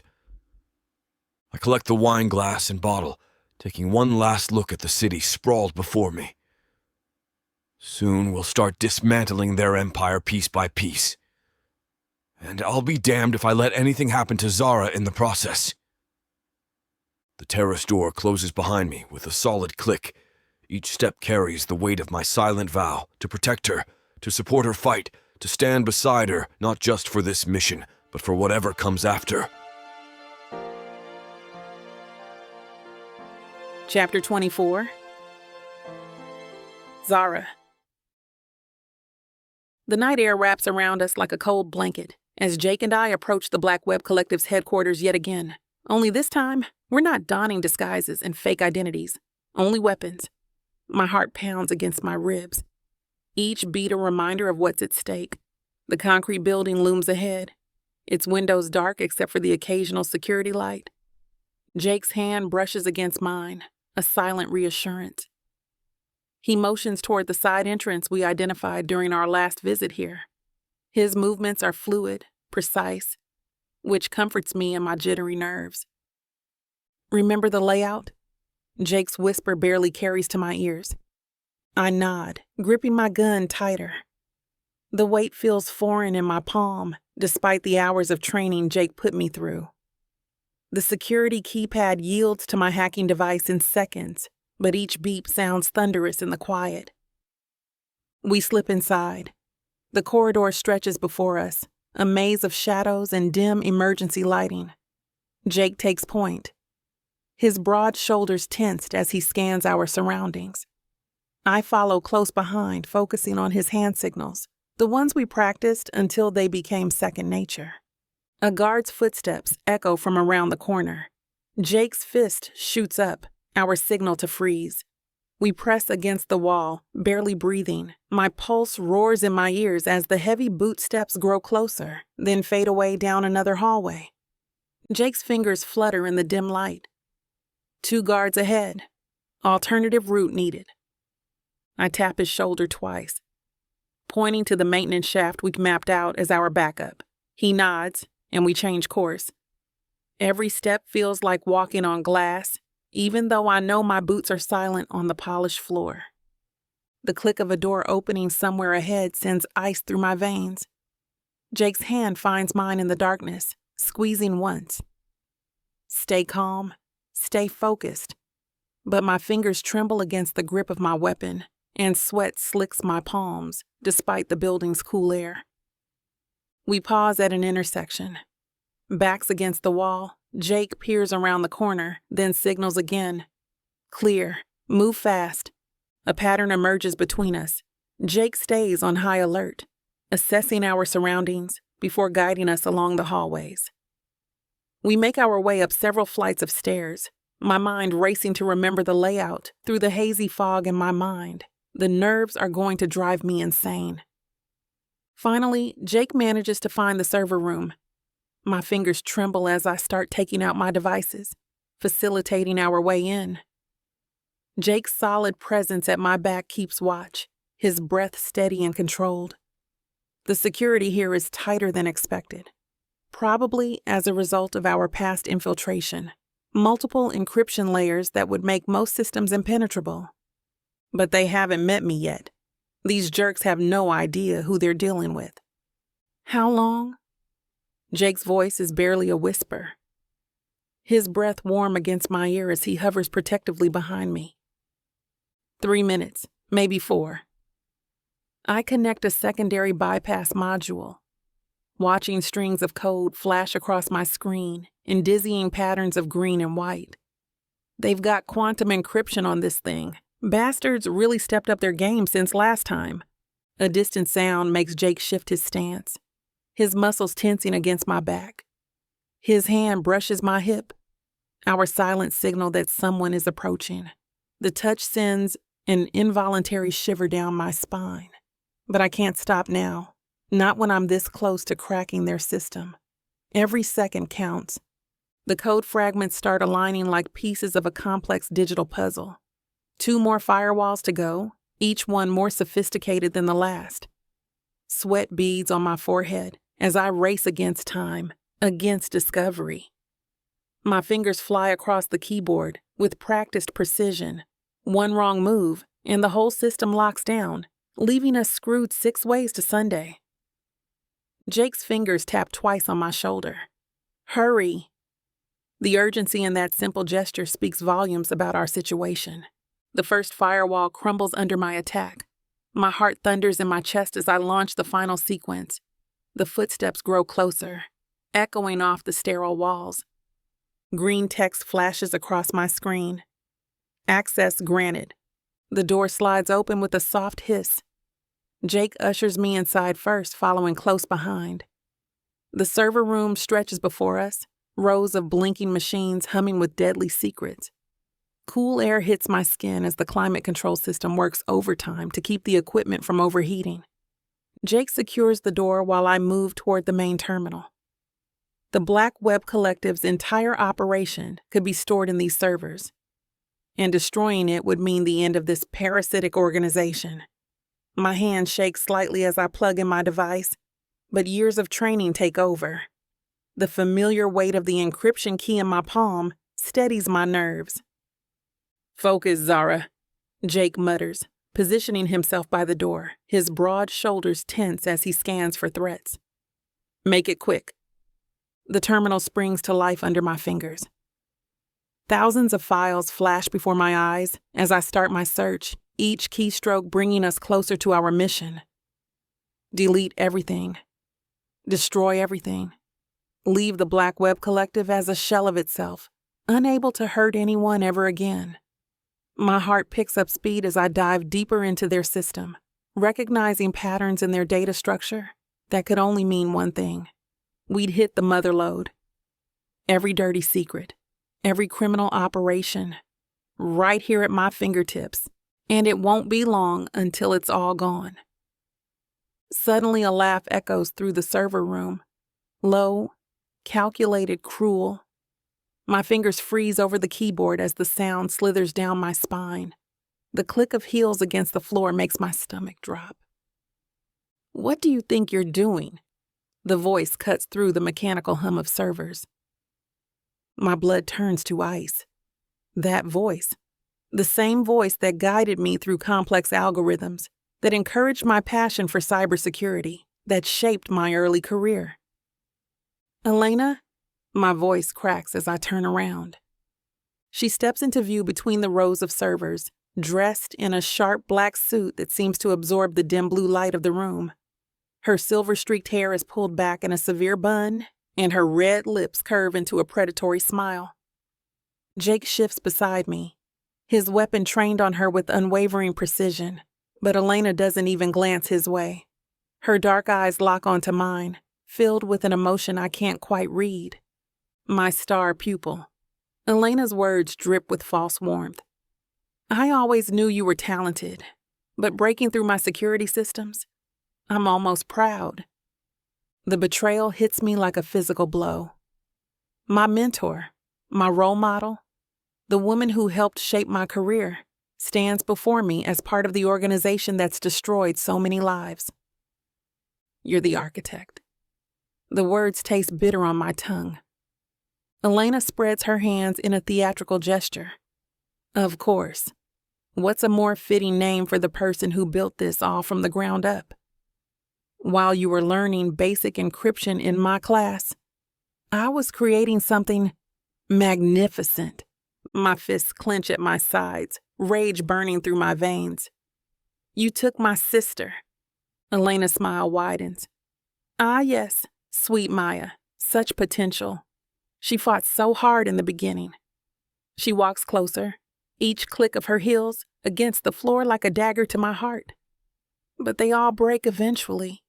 You witch. Jake's voice carries a darkness I've never heard before.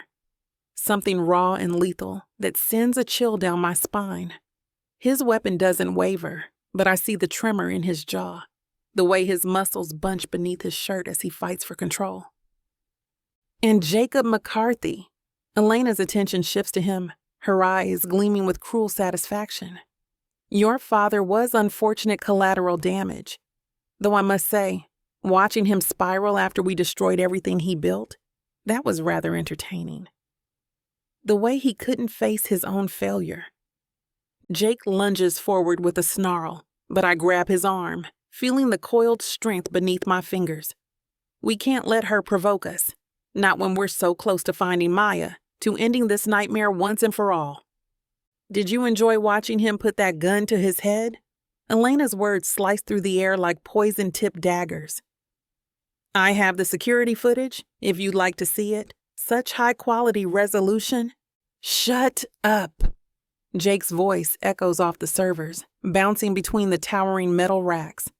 His whole body vibrates with rage under my grip, and I can feel his pulse hammering where my fingers press against his skin. My grip tightens on his arm, feeling his muscles coiled with rage beneath my fingers. Elena has orchestrated everything, every moment of pain, every loss, every nightmare that's haunted us. She stands there, proud of the destruction she's caused, of the lives she's ruined. You really thought you could stop me? Elena laughs, the sound hollow and cold. Every firewall, every security measure, every fail-safe, they're all mine. Your children playing with matches, thinking you can burn down a fortress. We'll destroy everything you've built, I spit the words at her. Oh, Zara. She shakes her head like she's scolding a disappointing student. You still don't understand. I'm everywhere, in every system, every network. You can't touch me. You can't stop me. And after tonight, her eyes glitter with malice. Well, let's just say Maya won't be the only Williams sister to disappear. My eyes well up with tears. This can't be happening. All of this time for all these years, it was the woman I idolized who was behind everything, the mastermind behind my deepest heartbreak. Why, Elena? I whisper, my bottom lip quivering. Why did you do this? Elena's smile falters for a moment, but the darkness in her eyes remains. Above all else, I wanted to make a substantial profit and to destabilize this country from within.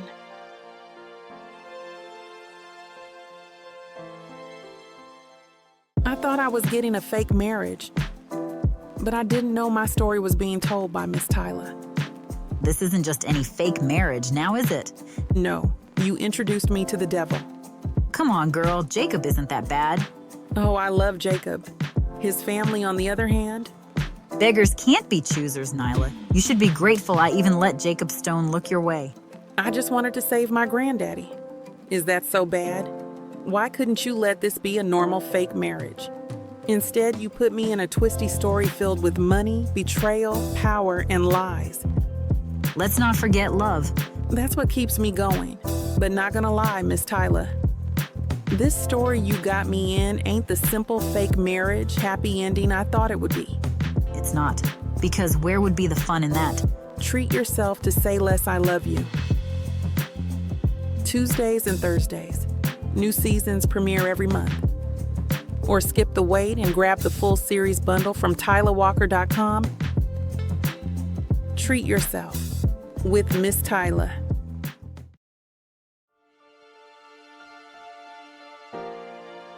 Chapter 25. Jake. What the hell does that mean? I demand, pointing my gun at her chest. Answer me! Why did you target my father for your petty plans? The system was corrupt from the start. Elena's lips curl into a cold smile as she faces us at the server terminal.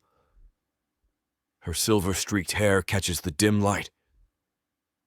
When they let my husband's killer walk free after 6 months, 6 months for taking a life, I knew someone had to show them how broken everything truly was.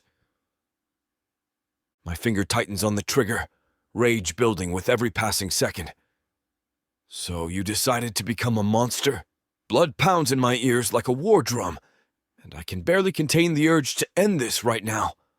Destroying families, trafficking innocent people, that was your grand solution? I became powerful, connected, the kind of influence money can't buy. Elena's eyes gleam with a fanatic light that makes my skin crawl. She stands there, proud and unrepentant, like some twisted queen on her technological throne. Every identity stolen, every life ruined. It all served to expose the rot in the system. And the profits? She spreads her hands in a gesture of mock humility. Let's just say they exceeded expectations, beyond my wildest dreams. Where's Maya? Zara's voice cracks behind me, raw with desperate hope. Her typing falters, fingers trembling over the keyboard. I want to reach back to comfort her, but I can't take my eyes off Elena for even a second. Elena's expression shifts to something almost pitying, but there's a cruel satisfaction lurking beneath. Oh, honey, Maya died years ago. She was collateral damage. Wrong place, wrong time during an experiment gone bad. Her words fall like bullets in the room, each one designed to cause maximum pain. You witch! The raw agony in Zara's voice tears through me. A crash echoes as she slams her fists against the desk. My father, his company, all those people who lost everything. That was just part of your sick game. The gun trembles in my grip. Jacob, your father's empire was the perfect target. Taking down a corporate golden boy, it proved no one was untouchable. She steps closer, unflinching. Though I have to admit, watching it all crumble was incredibly satisfying. I don't think I've ever been more pleased with seeing a man like your father fall from grace. Red clouds my vision. This woman, this monster who Zara once looked up to, has destroyed countless lives without a shred of remorse. The weight of my weapon grounds me as I fight the urge to pull the trigger. Well, this has been enlightening, but I'm afraid our little reunion needs to come to an end. Elena's hand slides beneath her blazer, her movements deliberate and cold. I know exactly why you're here. To destroy my data. Can't let that happen. Did you really think I wouldn't be prepared? The metallic glint of her pistol catches the light. My training kicks in. Years of experience condensed into a split-second reaction. I squeeze my trigger first, muscle memory taking over. The shot cracks through the air like thunder. Elena dives behind a server rack as the bullet shatters the screen behind where she stood, sending glass and sparks raining down. Get down! I grab Zara's arm, yanking her behind a metal desk as bullets spray across the room.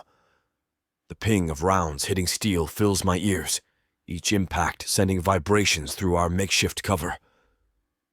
My heart pounds against my ribs, adrenaline surging through my veins. Backup needed in the server room, now! Elena's voice carries over the chaos, sharp and commanding. Damn it! I pop up, firing 2 shots toward her position, forcing her to stay pinned down. The acrid smell of gunpowder fills my nostrils. How much longer do you need? Almost there. Zara crawls to the nearest terminal, fingers flying across keys. Just need to finish the upload. This malware will corrupt everything they have. It'll ruin their entire database. More gunfire forces me back into cover. A bullet whizzes past my ear close enough that I feel the displacement of air, making my stomach sink to the ground. Heavy footsteps thunder down the hallway. Reinforcements coming. The metallic taste of adrenaline floods my mouth as I press my back against the cold steel barrier. We've got company. I check my magazine. 7 rounds left. Not nearly enough for what's coming. Whatever you're doing, make it fast. Oh. Elena's laughter rings out, sharp and mocking, the sound grating against my nerves like sandpaper. You really thought you could waltz in here and take everything I've built? I've spent years preparing for this exact scenario. I lean out, squeezing off another shot to keep her pinned, satisfaction coursing through me when I hear her curse. Yeah? Well, your preparation's about to get screwed. The words come out in a growl, my jaw clenched tight enough to hurt. The door bursts open with enough force to dent the wall. 2 armed guards storm in, weapons raised, their tactical gear marking them as professionals. I duck back as fresh gunfire peppers our position, chunks of debris raining down around us. Things just got a whole lot more complicated. Bullets rain around us as I return fire, my shots precise and calculated. The 2 guards split up, trying to flank our position. The constant barrage of gunfire fills the room with the deafening sounds of metal against metal. Cover me! Zara army crawls to the nearest terminal, determination etched on her face. Her movements are fluid and practiced. Clearly those training sessions we'd done together had paid off. I take down 1 guard with a clean shot to the shoulder, watching with grim satisfaction as he drops with a howl of pain, his weapon clattering across the floor. The second guard unleashes another burst of automatic fire, forcing me back behind cover. The bastard's got decent aim. I'll give him that. Hot lead zips past where my head had been seconds ago. How we looking? I peek around the edge, squeezing off 2 more rounds. The acrid smell of gunpowder fills my nostrils as brass casings ping against the floor. Almost there. The encryption is fighting back, but her fingers dance across the keys, her focus laser-sharp despite the chaos. I've seen a lot of hackers in my time, but damn if she isn't something else entirely. Even with bullets flying and lives on the line, she works that keyboard like she's conducting a symphony. The remaining guard advances, his footsteps heavy against the floor. I catch movement in my peripheral vision and pivot, dropping him with a shot to the leg. He crashes down, cursing as he scrambles for cover. Elena's voice cuts through the gunfire, dripping with that smug superiority I used to respect. "You're only prolonging the inevitable. Screw you!" I fire 3 rapid shots in her direction, keeping her pinned behind the metal cabinet while Zara works. My jaw clenches so hard it hurts, but I don't care. The tramp betrayed Zara's trust, and now she's going to pay. Got it! Zara rises slightly to reach the upper portion of the keyboard, her fingers flying across the keys. Just need to... The crack of a gunshot splits the air. Zara's scream pierces through me like a knife as she falls back, clutching her arm. Blood seeps between her fingers, staining her sleeve crimson. The sight of her hurt, bleeding, it drives a stake of ice through my chest. Something inside me snaps. Raw fury explodes in my chest, consuming every rational thought. My vision tunnels and all I can see is red. "You pieces of trash!" I surge forward, every muscle in my body coiled with lethal intent. Nobody hurts my wife and lives to tell about it. I vault over our cover, firing rapidly, each shot propelled by pure fury. My shots find their mark with deadly precision. The second guard goes down hard, his body crumpling like a marionette with cut strings. Elena ducks back as my bullets tear chunks from the server rack she's hiding behind, sending sparks and metal fragments flying. "Jake!" Zora's voice is strained but steady, cutting through the chaos. "I'm okay. It's just a graze. I need to finish this." My hands shake with barely contained rage as I provide covering fire, my only thought keeping these bastards away from her. Every fiber of my being screams to rush to her side, to make sure she's really all right. But I know she needs these precious seconds to work, so I keep shooting, my jaw clenched so tight it hurts, forcing these punks to stay pinned down while my wife does what she does best. I advance on Elena's position, each step measured and precise. The tang of gunpowder fills my lungs as smoke curls through the air. She fires wildly, once, twice, before her gun makes that beautiful clicking sound of an empty chamber. "Damn it!" She frantically pulls the slide back, but it sticks. The jam couldn't have come at a better moment. I close the distance in 3 rapid strides, kicking the weapon from her hands. It skids across the floor, far out of reach. Before she can react, I drive my shoulder into her chest, taking her down hard. We hit the ground with enough force to knock the wind from her lungs. "Not so powerful now, are you?" I pin her arms behind her back, my knee pressing into her spine. The zip ties from my pocket make a satisfying sound as they click into place around her wrists. "You don't understand what you're doing." Elena thrashes beneath me, but I increase the pressure until she stills. "Everything I built. Upload at 90%. Zara's voice carries over, tight with pain, but determined. Blood still seeps from her arm, but her fingers never stop moving across the keys. "Corrupting primary databases now." Elena's head snaps up, real fear finally breaking through that smug mask. "No! You can't! Watch us!" I lean down, speaking directly into her ear. "Your whole empire's about to burn. How's that for karma?" "Done." Zara slams the enter key with finality. "Systems are crashing, everything. Their whole network is going dark."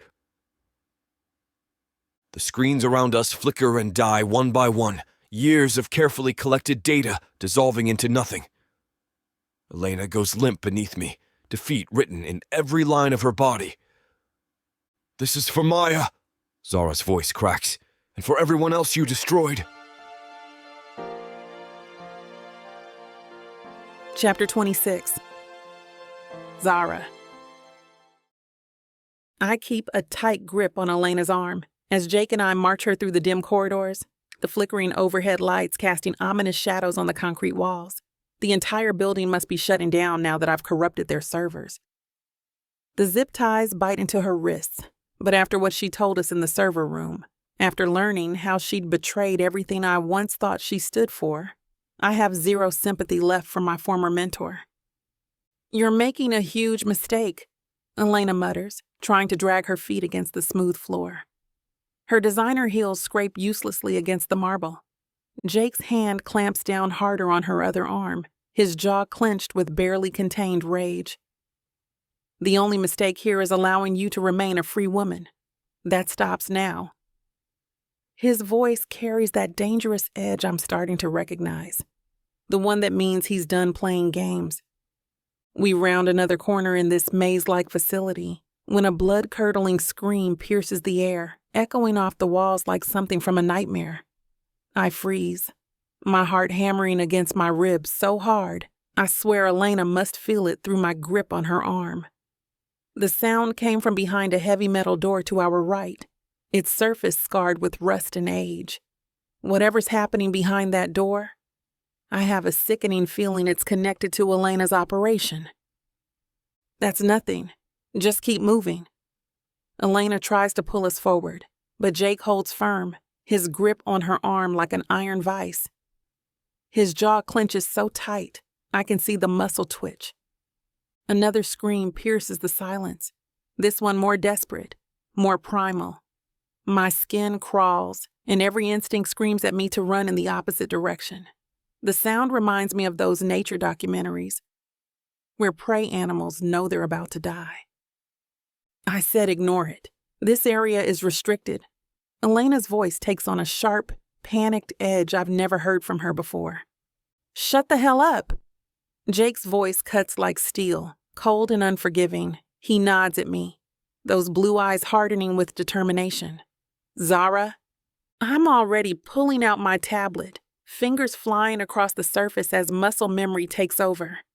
The door's security system is sophisticated, military-grade encryption with multiple redundancies, but nothing I haven't cracked before.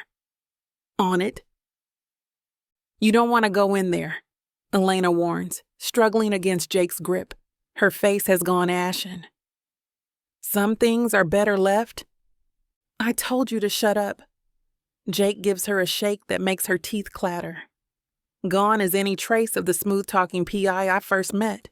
The security system's encryption falls apart under my assault like a house of cards. Red warning lights flash as I bypass the final firewall, my heart pounding in time with each pulse of crimson. The door's locking mechanism clicks open with an ominous groan. Got it.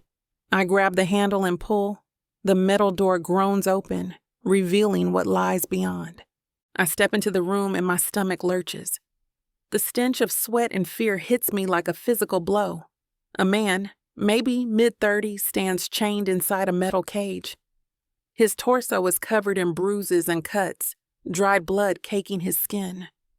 His eyes are wild with desperation. "Please," he croaks, rattling the chains. His raw, bleeding wrists strain against the metal cuffs. "Don't let them take me. I don't want to die. They'll kill me like the others." Jake's grip on Elena tightens until she winces, his knuckles going white with barely contained fury. "What the hell is this?" His voice drops to that dangerous growl I've come to recognize as a warning. I can't tear my eyes away from the scene. The cage is barely big enough for the man to stand upright, the metal bars crusted with rust and what looks disturbingly like old bloodstains. The concrete floor beneath his feet is stained dark with God knows what, and the air reeks of despair and decay. Elena's lips press into a thin line, her expression cold and clinical as she surveys the prisoner like he's nothing more than inventory. Some trial subjects need to be kept in-house before transport. The medical warehouses can only take so many at once. She says it so matter-of-factly, like she's discussing shipping furniture, instead of human beings. Trial subjects? My voice shakes with rage. Bile rising in my throat as the full horror of what I'm seeing sinks in. My hands clench into fists at my sides, nails digging crescents into my palms. They signed up for this. Elena lifts her chin, her eyes cold and empty. The desperate ones always do. Amazing what people will agree to when they're starving or need medicine for their children. Jake shoves Elena at me with enough force to make her stumble. Hold her. Don't let her move an inch. I grab her arms as Jake pulls out his gun with practiced efficiency. The metallic sound makes the man in the cage flinch and press himself against the bars, his eyes wide with terror. "Stand back," Jake orders, his voice hard as steel. The man scrambles to the far side of the cage, his bare feet slipping on the concrete floor as Jake aims at the padlock. The gunshot tears through the room like a thunderclap, making my ears ring and my teeth rattle. The lock explodes in a shower of metal fragments. Jake yanks the cage door open with enough force to make the hinges groan. The man stumbles out on shaky legs, tears cutting clean tracks through the grime on his face. His prison uniform hangs loose on his emaciated frame, telling a story of weeks of neglect. "Thank you. Thank you." His voice breaks as Jake helps steady him. "I thought I was going to die here. Thank you." The gratitude in his eyes makes my chest ache. How many others are trapped in places like this? How many didn't make it out? "Go. Get out of here." Jake's voice carries that commanding tone that brooks no argument, the one that makes even my spine straighten reflexively. "Tell everyone what you saw, what they did to you. The whole damn world needs to know what's happening in this hellhole. Every last detail." The man nods frantically, his legs still unsteady as he sways like a sapling in a storm. "I will. I swear." He takes a few stumbling steps toward the door before his survival instincts seem to kick in, adrenaline finally overriding weakness. Within seconds, he's sprinting down the corridor, bare feet slapping against the concrete, each desperate footfall echoing off the walls like a metronome counting down to freedom. "You idiots!" Elena's voice drips with venom, and I barely recognize the woman who once inspired me. "Do you have any idea what you've just done? The protocols we've broken? The research?" "Research?" I squeeze her arm harder, my fingers digging into flesh as rage burns through my veins like acid. The betrayal cuts deeper than any knife. "Is that what you call torturing people? What happened to you, Elena? The woman I knew would never have been part of something like this." "Shut your mouth, Navarro." Jake pulls out his phone, his other hand maintaining an iron grip on Elena's arm. "You're done. Your whole operation is done." He dials quickly, pressing the phone to his ear. "Roger? Yeah, it's me. I need you to call in every favor you've got with NYPD. Get them to..." He rattles off the building's address. "And Roger, make it fast. We've got something they're going to want to see." Elena struggles against my grip, but it's useless. "You're both making a terrible mistake. There are powers at play here you don't understand." "Save it for the cops." Jake's voice cuts through her protest like a blade. "I'm sure they'll be real interested in your research protocols and all the other twisted crap the Black Web Collective has been up to all these years." I catch Jake's eyes across Elena's slumped form between us. His intense blue gaze locks with mine, a silent understanding passing between us. We did it. After years of searching, hunting, following dead-end leads, we finally struck at the heart of the organization that destroyed so many lives. My chest tightens as Maya's face flashes through my mind, her bright smile, her infectious laugh, the way she'd dance around our kitchen while helping Mom cook. The Black Web Collective stole all of that from us. They ripped her away and left nothing but emptiness and questions. "This is for you, Maya," I whispered under my breath. Tears blur my vision, but I blink them back. This isn't the time for grief. It's time for justice.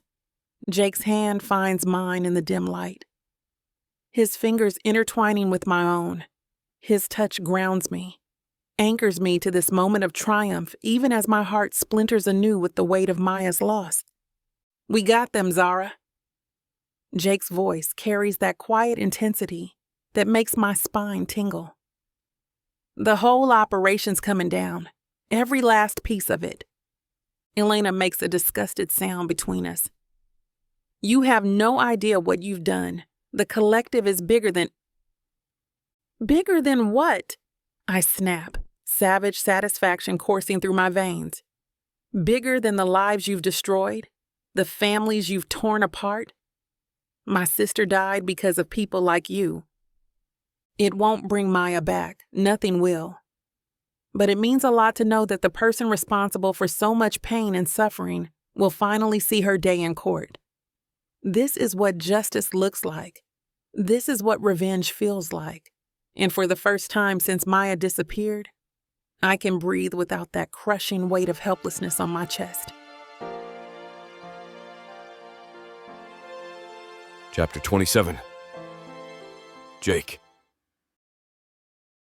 The flashing red and blue lights paint the street in an eerie glow as Zara and I sit on a concrete barrier outside the Black Web Collective's headquarters. She leans against my shoulder, exhaustion evident in the way her body sags. "Think they'll find anything useful in there?"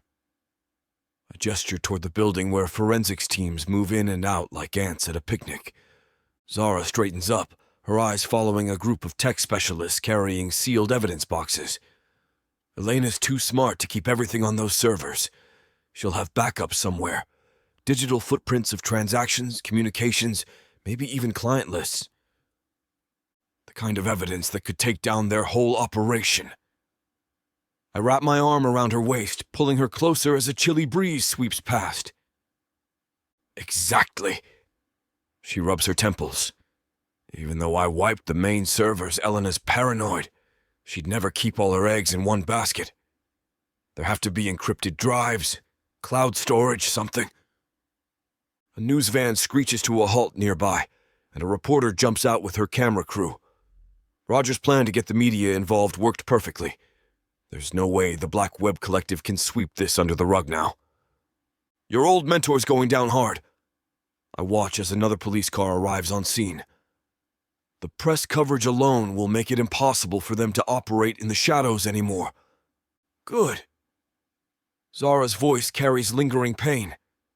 After everything they've done.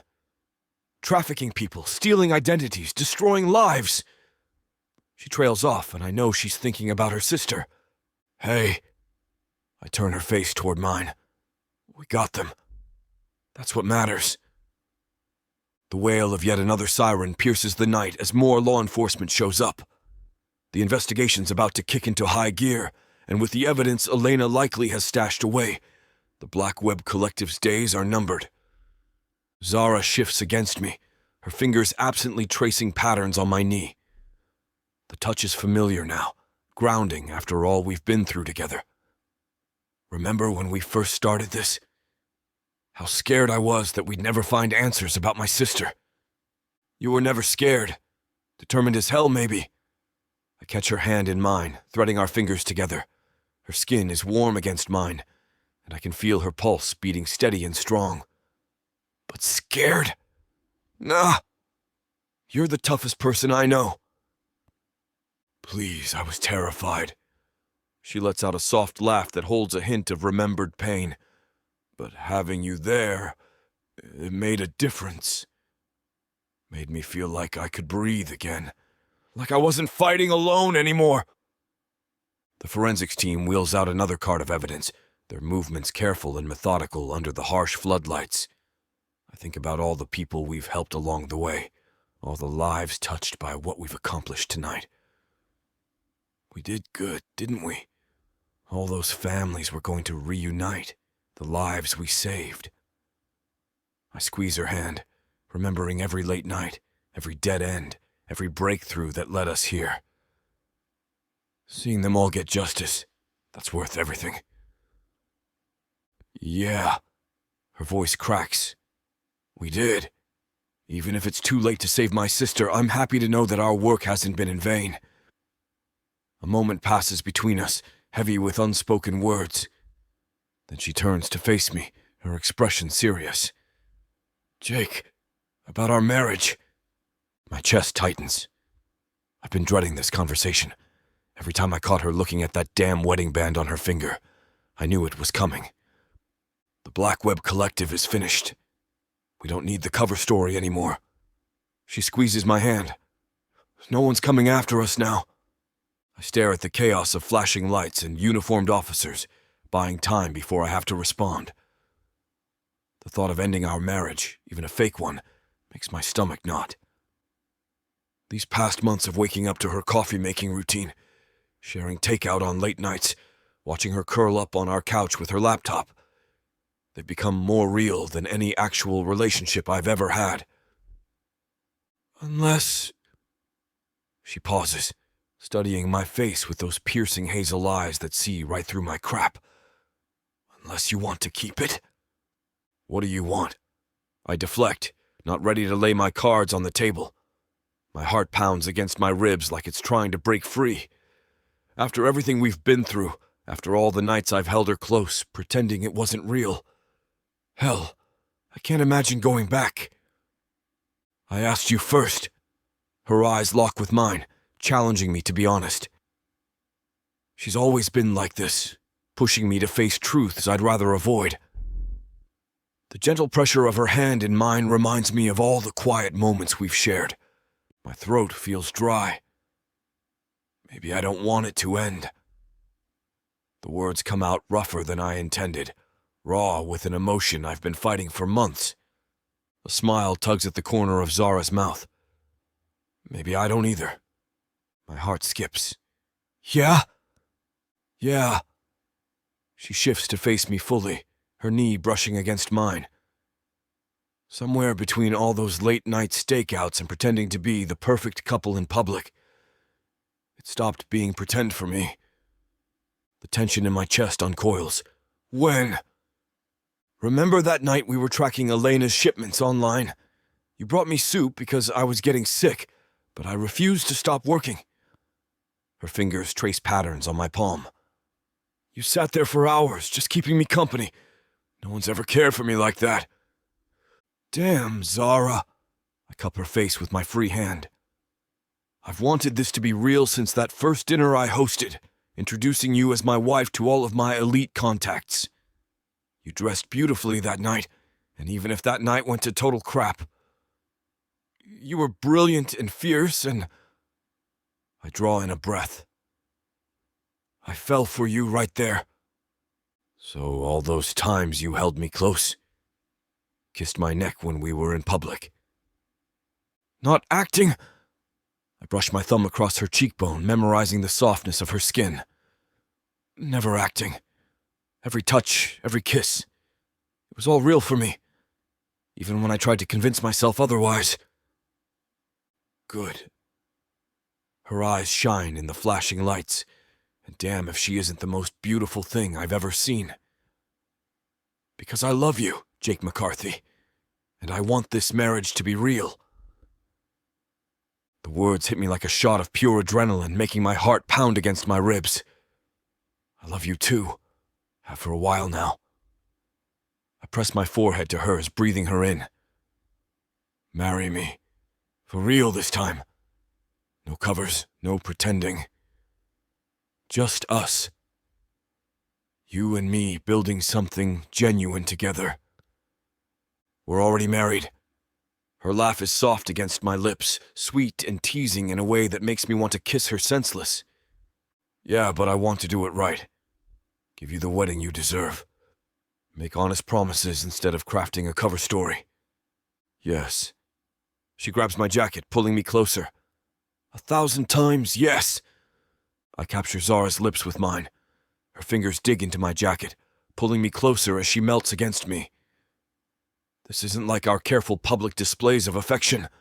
This is raw and real, igniting every nerve ending in my body. Her lips are soft, yielding, yet demanding as she matches my intensity. A camera flash breaks through my closed eyelids. Some enterprising reporter must have noticed us, but I couldn't care less. Let them see. Let the whole world see that this isn't pretend anymore. Zara pulls back just enough to catch her breath, her forehead resting against mine. Behind her, 2 officers lead out a handcuffed tech specialist, one of Elena's top hackers, if I remember correctly from our surveillance. Look! Zara nods toward the building's entrance, where Elena stands flanked by federal agents. Her usually immaculate appearance is disheveled, her face a mask of cold fury, as cameras flash and reporters shout questions. Miss Navarro, what do you have to say about the allegations of human trafficking? Is it true the Black Web Collective has been operating internationally? How many victims have been trafficked through your organization? Elena's head remains high as they guide her toward a waiting vehicle, but I catch the slight tremor in her hands. The woman who once mentored Zara, who orchestrated countless crimes from behind her screens, is finally facing justice. Breaking news, a reporter's voice carries over the chaos. In a massive joint operation, the police and federal agents have raided the headquarters of what appears to be an international cybercrime syndicate. More evidence boxes emerge from the building, each one another nail in Elena's coffin. Through the glass doors, I can see teams of investigators meticulously combing through offices, collecting employee hard drives, documents, and any digital breadcrumbs that could help bring the entire weight of the law down on Dr. Elena Navarro. Zara's hand finds mine again, squeezing tight as we watch her former mentor disappear into the police vehicle. The sirens paint her face in alternating red and blue, highlighting the mix of emotions in her eyes. I press a kiss to her temple. Damn, I hate seeing her hurting like this. You okay? I keep my voice low, just for her. She nods against my shoulder, her body warm against mine despite the cool evening air. Just processing. Everything's changing so fast. I turn her face back to mine with gentle fingers under her chin, claiming her lips in another kiss that makes my head spin. Some things are changing, yeah. But this feels like the most natural evolution in the world, like every screwed up thing we've been through was leading us right here, to this very moment.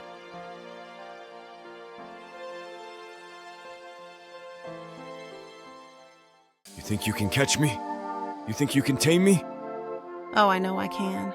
And you know it too, baby. I gotta tell you, you're not the first to try. But don't worry, baby. I'll be the last. With sass like that, maybe I'll be the one that needs to tame you. Let's cut to the chase, big boy. What you selling me? Your appetite is big AF. I have just the thing that'll satisfy you. Oh, really? And what's that? Over 120 hours of romance audiobooks. Brought to you by Tyla Walker Romances in the Big AF audio bundle. 120 hours? That sounds amazing. Your knees won't work afterwards if I do my job right. Don't make promises you can't keep. Well, I can keep this promise. Because these audiobooks are unabridged with all the spicy scenes that will make you put your earbuds on. You know, Tyla can get freaky because she marked the bundle down by 69% for a limited time. I can't wait to take this bundle for a ride. Visit TylaWalker.com and get this audio bundle. Just don't start listening if you're going to be cooking dinner, because you might just forget to feed your family. TylaWalker.com. Escape your life with Tyla.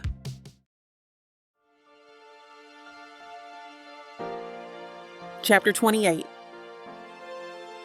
Zara. The neon sign of Joe's Diner casts a warm glow across Jake's face as he holds the door open, his broad shoulders blocking the chilly night air. The familiar scent of grilled onions and burgers waft through the air, making my stomach growl. After you, Mrs. McCarthy. Jake's eyes dance with mischief. And damn if that deep voice of his doesn't do things to me, every single time. I roll my eyes, but can't help smiling at our little inside joke. The new diamond on my finger catches the light, and my heart skips. It's still surreal how our fake marriage turned into something real, something that makes my pulse race every time he looks at me like that. The vinyl booth squeaks as we slide in, and Jake's leg brushes against mine under the table. The contact, even through layers of clothing, sends electricity shooting up my spine.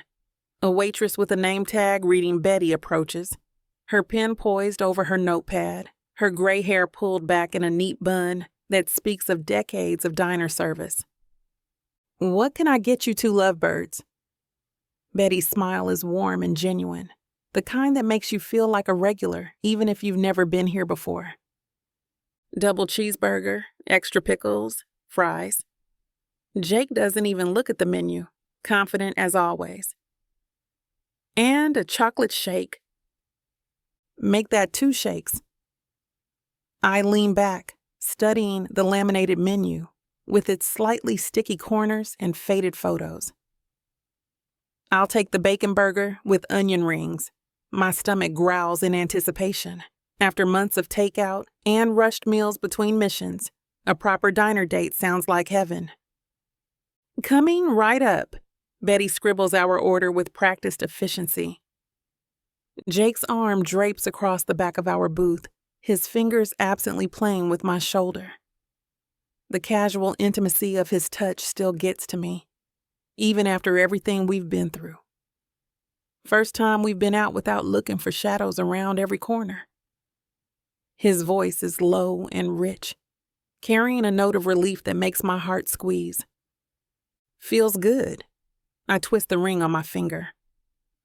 "Though I still can't believe you went out and got this. The first one was perfectly fine." "That one was for show. This one?" His hand finds mine across the table. "This one means something." The intensity in his blue eyes makes my breath catch. We've come so far from that first awkward morning in his penthouse, pretending to be married for survival. Now, sitting in this simple diner, with greasy spoons and vinyl seats, everything feels right. Betty returns with our shakes, placing them between us with 2 straws. "You two are just the cutest thing. How long you been married?" Jake's thumb strokes my hand. "Technically, a few months now, but it feels like we're just getting started." I hide my smile behind my shake, remembering all the chaos that led us here. He's right. We're just getting started. It doesn't take long for our food to arrive, thankfully. Betty sets down our plates, and the aroma of perfectly grilled beef and crispy bacon makes my mouth water. Jake takes a massive bite of his burger, and a drop of sauce catches at the corner of his mouth. Without thinking, I reach over with a napkin to wipe it away. "Thanks, babe." He swallows and grabs a handful of fries, dunking them methodically in ketchup. "Got an update on Elena's case this morning." I pause mid-bite, my burger hovering inches from my mouth. The way his shoulders tense tells me this isn't good news. "Tell me." "The feds are going all in. They're charging her as an international terrorist." Jake's jaw tightens, a muscle ticking beneath his skin. His knuckles whiten around his glass. "The evidence they found in those underground facilities? It's worse than we thought." "How much worse?" My appetite vanishes as dread settles in my stomach, like a lead weight. Try hundreds of missing persons across 3 continents. The human trafficking ring was just the surface. He takes a long pull from his shake, and I can tell he's using the moment to compose himself. They uncovered documents detailing the illegal human experiments that she was overseeing. The kind of stuff that makes your skin crawl. We're talking about stuff that would make Yosef Mengele look like an amateur. My burger suddenly feels heavy in my stomach. Elena, my former mentor, the woman who taught me everything I know about cybersecurity, turned out to be a monster wearing a mask of brilliance. There's more. Jake leans forward, voice dropping. They found weapons caches, not just guns. We're talking next-gen bioweapons. Experimental tech that shouldn't exist.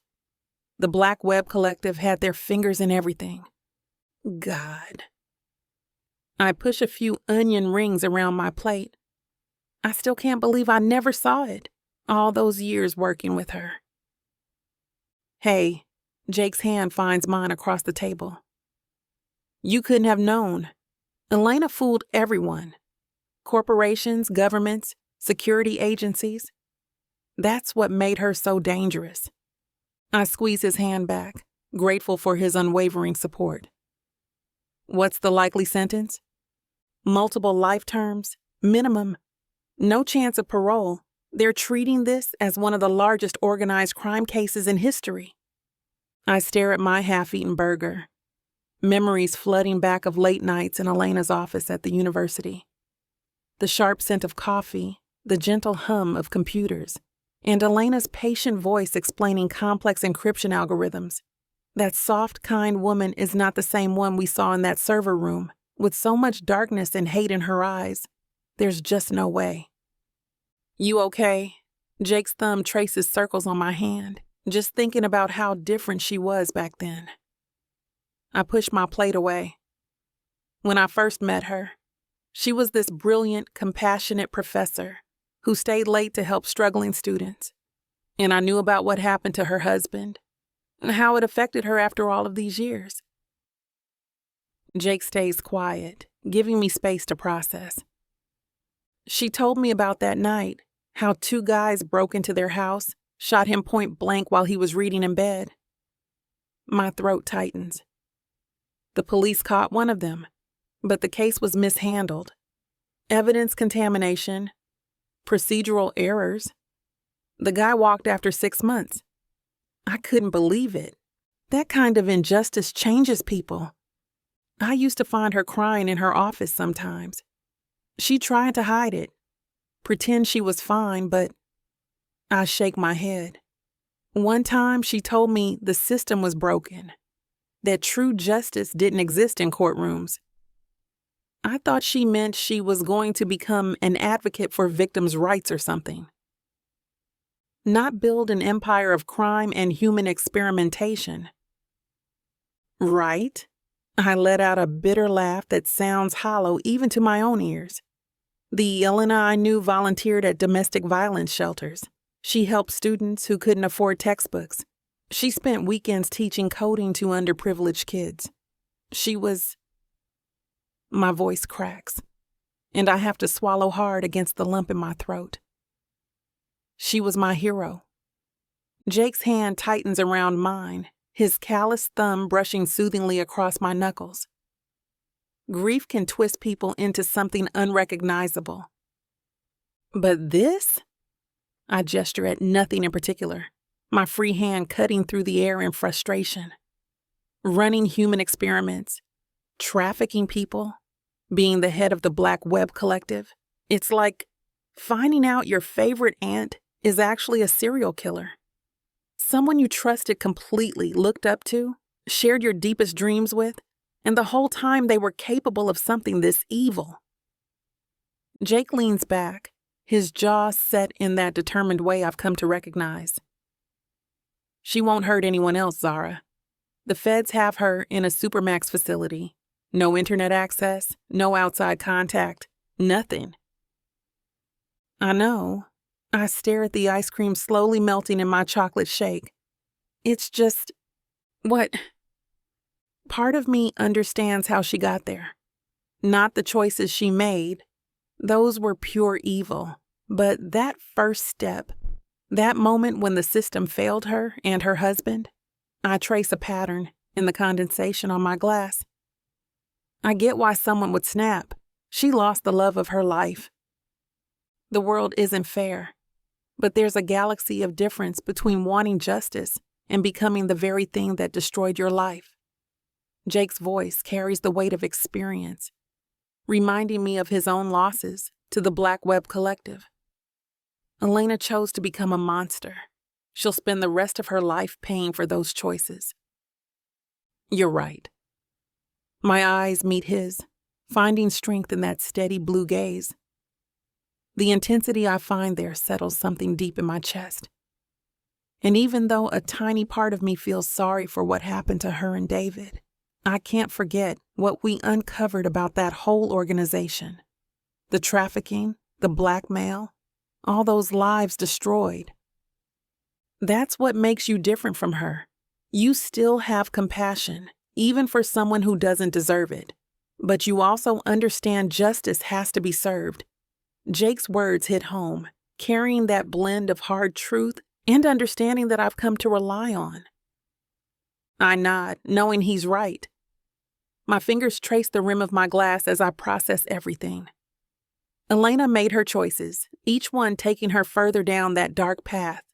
Now she'll face the consequences, locked away where she can't hurt anyone else. It's a fitting end for someone who turned their pain into a weapon against the innocent.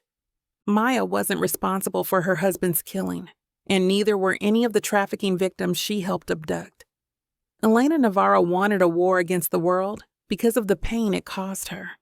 But it only perpetuated a cycle of violence, abuse, and suffering. Jake and I helped to end that, and we will make sure it never happens again.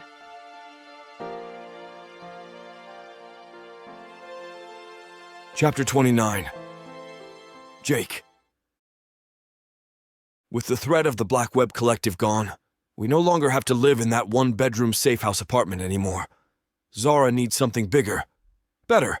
Like my mansion in the Hamptons with far too many rooms. I've been needing someone to make something out of this space, and she's the perfect person for that.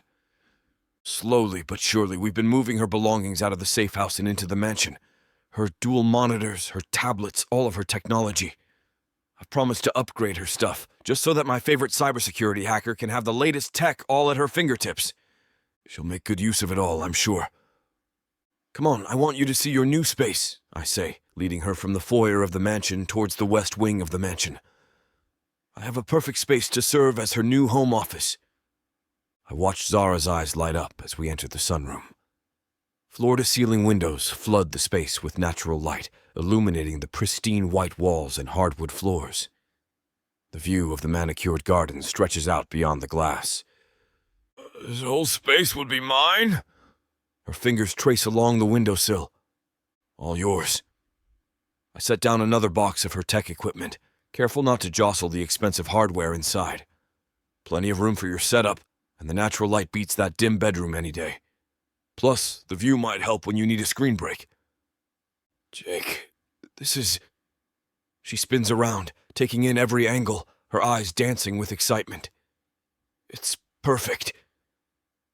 I lean against the doorframe, crossing my arms as she starts mapping out where everything will go. The excitement radiates off her as she gestures animatedly, her hands painting invisible layouts in the air. Seeing her this enthusiastic makes all the reorganizing worth it. The main workstation can go here, facing the gardens, and I can set up the testing area by these windows. Oh.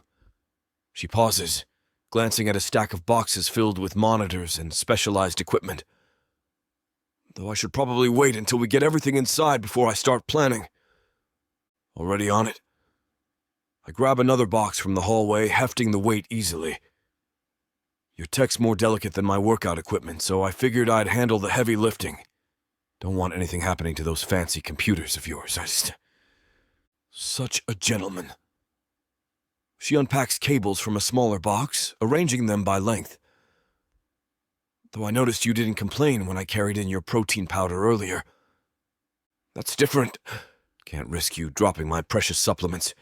Those things cost more than some people's rent. I flash her a teasing smirk. She throws a bundle of zip ties at my head. I catch them with a grin, my reflexes as sharp as ever. Your aim's getting better, sweetheart. Keep it up and I'll reorganize your entire kitchen while you sleep. Color code everything. Alphabetize your protein flavors. Her eyes sparkle with mischief. Wouldn't put it past you. I move closer, wrapping an arm around her waist, pulling her against me. The familiar scent of her shampoo hits me. Damn if it doesn't feel right. But seriously, seeing you light up about this space makes me so damn happy knowing you'll be comfortable here. You deserve a place that matches that brilliant mind of yours. Her hand finds mine, fingers intertwining naturally like they were made to fit together. It's more than comfortable, it feels like home. The words hit different, knowing she means it. This isn't just about giving her an office. It's about building something permanent together. After everything we've been through, everything we're still fighting against, having her here making this place ours. It means everything. I lean down, capturing her lips with mine. Her body melts against me as I hold her waist, drawing her closer. Her fingers thread through my hair, nails grazing my scalp in that way that drives me wild. The sunlight streaming through the windows illuminates her skin, making it glow like burnished bronze. Those hazel eyes of hers shine bright, reminding me of amber caught in sunlight. Speaking of making things permanent, I murmur against her lips. We should talk about the wedding plans. I'm thinking we invite everyone who's anyone in New York. The Met, maybe? Or that new venue overlooking Central Park. Money's no object. I want to give you everything. She presses another kiss to my lips, effectively shutting me up. Jake, the catering alone will be insane. I know this place that does these little lobster rolls with truffle aioli that'll blow your mind. And don't even get me started on their champagne selection. Baby. Her fingers press against my lips, warm and soft against my skin. Can we not think about all that right now? The planning, the guests, the whole circus of it all? I raise an eyebrow, but before I can protest, she's kissing me again, deeper this time. Her tongue traces my bottom lip, and suddenly wedding venues are the last thing on my mind. Once we eventually pull away, I start help bringing the rest of her tech into the sunroom. In my peripheral vision, I watch as Zara keeps drifting to the windows, her attention captured by the gardens more than the stack of boxes we need to unpack. Can't blame her. The view's spectacular. I pay my gardener incredibly well to keep the grass this green. You know, those monitors won't set themselves up, I tease, sliding another box across the hardwood floor. The cardboard makes a soft scratching sound as it moves, and I catch myself smiling at how easily distracted she is. I know. She tears her gaze away from the window, but I can tell she's already planning to look again. But Jake, have you seen those rose bushes? And is that a koi pond? It is. Previous owner was big on Japanese gardens. Wait till you see it lit up at night. I've always loved how the soft lights reflect off the water surface after dark, making the whole garden look like something out of a fairy tale. Not that I'd admit that out loud. She starts unpacking a monitor, but her movements are distracted, eyes constantly darting to the window like a kid who spotted an ice cream truck. We should have lunch out there sometime. It would be a nice distraction, away from the stress of work. Her fingers trail along the edge of the monitor's box, and I can practically see her imagining herself surrounded by all that greenery. Speaking of work, I pull up a chair beside her desk. I've got some new cases coming in. High-profile stuff. The kind that could use someone with your particular set of skills. Her hand still on the monitor cables. What kind of cases? Corporate espionage, digital forensics, the works. My PI business is expanding, and I could use a partner who knows their way around firewalls better than I do. I lean forward, catching her eye. Interested? A slow smile spreads across her face, the kind that makes her eyes light up with mischief. Are you offering me a job, Mr. McCarthy? More like a partnership, equal stake in the business. Your tech expertise combined with my field experience, we'd be unstoppable. I lean back in my chair, already imagining how much more efficient our operations will be with her skills in the mix. Besides, you're already living here. Might as well make it official. Hell yes. She drops the cables with a clatter and throws her arms around my neck, her enthusiasm infectious. When do we start? As soon as we get your command center set up. I gesture to the boxes scattered around us, fighting the urge to keep her in my arms a little longer. Though at this rate, it might take a few days with how distracted you are by those gardens. Can't help it if your place is gorgeous. She picks up the cables again, this time with renewed focus and determination in her movements. Her fingers move with practiced precision as she sorts through the tangle of wires. But you're right. Let's get this done. We've got cases to solve. Together we tackle the mountain of boxes. Zara's methodical in her approach, laying out each piece of equipment before connecting anything. I follow her lead, letting her direct me where cables need to run and which monitors go where. Little to the left, she instructs as I position her main workstation. Perfect. Now we just need to route these cables through the desk grommets. I crawl under the desk, threading cables while she feeds them through from above. Her organizational skills are impressive, each wire's labeled color-coded and bundled together with precision. Screw, you weren't kidding about cable management! I emerge from under the desk, dusting off my jeans. Can't have a messy workspace. Bad feng shui. She plugs in the last monitor, and her entire system hums to life. The screens illuminate, casting a soft blue glow across her face. We work through the afternoon setting up her testing equipment, arranging her reference books, and positioning her ergonomic chair just right. By the time we're done, the sunroom's transformed into a high-tech command center that would make any security firm jealous. Now for the fun part. Zara pulls out her tablet, scrolling through what looks like a home decor website. I'm thinking some plants would look amazing by the windows, and maybe some abstract art for that wall. Something in deep blues and purples to balance all the tech. Whatever you want. I wrap my arms around her from behind, resting my chin on her shoulder to peek at her screen. It's your space. Our space, she corrects, leaning back against my chest. Though I draw the line at you leaving protein shake cups on my desk. I press a kiss to her forehead, breathing in the familiar scent of her hair. Wouldn't dream of it.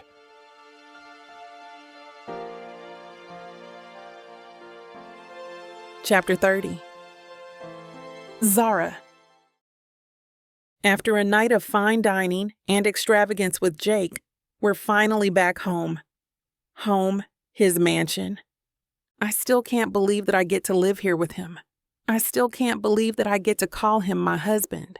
My real husband. Not one for show or for protection. He's mine. I step into Jake's grand master bedroom, my heart pounding in my chest.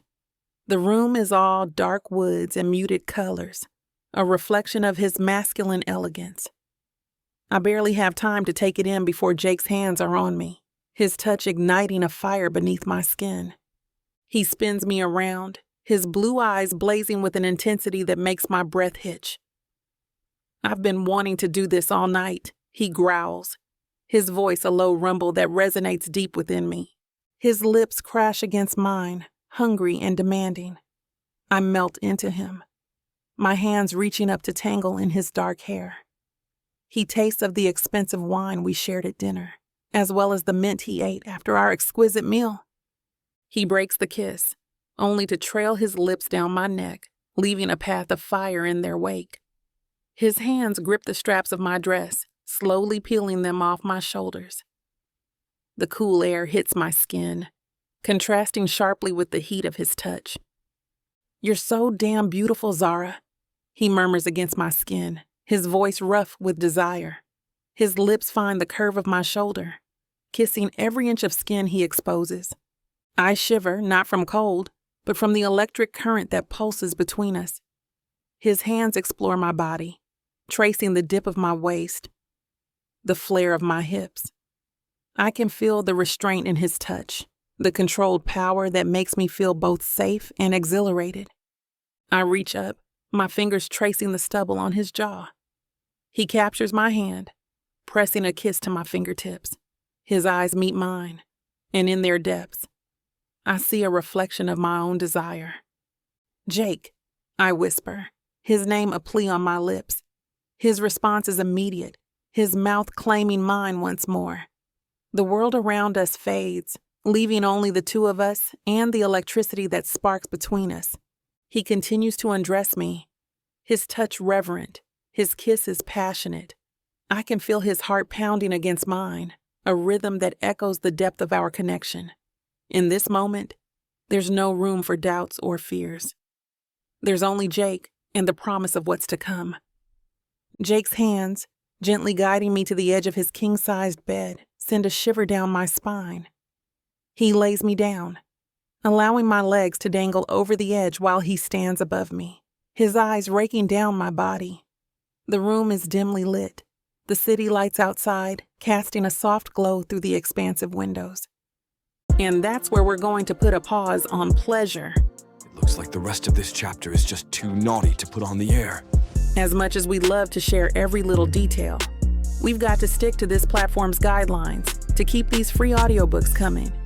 They've got some rules about what we can show, and we wouldn't want to risk losing the chance to bring you more content. As frustrating as it is to build the tension only to be interrupted, Miss Tyla always knows how to make it up to you. You can find the full, uncut scene over at tylawalker.com. With an entire library of unabridged audiobooks and ebooks, Miss Tyla's collection is waiting for you.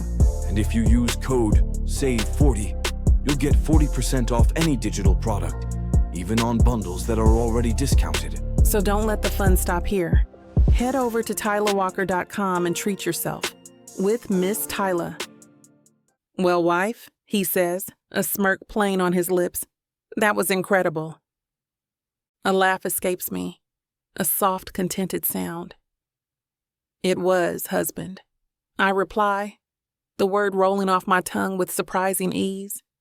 He pulls back slightly, his blue eyes searching mine. You know, I never thought I'd say this, but I'm really starting to enjoy this marriage thing. Me too, I admit, my fingers tracing the stubble on his jaw. It's a moment of raw honesty, a confession that feels both scary and liberating. He captures my hand, pressing a kiss to my fingertips. You're something else, Zara. I never expected to find this with you. His words send a shiver down my spine. It's a declaration of love, something real, something true.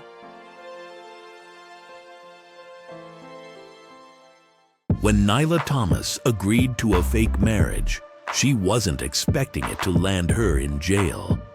Nyla Thomas, you are under arrest for the murders of Hilda and William Stone.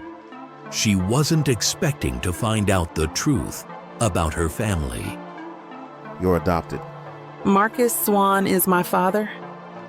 To get involved in crime. The Sokolov family did this. They poisoned him. And least of all, was she expecting to fall in love. It's you, Nyla. It's always been you. But now, everything is crumbling around her. Interim CEO of Stone Hospital Group accused of murdering Hilda and William Stone to secure her position. Alexander, you promised things would change. They have. I'm in charge now. No one knows who to believe. Take the plea bargain. I'm innocent. I thought you out of everyone would believe me. Can you forgive her for killing our parents? No one knows who to trust. This is your fault. Did you ever think that Nyla would be just fine if she hadn't gotten involved with you? I love her. I love her more than life itself. Miss Thomas, the tests came back. There's a perfectly acceptable explanation for your condition. And things are about to get a lot more complicated.